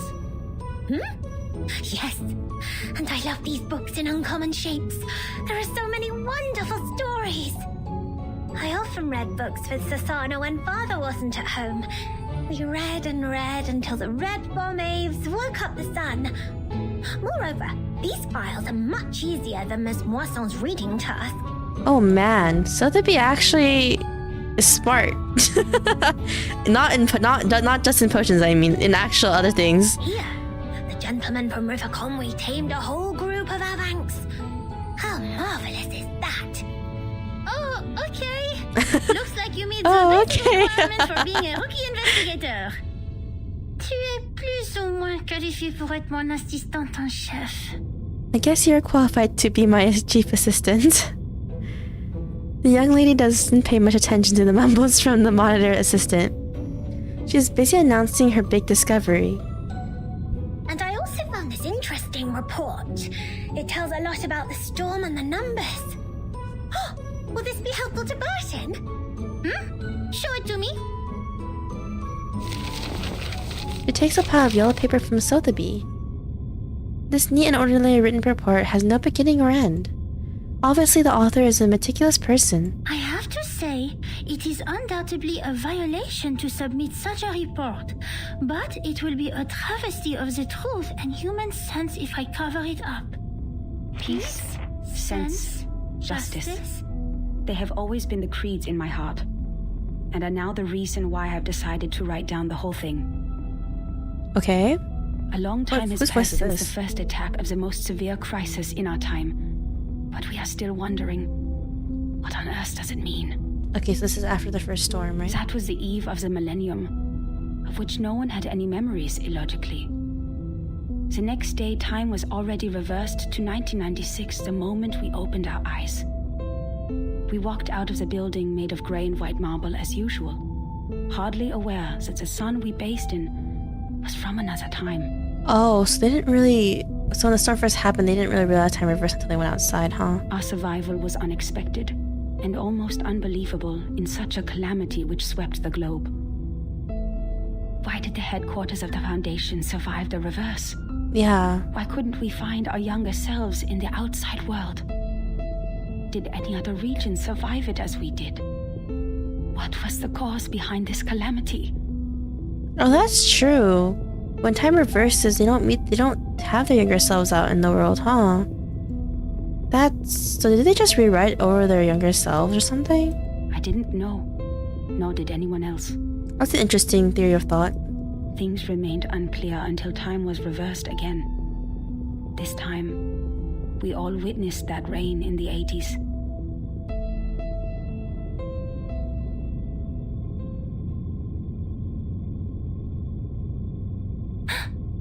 These files Version needs? Yes. I think so. She says in a trembling voice. This monitor assistant who always claims to have a cool head has never panicked so much. It's a report written by someone who witnessed the storm. And it has recorded the storms before Verton became the timekeeper. How did they lose those? I'm just like, huh? Okay, soap science. Part 2. After a terribly heavy downpour, it's hard to stay calm.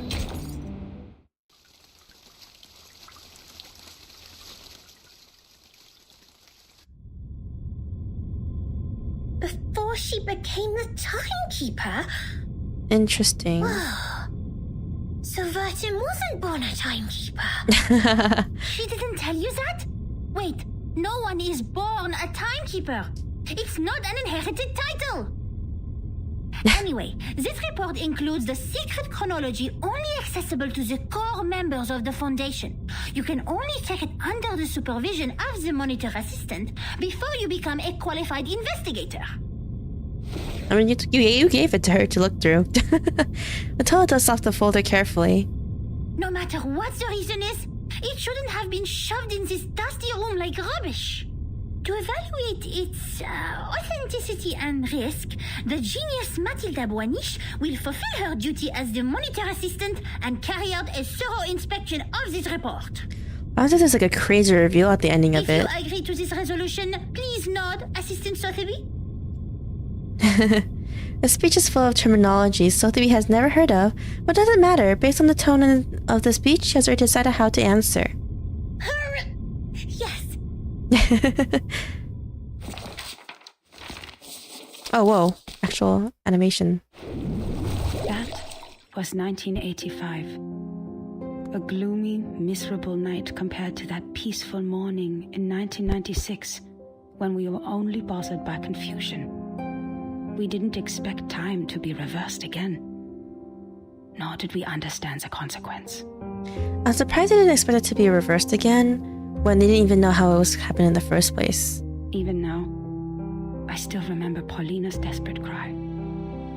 One of her hens was already inside the safe area when she fell at the entrance to the headquarters. And that was the only part of her left to us the next second. Oh. That's messed up.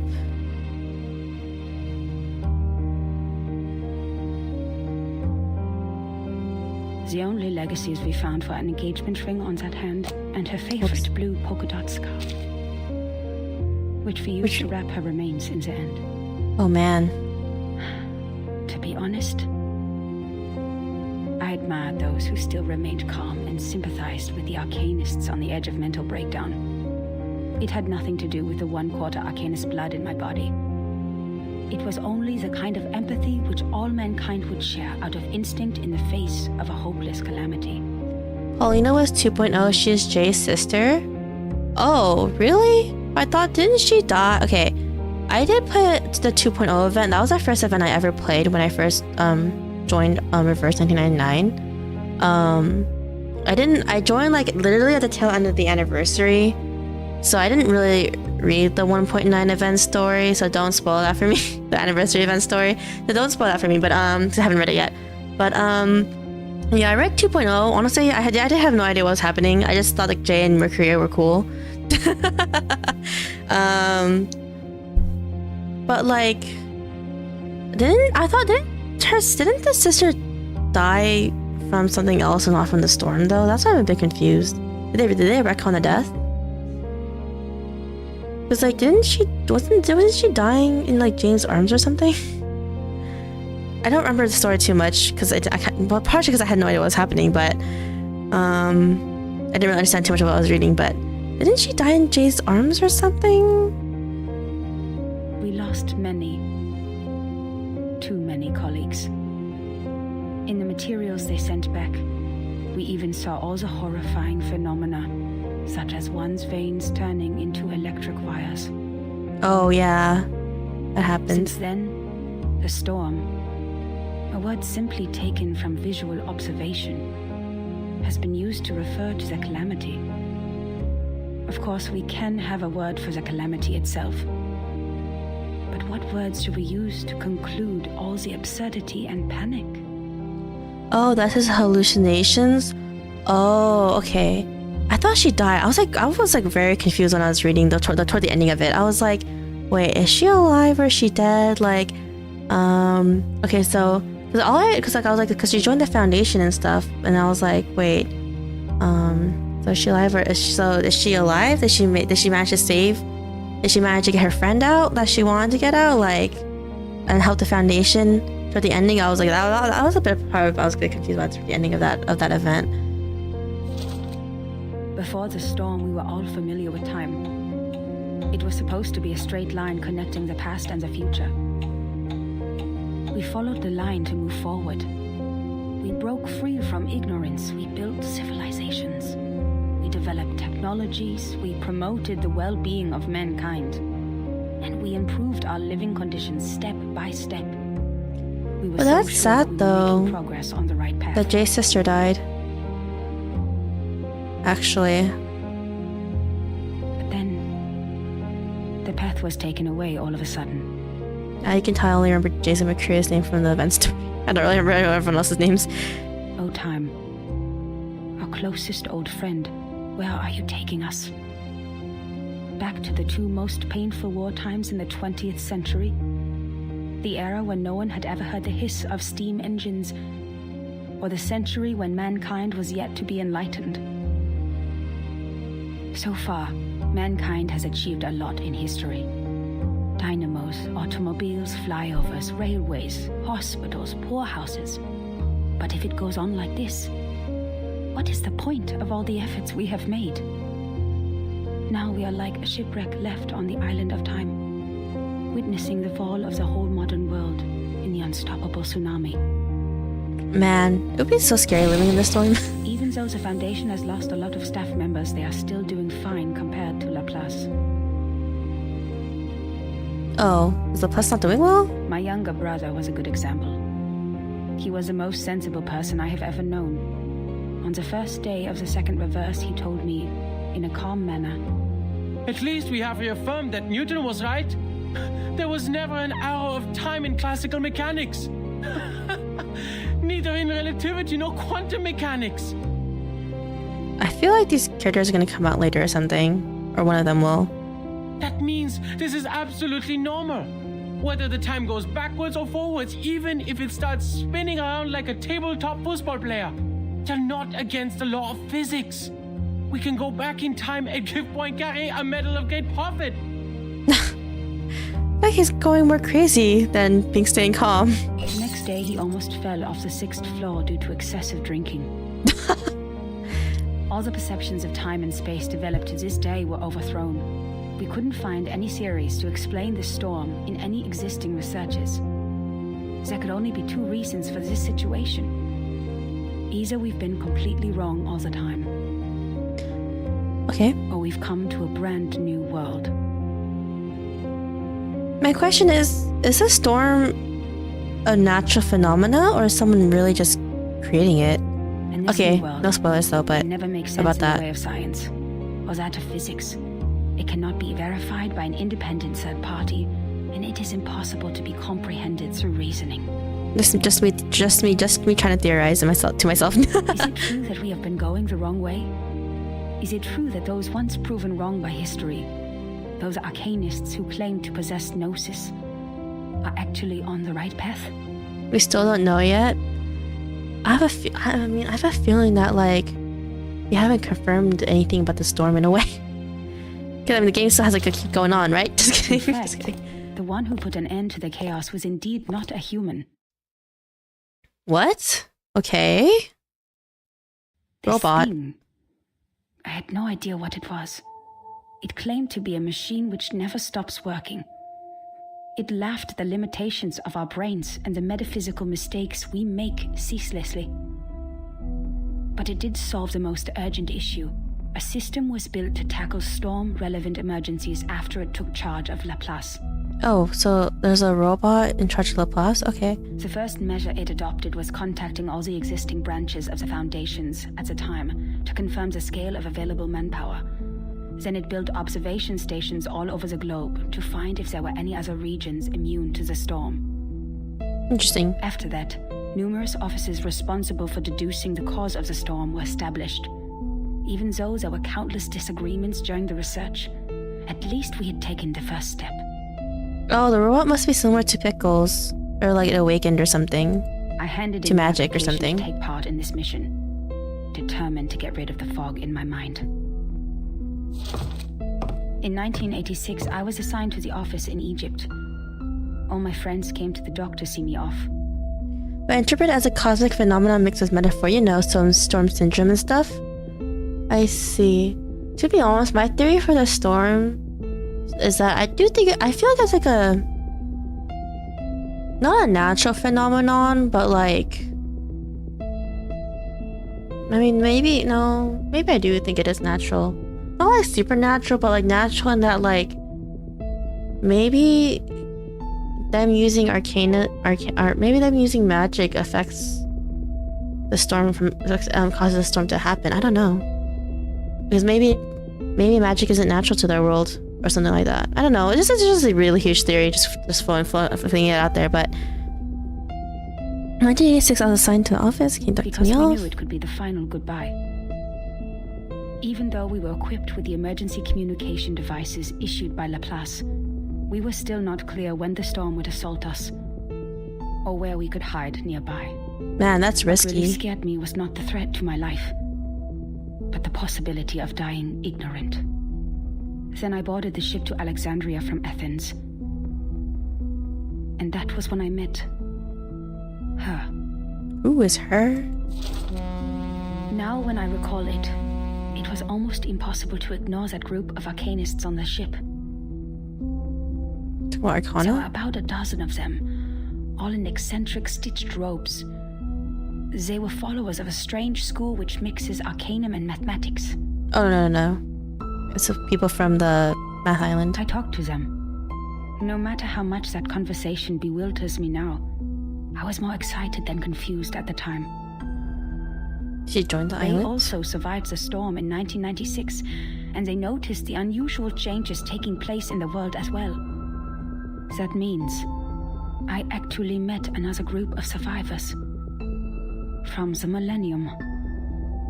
Oh wait, this must be like the group with like 37's like mom and the others.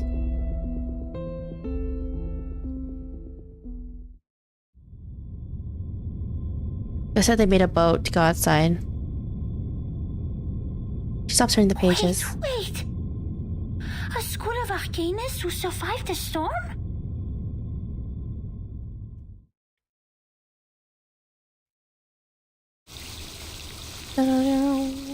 Dun-dun. The Tower of Babel. Okay. Most of the time, language barriers are the least significant obstacles between people.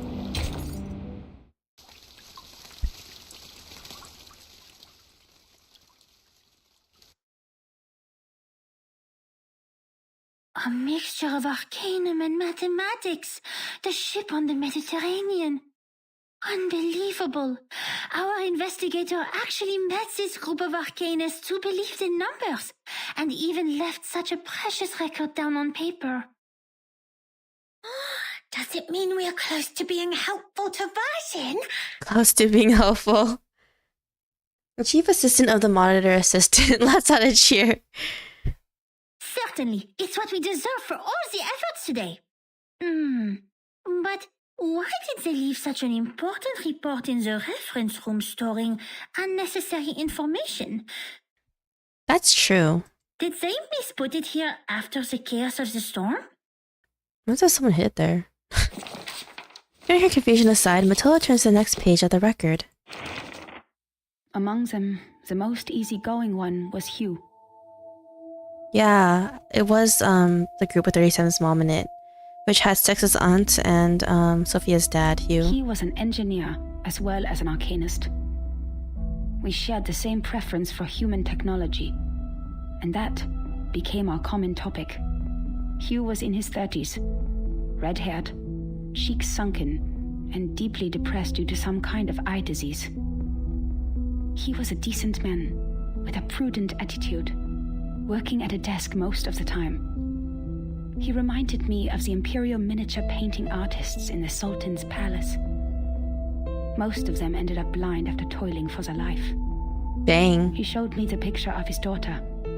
I don't have children, but I could feel his happiness as a father. Although I got along well with Hugh, he seemed quite out of place among that group, which was actually led by her. I don't know what words to use to describe her. She was like a meteor shower, a tempest, or an unreasonable catastrophe itself. Her existence was just like her name. 37's mom? It was simple, yet implied a lot. Please forgive me for my cowardice.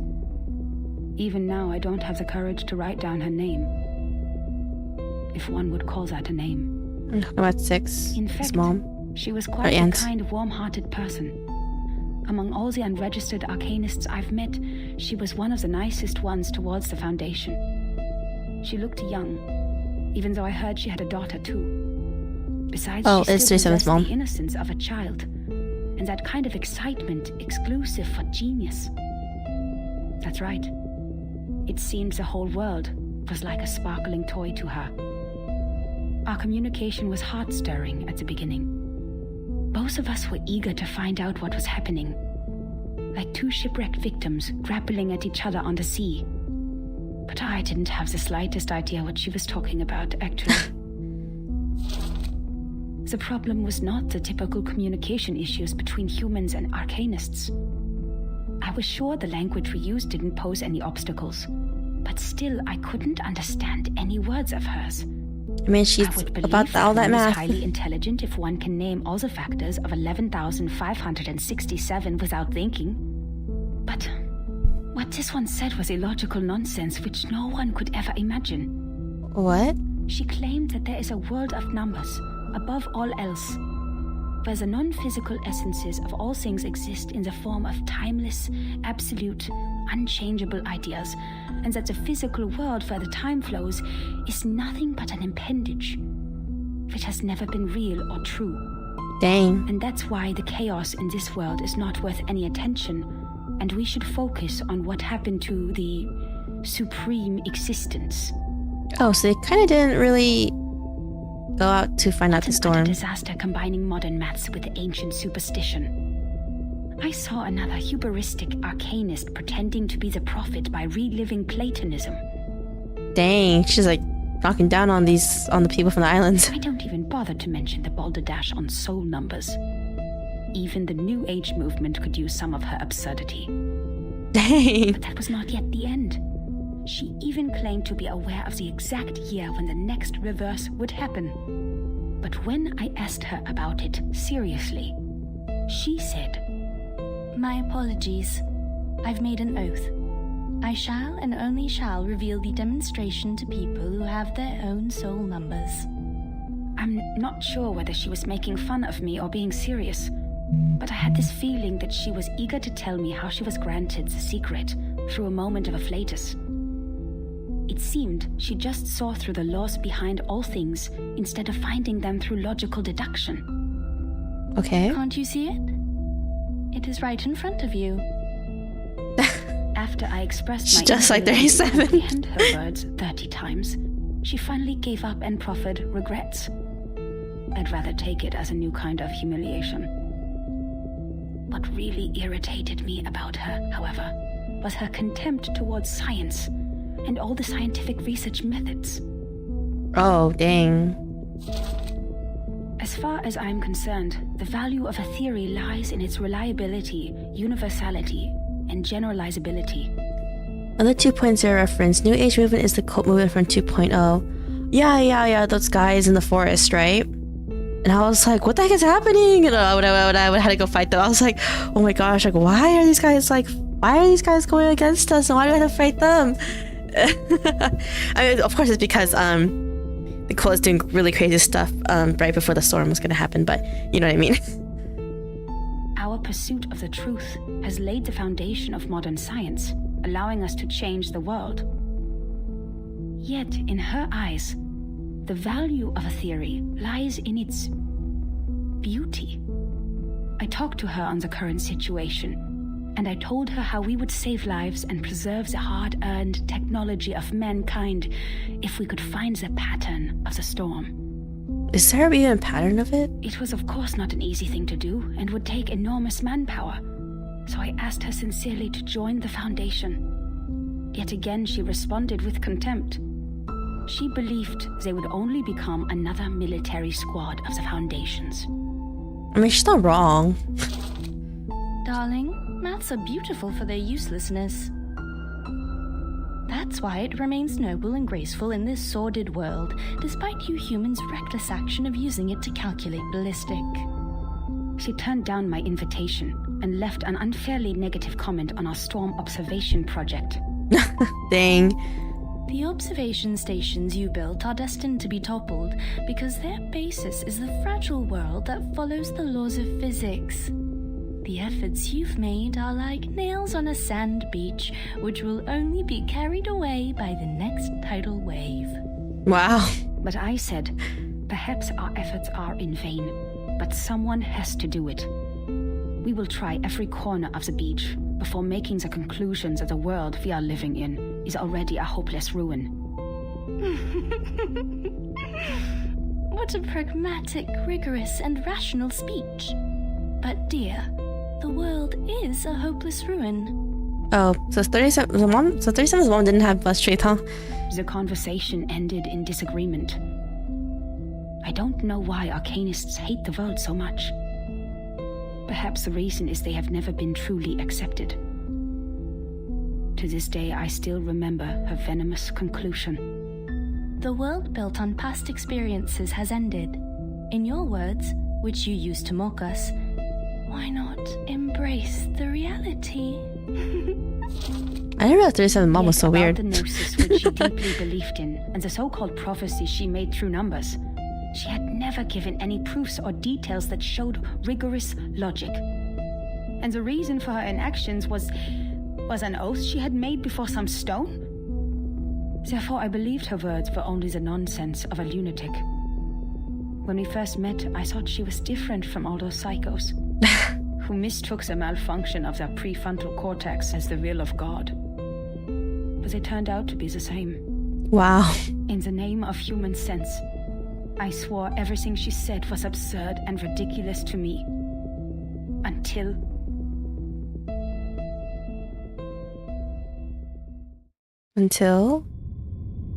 Oh man, that cliffhanger. Madame Z said the arcanists on that island are all named after numbers because they have a strong belief that numbers are the essence of their souls. The investigator wouldn't write down her name. Is it because of the conflict between their beliefs? I wonder what 37's mom's number was. It was probably another prime number, I'll be honest. As I'm thinking. Matilda turns to the next page eagerly. I was checking a novel brought in class by some undisciplined student. But the reality welcomes her with an empty page. Oh, man, that cliffhanger! That's all? Maybe because the story ends with an abrupt stop or the hope just raised as dashed down, or the hope just raised has dashed down, Matilda clenches her handkerchief with her sweaty palm. Submitting such an unfinished report would only cause problems for the reviewers and evaluators. But this investigator didn't even write down their name. Yeah, they didn't. Don't worry, Miss Burnish. I'm familiar with this situation. Every time after the brave Typhon defeats Jupiter, he returns to the Auto Island. She's talking about a TV show in her time. But each time we twist the ear of Mr. Glassbox, Typhon will show up again and again. As Moisson told me, the ear is the key to bringing back our hope. But didn't Typhon lose against Zeus, though? Wait, In actual Greek mythology? talking about the shows on the mechanical television? Ignoring the monitor assistant's confusion, the enthusiastic young lady starts looking around for the ear that carries all her hope. Stop, Miss Sotheby. Please, take a seat on the cushion and listen to me carefully. This is a detailed report written by a formal investigator of the Foundations, not some TV show full of cliffhangers. That means we will definitely find the rest somewhere. Oh, I see. Must be a cocoa treant who took away the other part of the book. The cocoa treant? Usually, they will be attracted by Luna Fixer. Luna By Fixer? following their traces, we'll find their lairs in the stable. So this is what she says, I'm like, okay. You mean Okay, someone took sure. it away? That's highly possible. Data loss is not allowed in the Foundation, especially under the Monitor Assistant's management. We must prepare Luna Fixer. Don't forget their favorite jigging magical beans. Particularly magical beans. I don't have those materials with me right now, but I can write to them. It only takes a month. The disconcerting conversation is clear too much for the rigorous monitor assistant. Nuh-uh, we don't need that. After taking a deep breath, Matilda takes out her crystal orb. An ambitious smile spreads over her face. You've perfectly accomplished the task from me when you found this valuable report. Well done, Assistant Sotheby.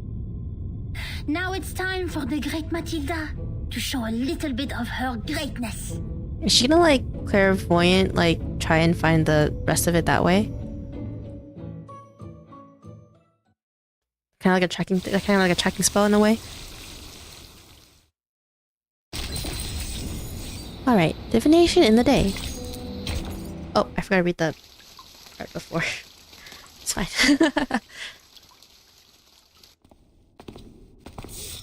Oh, we're at La Place. I remember this place. There is no moonlight during the daytime. But the moon is not the only choice for divination. Judging from the omen, it's at the northwest, the beginning and the ending of the ring, where the wall reflects repeatedly. A funhouse? Just kidding. Holding the crystal orb with both hands, Matilda keeps adjusting her position while trying to find out the vague vision in the sphere. Sotheby follows her with a curious face. The northwest of SPTM. This one is straightforward. The beginning and the ending of the ring is not a problem either. The icon of the computing center is exactly the Ouroboros, a serpent eating its own tail. They have an Ouroboros symbol? That's kind of cool. But where the wall reflects repeatedly, does that mean a closed room with mirrors? The mirror in the display center is a huge kinescope in the wall.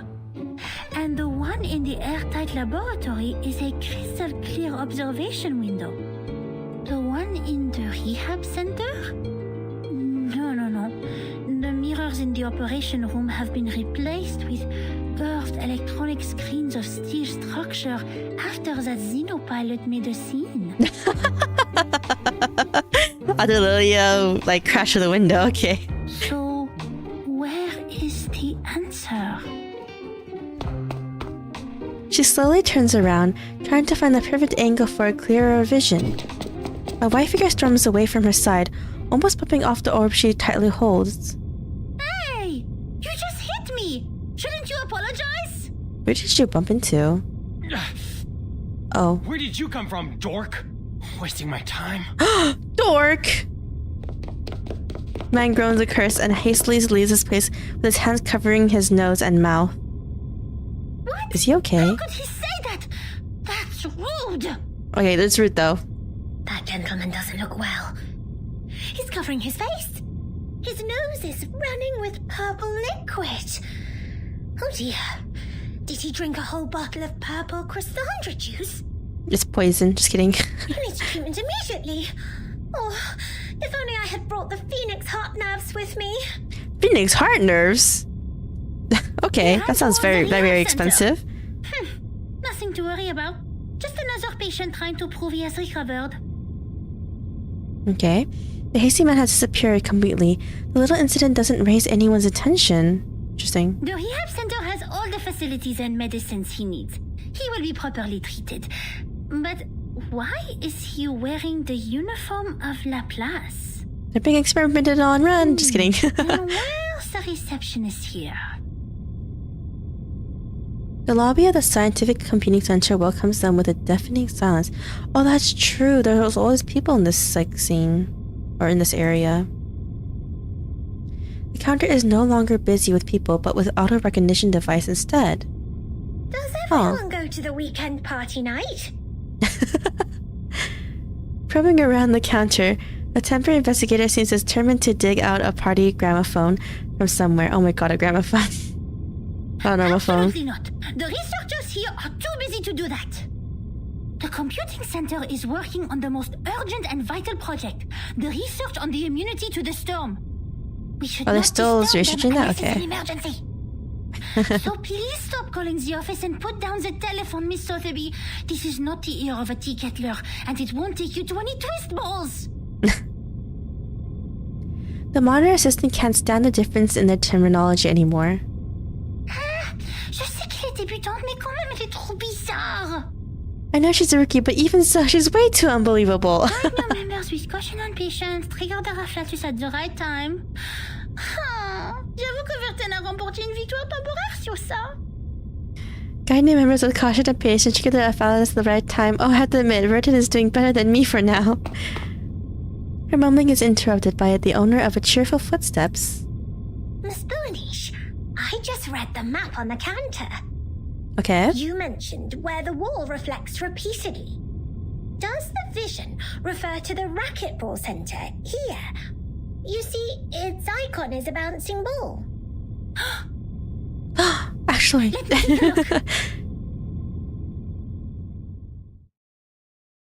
But where is everyone, though, other than researching the immunity? Found it! This is really the right direction. Next, empty boxes, glasswares, and copper pieces. Looks like our destination has piles of metal. Are we going to, like, someone's office or something and stealing the rest of the papers there? The vision in the orb is growing clearer, proving that they are heading in the right direction. That eases Matilda's upset mind. Good job, Assistant Sotheby. I have to say, I might have gone a bit too hard on you. You are more capable than I thought. Thanks to your prompt reminder, we have saved quite some time. Sotheby is glad to help. The young lady gladly hops along the way, while she doesn't give up peering at Matilda's crystal orb. Miss Bonish, since you're such a talented diviner, why don't you just divine the reason for the storm with your inherited arcanum ability? Probably doesn't work for whatever reason. According to Ms. Moissant, the reason still remains a mystery. If the crystal orb can reveal its truth, everything will be much easier for Vertin and her team. They find the reason for the storm? The brave assumption astonishes this great a diviner. She almost drops the orb. That's impossible for sure. Hmm. It's a typical mistake of laymen to believe one can see everything through divination. You are an expert on potions and arcane creatures, but you have little knowledge on other subjects. Haven't you received any systematic education on arcanum? No. Education on arcanum? I'm of course well educated in arcanum, with Ms. Moissant as my tutor, and my arcane friends such as Typhon from the Auto Island. Typhon from the Auto Island counts. Alright, enough. She shakes her head, stopping her from listing another name for an arcane creature that nobody has ever heard of. I have understood the fact that the education you have received is not systematical, or say incomplete, imperfect, inelegant. But don't worry, because you are talking to the kind-hearted Matilda. She will spend her valuable time to make it up for you. I just think Sotheby's knowledge is just is more outdated rather than like anything else. Great Monitor clears her throat and starts recalling what she learned when she was 12. In fact, the system of arcanum knowledge is not completely separated from that of human science. For example, the modern pharmacy and chemistry actually originated from the experiments of potions and alchemy in the ancient times. They developed into two different systems because arcanists focused more on the knowledge ignored by scientists, which is gnosis. Okay. The knowledge we learn from divination is exactly under this category. Wow. Their stars are so cute. Sotheby's eyes light up with amazement. Matilda takes out her notebook and draws a brief sketch in it. Okay. Let me fill you in with more details. If two human researchers test Snell's law at two different places at the same time without making any mistakes, they will always reach the same conclusion. I don't even remember what Snell's law is. Or if two potionists use the same ingredients and follow the same formula to make the cough cough stop stop potion separately, their products will also have similar effects. Alright. However, if two diviners respectively perform divination on the same thing, they will probably see totally different visions. Oh, that's what this Oh wait, the Snell test is basically a seeing eye test, isn't it? Like for vision testing in real life. Never mind. Because what the divination shows is merely omens. The interpretation of these omens is in fact a kind of subjective deduction based on the reality, and there is no such thing as a standard answer. Interesting. Even if the two diviners draw the same conclusion, it is more of a coincidence than a result that implies generalizability. So diviners never check the accuracy of their divination through the review of peers. Oh, okay, so I guess it's more like they just see different paths to the same, not to the same conclusion, This is an but... example of gnosis. Unlike human sense, it is unique and possesses no universality. Okay. She puts it away and wiggles her index finger. In other words, even if someone finds out a reason for the storm through divination, they can't have other diviners verify it, because 100 different diviners will give out 100 different conclusions. The scene will be even busier than a concert at Music Verein. That being said, the more possible result we get from the divination is nothing. Divination cannot bring knowledge which the diviners have never learned. The divination of such world-class knowledge, as complicated as the reason for the storm, can only be performed by world-class diviners. Okay. We may find one or two diviners like that if time continues to be reversed. Like Nostradamus. But he lived in the 16th century. I don't think we want to go back that far. Besides, even Nostradamus is not always right.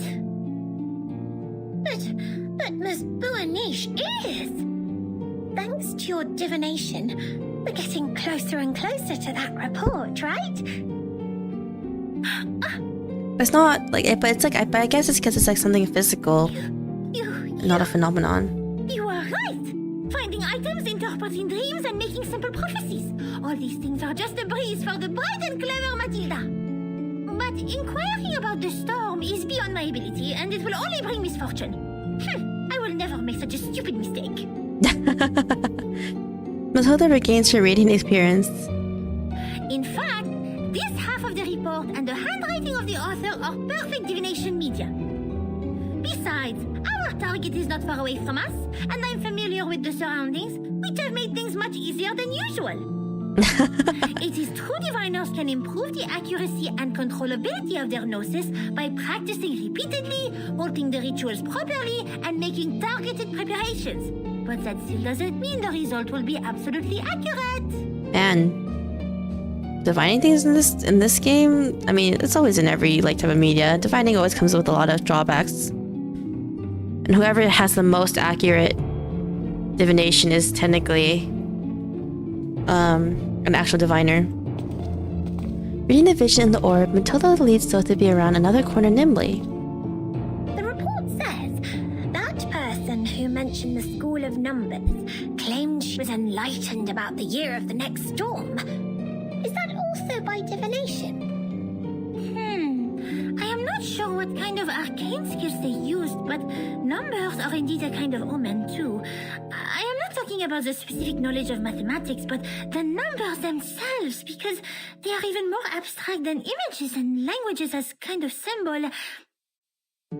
Even so, there is no way for us to verify this prophet unless it really comes true. Oh, unless we manage to see the rest of the report, I guess. A prophecy. My mother told me many people in the outside world write to the Foundation every day, claiming to be prophets who can predict the doomsday and thus requesting unemployment benefits. The doomsday? Unemployment benefits? Oh my! The outside world is far more wonderful than Far more wonderful? We're asking about unemployment benefits? That's so funny. This Boanish is even greater than I expected. Oh, she's like... You bet! She's casting Matilda up. Wait, did you mean I was not the greatest?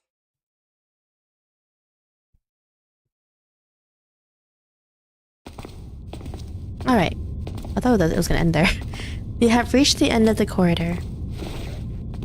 Matilda puts away the orb and looks at the wooden door with no sign in front of her. This is where the vision leads them to. The room next to the racquetball center. Here we are, Miss Sotheby. Now, this is the moment to verify the result of my divination. No. She opens the door with a slight push. Hopefully there's no one inside. That'd be a bit scary.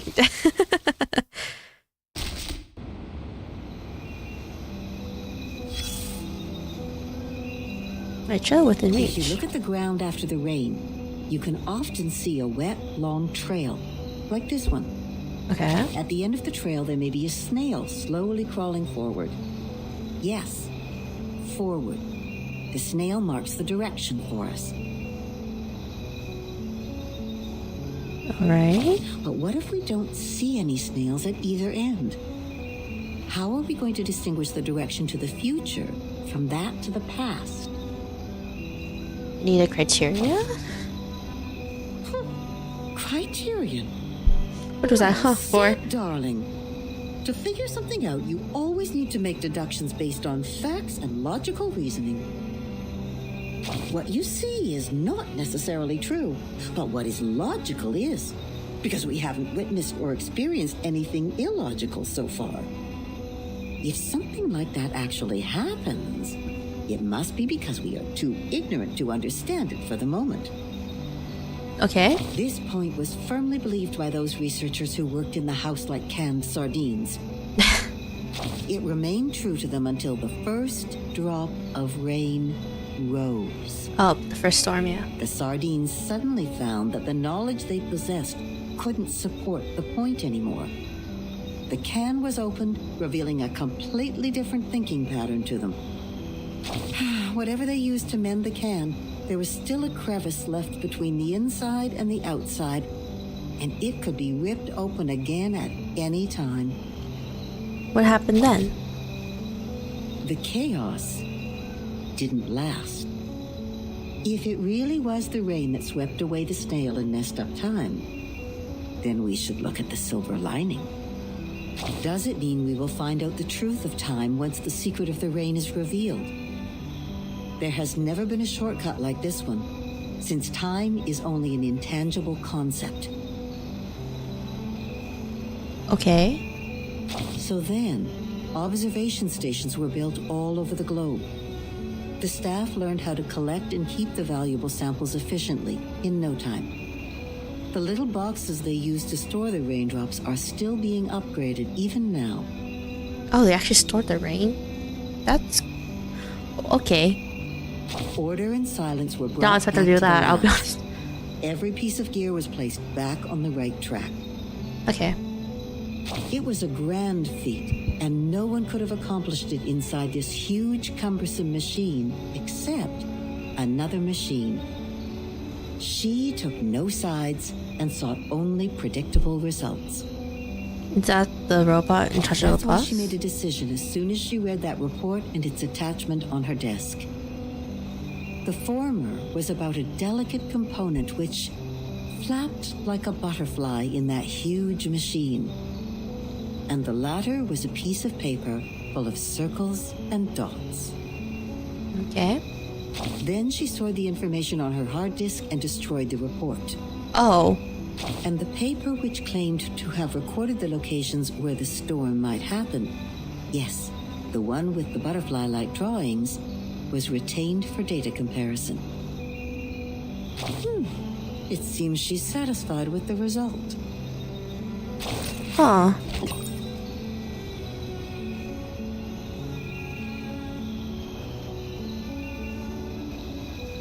Stole the information on her hard disk and destroyed the report.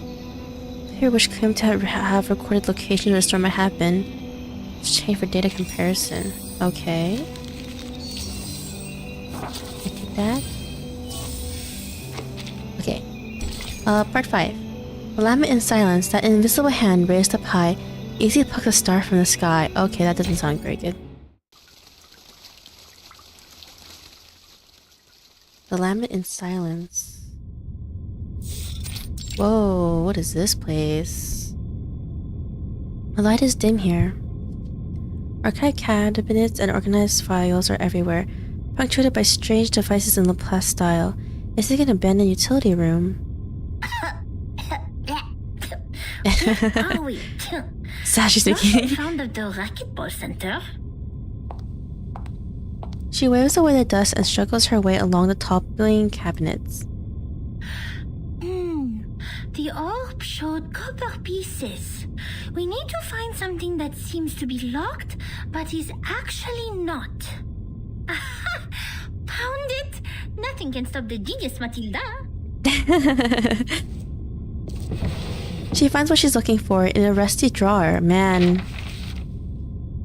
Obviously the report has been here for a very long time. Low priority, unsorted. Its corners curl because of the damp air. Luckily the writing is still recognizable, but that's good. The trip to Egypt didn't go smoothly. The ship was hit by a common storm at sea. We were lost in the fog after that. Completely off course. That's not good. And something emerged from the water. Since the first storm, the Foundation has received frequent sightings of arcane creatures which should have been extinct in history. I had no idea what I was shooting at, even after I emptied the clip. Uh-oh. And I didn't know what to do. So the arcanists brought us back on course. She names the precise longitude and latitude of our location, even without using the sextant in the spare cabin. Oh, 37's mom. I wonder how she did that. Perhaps the world did look different in her eyes. Then when I was about to step on a random plank on the ship, she suddenly dragged me back. I thought it was only an inappropriate joke. The next second, the plank broke. Oh. I was stunned. And asked her how she saw that coming. She just answered me as if we were talking about the weather. Because that plank is deformed like a rhombus. I was confused. Where is the rhombus? She laughed.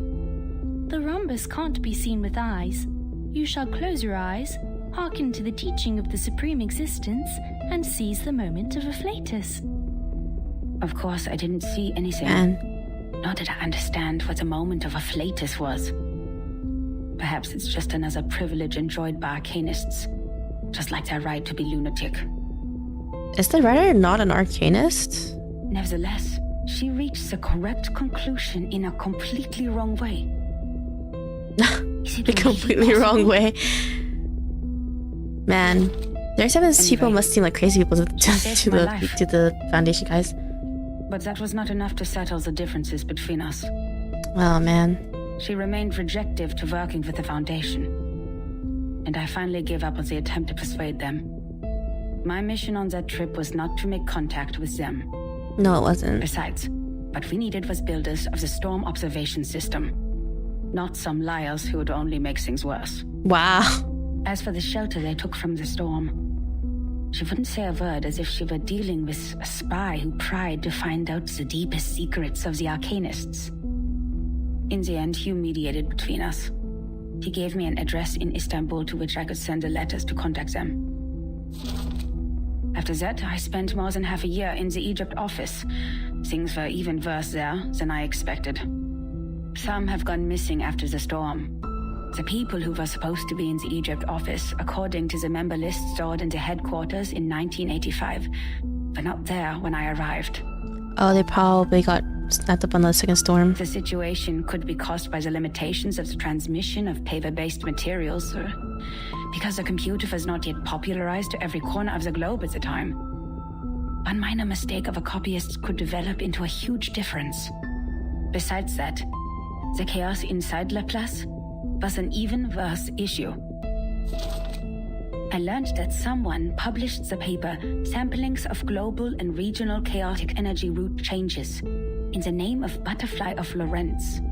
Butterfly of Lorentz, okay. Apparently they Interesting author secretly used name. our sampling sites, yet their research direction and conclusion were radically different from Laplace's. The researchers equally divided into two schools. One sticking to the human technology they have focused on, and one changing their direction to Arcanum. Laplace has their own At the factions? time, it was still too early to decide which direction was right, without sufficient experimental data. But many already believed that if time continued to be reversed, human technology would only keep falling into decline.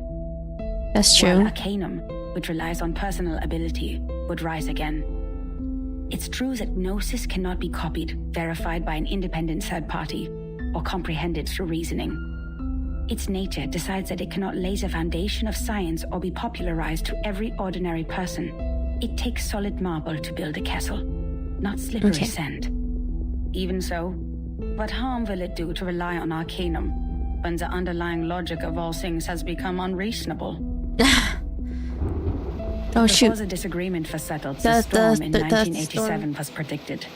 We were ordered to return to the headquarters 24 hours before its arrival. Butterfly Lorentz was already referenced back in chapter 1. X is also one of them. Oh, I didn't know that was I didn't know that was the actual faction name though for his group. I thought that he just said, "Oh, there's the researchers like us who believe that, you know, the butterfly the butterfly flapping its wings, you know, energy thing." I didn't know they actually had a group name. I thought they were just. I was just like, oh, just people who pass who believe in something different, who believe in something. But the prediction was not accomplished by Laplace. A captive from Manus Vindictae names the precise date of that storm. Really? Our enemies, those lunatic xenophobes, valuing only pure blood, made it further than we did.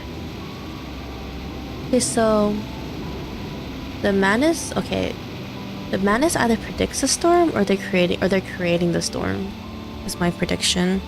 I don't know which one is. I don't know which one is true though. Yes, we built observation stations. We made countless deductions. We developed multiple simulation models. Only because 37's mom could predict the storm using the magic stuff. But I don't know how Arcana people can predict it, or they're causing it. Either or. We made efforts. We sacrificed life. We did whatever we could. Yet the result was that we didn't find any other regions immune to the storm, except the headquarters and another one in North America. Okay, so there's only 2 headquarters. In the end, now. 95% of the branch members were reversed. 87.9% of the equipment was man. destroyed, and 100% of our predictions failed. A lot of death. In conclusion, our endeavor brought no achievements. As for the captive from Manus Vindictae, the delirium patient who claims that oracles flowed under his parietal bone. Ew, why do you say it like that? When we asked him how he learns the precise date of the storm, he burst into laughter. Can't you hear it? Has God left you behind when he spread his grace? Oh. Then he smashed his own skull with a handcuff. Ow. Yes. There was no doubt. He was an incurable lunatic. But he knew the storm date, though. But his insane nonsense was exactly the reason we survived the storm again. no matter how unreasonable or illogical it was, or how much a lie it sounded like. So we'd better believe we shouldn't go out in black today because the fish is swimming in the water.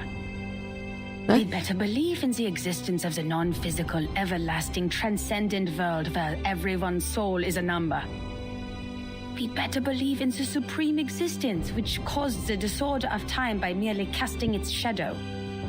Oh, it's gonna have the report was thrown out, and then the rest of the report was thrown into the storage room where they initially found it because of all the chaos this brought, huh? That means the life of individuals means nothing more than rubbish, and the world is but an imperfect ruin, where only the chosen ones will pass the trial, where the rest will be eliminated by the rain. How am I supposed to do that? Oh my god. Finally, I made up my mind to write to her. I mean, I guess like if other people, but not yours, organization is predicting the storm. I didn't expect her to answer my questions. You know. All I wanted was to confirm if she had survived that storm. Who is her? For the sake of our peaceful talk about the rhombus. Oh, the Jason's mom. Yet what I heard from them was a simple announcement of her death. With only 2 words. Dang. She died. Then it burned and turned to ashes in a second. I'm surprised they didn't just tell him how she died, but just she died. Day, the first and only timekeeper who just took office, the 12-year-old child, returned alone from the storm. Oh yeah, the kids in chapter 3. Yeah. She told us the time in the outside world at that point. And that was how I knew she was right. Chapter 3. Oof. It is right in front of you. But if there is a God, why are you playing such a prank on us after we had suffered from the collapse of all the existing orders and the failure of all the great laws?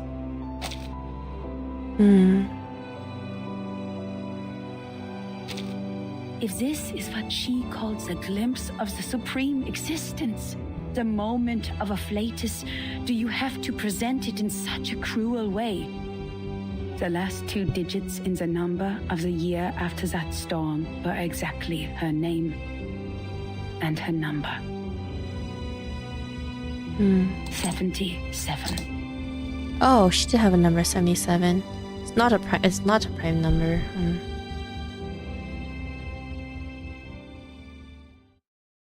Dang. Well, it probably went to 1977 after that storm, maybe. The report ends here. 2 digits. That's the full stop of the story.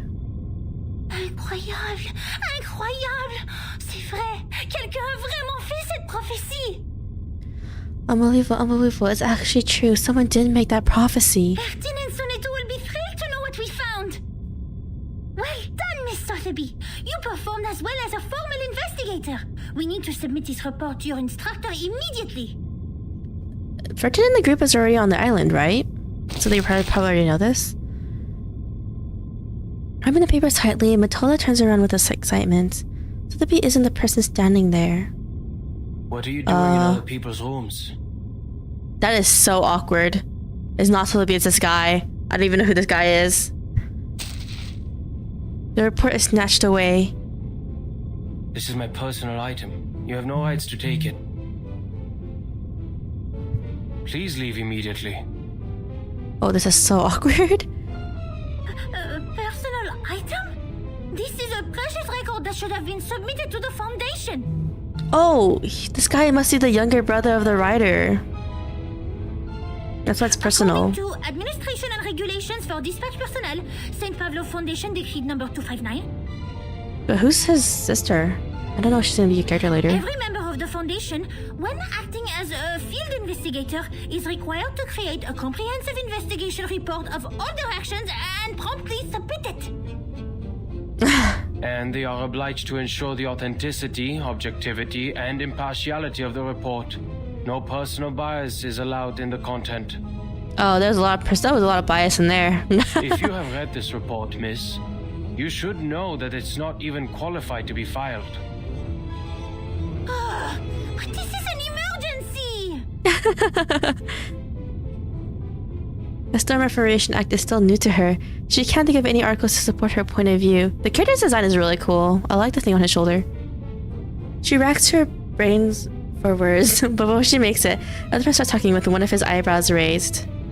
I can tell from your uniform, you are a student of SPDM, or... This is Laplace. Do you have your guardian's approval to leave the school, Miss Underage Student? Ufal? I don't need that. I am not a student. You are talking to the exceptionally promoted monitor assistant of SPDM. Here is my ID. She holds her ID card high as if she's holding the flag of liberty. But she is ignored. Dodo walks directly to a silver chair in the room and pays attention to an educational toy on this table. Is this his office? Did you just ignore a formal administrator of the foundation? This monitor assistant will report every misbehavior of yours. Every little bit of them. Is he even... Does it even matter if he's high up enough on the place thing? It seems like he is. Wordless, the monitor assistant can't be more embarrassed in her life. She looks around to find that Sotheby is gone. Why is she gone, though? Look at the chief assistant learns faster than she expects. The familiar sing-song tone is making a report to her own tutor outside the half-open door. Oh, Miss Moissan is here. We found that report here. The great Miss Buanish and I discovered some important information. I came to you and Madame Z immediately after we read it. So they're both here too? Miss Buanish, why are you confronting Mr. Chair? Mr. Chair?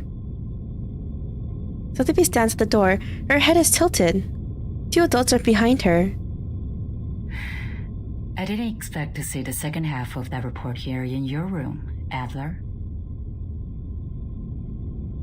This time, the owner of the voice can't be ignored. The silver chair unwillingly turns around. Don't call me that, friend. Why not just call me Enigma? Oh, just Enigma. like everyone else. Relax. I know nicknames mean no harm. But I don't understand. How is a report filled with meaningless words of any concern to you, Madam Z? Huh. Okay, his name is Enigma. Well, it's Adler, but we should call him Enigma, I guess. It provides information about the Arcanist group Virgin is now dealing with. If possible, please give it to me. Of course. How can I turn down a request from Constantine's chief of staff? Take it away. I hope you don't mind the mold on it. Dang. The researcher stays seated on the chair and casually hands out the report.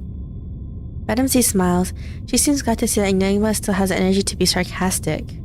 But clearly, the monitor assistant can't tolerate such blatant violation of the staff regulations. Please pay attention to your manners and do not bring disgrace to the computing center, Mr. Rude.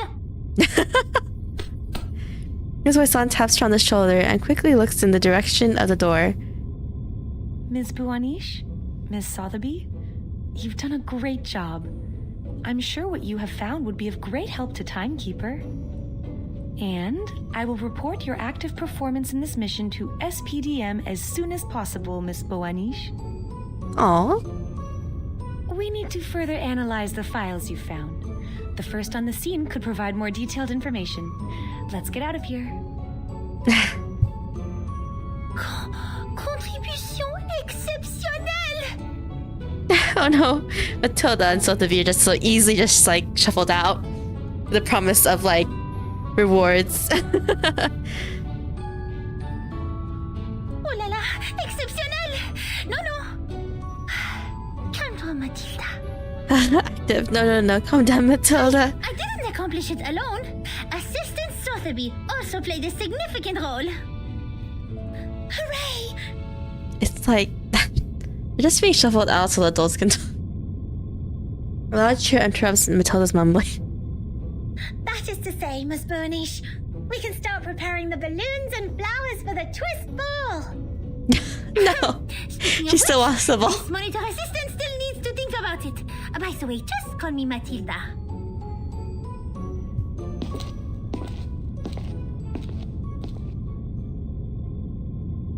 She wants to get out of Sotheby's passionate hug.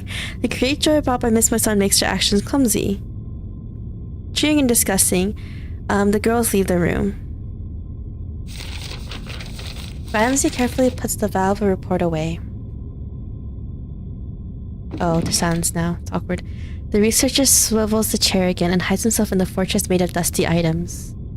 He talks through cabinets and equipment in a slow manner. There will be no advance in human technology. You think so? Even thee, Madam Z, has given up on the study of theoretical physics and become a politician. No. I've never thought of that. She turns to the door with a faint smile. The door is closed.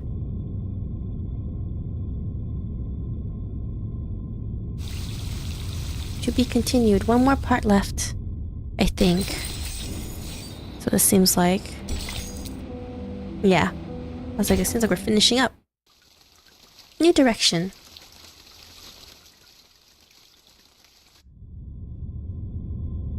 The dramas have ended. All is profoundly hushed in this cold and dark room.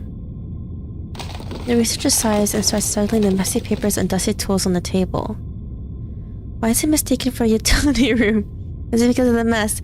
This really is his office? It's so messy. Sound footsteps come from outside the door. The robot person. I am astonished by the fact that you are interacting with others. Oh! It's, what's her name again? Lucy. From the first anniversary banner. I remember I tried summoning for her. I got like 130 something summons in. I literally started the game at the tail end of the anniversary. It was only like 2 weeks left, I think, so I wasn't able to get her in time. I remember just getting pickles on that banner. And I was like, I know someone's like, you were so close to getting her, and I was like, I know, but I didn't get her because I started too late. Another trespasser. They broke in. They broke in. The robot in charge of the Laplace Scientific Computing Center shrugs and refuses to make any comments. She has already heard all the information she needs in the corridor. If it was a complaint that you were making, you know it is within your rights to submit an interdepartmental complaint within 7 days after the incident. Don't bother. That file means nothing to me. Does I it didn't though? file it because it is a report against the rules. Why bother to submit such a log full of personal feelings and emotional behaviors to our great, rigorous foundation? Is that so? I am gratified to find that you still have some sense. Dang. I too am gratified that you still have no idea that I was being sarcastic. Oh, that was sarcasm. Interesting how they have a robot in place. But I guess it's because she got everything under control, so... Never mind. What do you want from me, Madam Lucy? But I didn't know Lucy was in charge of Laplace. As I said, I didn't really read the 1.9 event story at all. So, yeah. I just know she's from the Gotcha banner. It's the best effort he can make to receive a guest. You went all the way to this dusty, rundown place so hurriedly that you even forgot to put on that pathetic mask. This is not because of some old files, I assume. Oh, yeah. Why did she even come here? The faceless robot inclines its head in agreement. Certainly. Wait, so is a Lucy face a mask then? Like the human face? I hope you can be the cryptographer of the Manus Vindictae's ritual. You are still the best. The ritual? You are asking me, a human, to decode the ritual of a pureblood arcanist group? Wait, what? He's a human? Huh? I'm surprised they let a human in the Foundation. I don't see how I'll be helpful to this project. Must be really freaking smart if they kept him. You cannot evaluate your own level of being of value, Adler. The researcher keeps unfolding more dusty folders without raising his eyes from the table. Yet Lucy has a human mask. I didn't realize that her human face was a mask. And I didn't realize I didn't know this Enigma guy was a human. I thought everyone was an Arcanist in this foundation. I'm really surprised. Well, you evaluate our value. Test us in experiments you set. Prove the hypotheses by exhaustion. Make mistakes and start all over again. You repeat the process like a roaring locomotive that pulls the research center out of this chaotic disaster. You question not what is ahead of you, nor whether the path you've taken will be regular or easy. The only idea you planted into your little brain is to move forward, to improve. Foundation is mostly human? What? I thought it was the other way around, I'll be honest. Thank you for your compliment. Maybe it's because we only see Arcanist characters. So it just says I didn't really think about it too much. That was not even a... Miss Mirgar. Never mind. Guess you agree. I don't know what language that is. Without creativity is not worth living. And that's the life that I wake up to every day. I'm no longer the person you thought you came here for. I'll never be able to combine human technology and Arcanum. And I'll never comprehend even the slightest part of it. I am useless to you. He squares up the paper on the desk in a grumpy manner, making a huge knocking noise. I don't expect someone made of tin to understand a human mind. But I beg of you, leave me alone. The robot ignores his emotional speech and keeps talking. The work of analyzing the masks of Manus Vindicte did not go well. Oh, how those weird masks A side they have effect work. occurs in the researchers, and it is getting worse. The isolation wards on the basement level are overwhelmed. Oh, they're researching on the mask? Is that the person with the purple thing coming out of their face? What a scene. Have you aborted the experiment? Obviously she hasn't. Not yet. Yeah.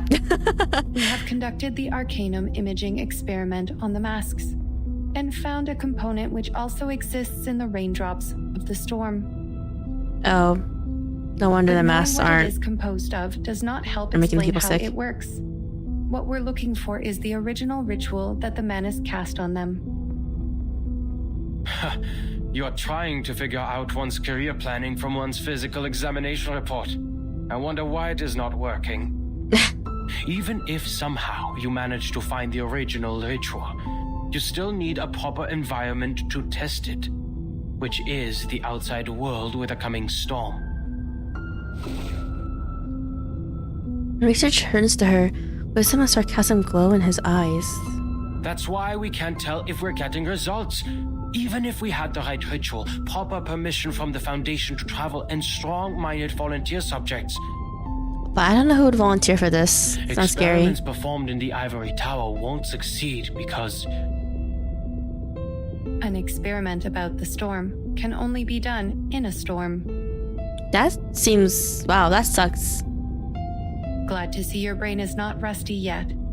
It only took you 3 sentences to draw the conclusion which took the seminar a week to reach. That proves you are capable of the project. Man, Lucy is so awkward because she doesn't understand human emotions. You can clearly tell. The robot in charge puts a document on the table. The history maintenance team Marcus! has forecast different critical points of this storm. Foundation investigators are on their way. Who's Greta? No spoilers if she's an important character in the next in chapter 6. Oh, Marcus! If I have Manus Marcus. Vindicte still plans to accelerate the storm, like what they have done in 1929, there will be a high possibility that their people will show up at the transformation point of history and society, also known as the critical point of time, the center of the storm. Okay. Your sister, Greta Hoffman, is also one of the investigators. That's his sister. Oh, that's his older sister. And Marcus. I like Marcus, she's cute. I have no interest in any Hoffmans other than myself. We have different perspectives. Oh, did they fight? It is okay. I am just here to inform you that If any of the investigators successfully send the information of the ritual back, the research about the immunity of the storm will be conducted immediately. Okay. Take your time and be mentally prepared. But once the storm alert is issued, we only have 24 hours to verify the feasibility of the ritual. I wish you will be fully prepared by then. The robot gets out of the room, leaving him no right to choose. Her feet crashed into the floor, making a steely sound. Enigma eyes flickers toward the document. The face on top is familiar to him. He pulls out the drawer and takes out the scrap of paper. This is the last code he didn't give anyone. What code? One thing is for sure now. The age of humans has come to an end. Oh, the rest of the report, huh?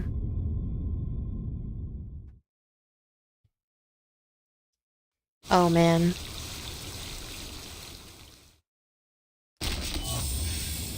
I guess my question is, how do you survive the storm, honestly? Sounds so crazy. Chapter 6. Elusevon de Lestel. I don't know if I pronounced that right at all. But yeah, that was chapter 5.5. I'm gonna end the stream here, but before we end the stream here, yeah. If anyone missed it in the beginning of the stream, I got Liang Yue. Okay, different from the last stream. We got Liang Yue, P0. I know P1 is the best, but I'll try to get it next year. Okay. Tuesday and Villa. Yeah. I don't think I had anyone else of value I got. Yeah, no. But yeah, so we have Marcus. I like Marcus. She's very cute. Watch your step. Books are everywhere. Maybe we should make her the home screen person now since we're starting chapter 6. Here we go. Yeah, I'm gonna do her huge cuddly form. She's asking us if she's a Pokemon, but no. Tuesday is really good. She is really good. It's like, oh, I summoned a Willow because she's pretty. I got her really early. I got her like 20 summons. So I was like, okay, hopefully. And I got Sotheby from the banner right after. That was running at the same time. The one that had like the Euphoria raid up one. Something water. Something in water. And then I was like, you know, I just need Tuesday to complete it. And there was the J and Tuesday dual banner. And I was like, you know, maybe I'll summon even though I could possibly get J. He's cool too, even if I don't get Tuesday. But I got Tuesday and I was like, oh, nice. I actually got Tuesday. So we completed the poison team right there. She's the key of the poison team. Yeah, she honestly, I was trying to do poison with only Willow and Sotheby and Conjura, and I was like, this is so inefficient. And then I got Sunday and I'm like, this is like, oh, not Sunday, not Sunday, Tuesday. And I think I was like, this is like the best thing ever. And I got Villa. She actually broke my 50-50. Not broke my 50-50. Sorry. I got her on a 50-50 loss. I was trying to summon on the Fatutu banner, and I got Villa instead. But you know, that's a good thing in a way because it also guarantees whoever I want next. Which I haven't decided. I kind of do want Capernia next, but I still haven't decided if I want anyone between her. To be honest, I think Capernia. Yeah, Capernia is the name of the astronaut girl, right? Because she looked cool. But yeah, so that is the summons I did off stream, and it's a lot. And I'm always low on Sharpadonti because I'm trying to get my last 2 6 stars to Inside 3, which is Getian and Semmelweis. And I'm like, I'm poor in Sharpadontis, please. But yeah, so yeah, if no one knows, we're streaming chapter 6 literally next week on the same day. Our next stream this week specifically is should be the last Ace Attorney investigation stream for game 1 of 2. There's 2 games in the collection, and we're finishing up the first game later this week. And next week, the same time, we're gonna be doing we're gonna do the first half of chapter 6 of River 1099. Mostly because I heard there's actually a pretty long chapter, and I was like, I don't think I can stream up to 8 to 9 hours. So probably like 5-ish hours on on the first day, and then the remaining 3 to 4-ish hours on the second day, with like closing thoughts of chapter 6, obviously, taking up the rest of the time.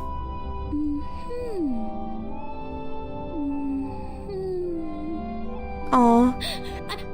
I wasn't sleeping. Marcus is so cute. To be honest, I like her in her first outfit better than the second one, because I like that she's like cuddly looking. She's like a furball thing. in a cute way. And CN chapter 10 is also coming in the next 3 days. Oh, really? I thought it already... Okay, I'll be honest. I thought it already dropped by looking at all the, because there was like so much, what was it again? I'm losing my train of thought. There's like so much, stuff dropped, like all the outfits and all the character stuff. I thought it already dropped, I'll be honest. I thought like it was dropping in 1, 2... Like after the last one they uploaded, which I think was like the outfit stuff, right? Like the outfit previews for Reverse 1999 and the current CN updates. I thought I was like, oh, I thought it already dropped after that last one. Yeah, if no one knows, the for Reverse 1999 CN version, so it's the Chinese version, is basically the most up to date version. And everywhere else that's not CN has, I think we're delayed by like 3 or 4 patches, right? We might be delayed by another one with the Assassin's Creed collab later in the year. I'm gonna be honest, I don't know if I'm gonna summon for any Assassin's Creed collab character, because I have no feelings on Assassin's Creed. I never played the series. But yeah. I'm more concerned than excited, because the ending of Arc 1 was so good that this chapter might have a hard time living to it. Oh yeah, this is supposed to be the last patch of 2, right? Of 2 Point Blank patch, right? So if no one knows, the next patch for the CN update is gonna be the anniversary update, so it's huge. In CN specifically. Right now we're doing a half anniversary, and so we are 6 months behind actually. We're doing a half anniversary right now. In reverse, if no one is new to this game, if anyone is new to this game, hasn't played it yet. So if you start now, you can get a lot of stuff, a lot of stuff, and try to get a good start. The chapter 10 ends the ending of Arc 2. Yeah, chapter 10 is the ending too. There wasn't that much. Oh yeah, I forgot. Some of the events were. There weren't a lot of main chapters because they made some of the event stories have some canon stuff in it, right? Like actual main story stuff. Unfortunately, I didn't read them because I was like, oh, I don't want to be spoiled. Because apparently, so next version is chapter 9, by the way. Next version is chapter 9. Oh, really? The Aleph and Recoleta chapter? I didn't know that was chapter 9. I thought it was an event, actually. Yeah, because after this one, we have I think so. We're only separated by 3 patches, including anniversary, right? Next patch is the one with Aleph and Recoleta. I think that's how you pronounce her name. I kind of don't remember how to pronounce half some of the names. Then after that, it's gonna be Capernian and Hisabeth, and then it's the anniversary. Oh, so we are catching up. Oh, but yeah, I forgot. Oh yeah, but then we're getting Assassin's Creed Club at the same time as CN though. So we are gonna be delayed again. Never mind. Yes, 2.6 is chapter 9. Oh, okay. Okay. But yeah. So yes, I'm looking forward to chapter 6 a lot. Mostly because I saw Isolde. She was so pretty. I tried summoning for her really way back when I started this game, all the way back at the ending of the first update. Yeah, I joined too late.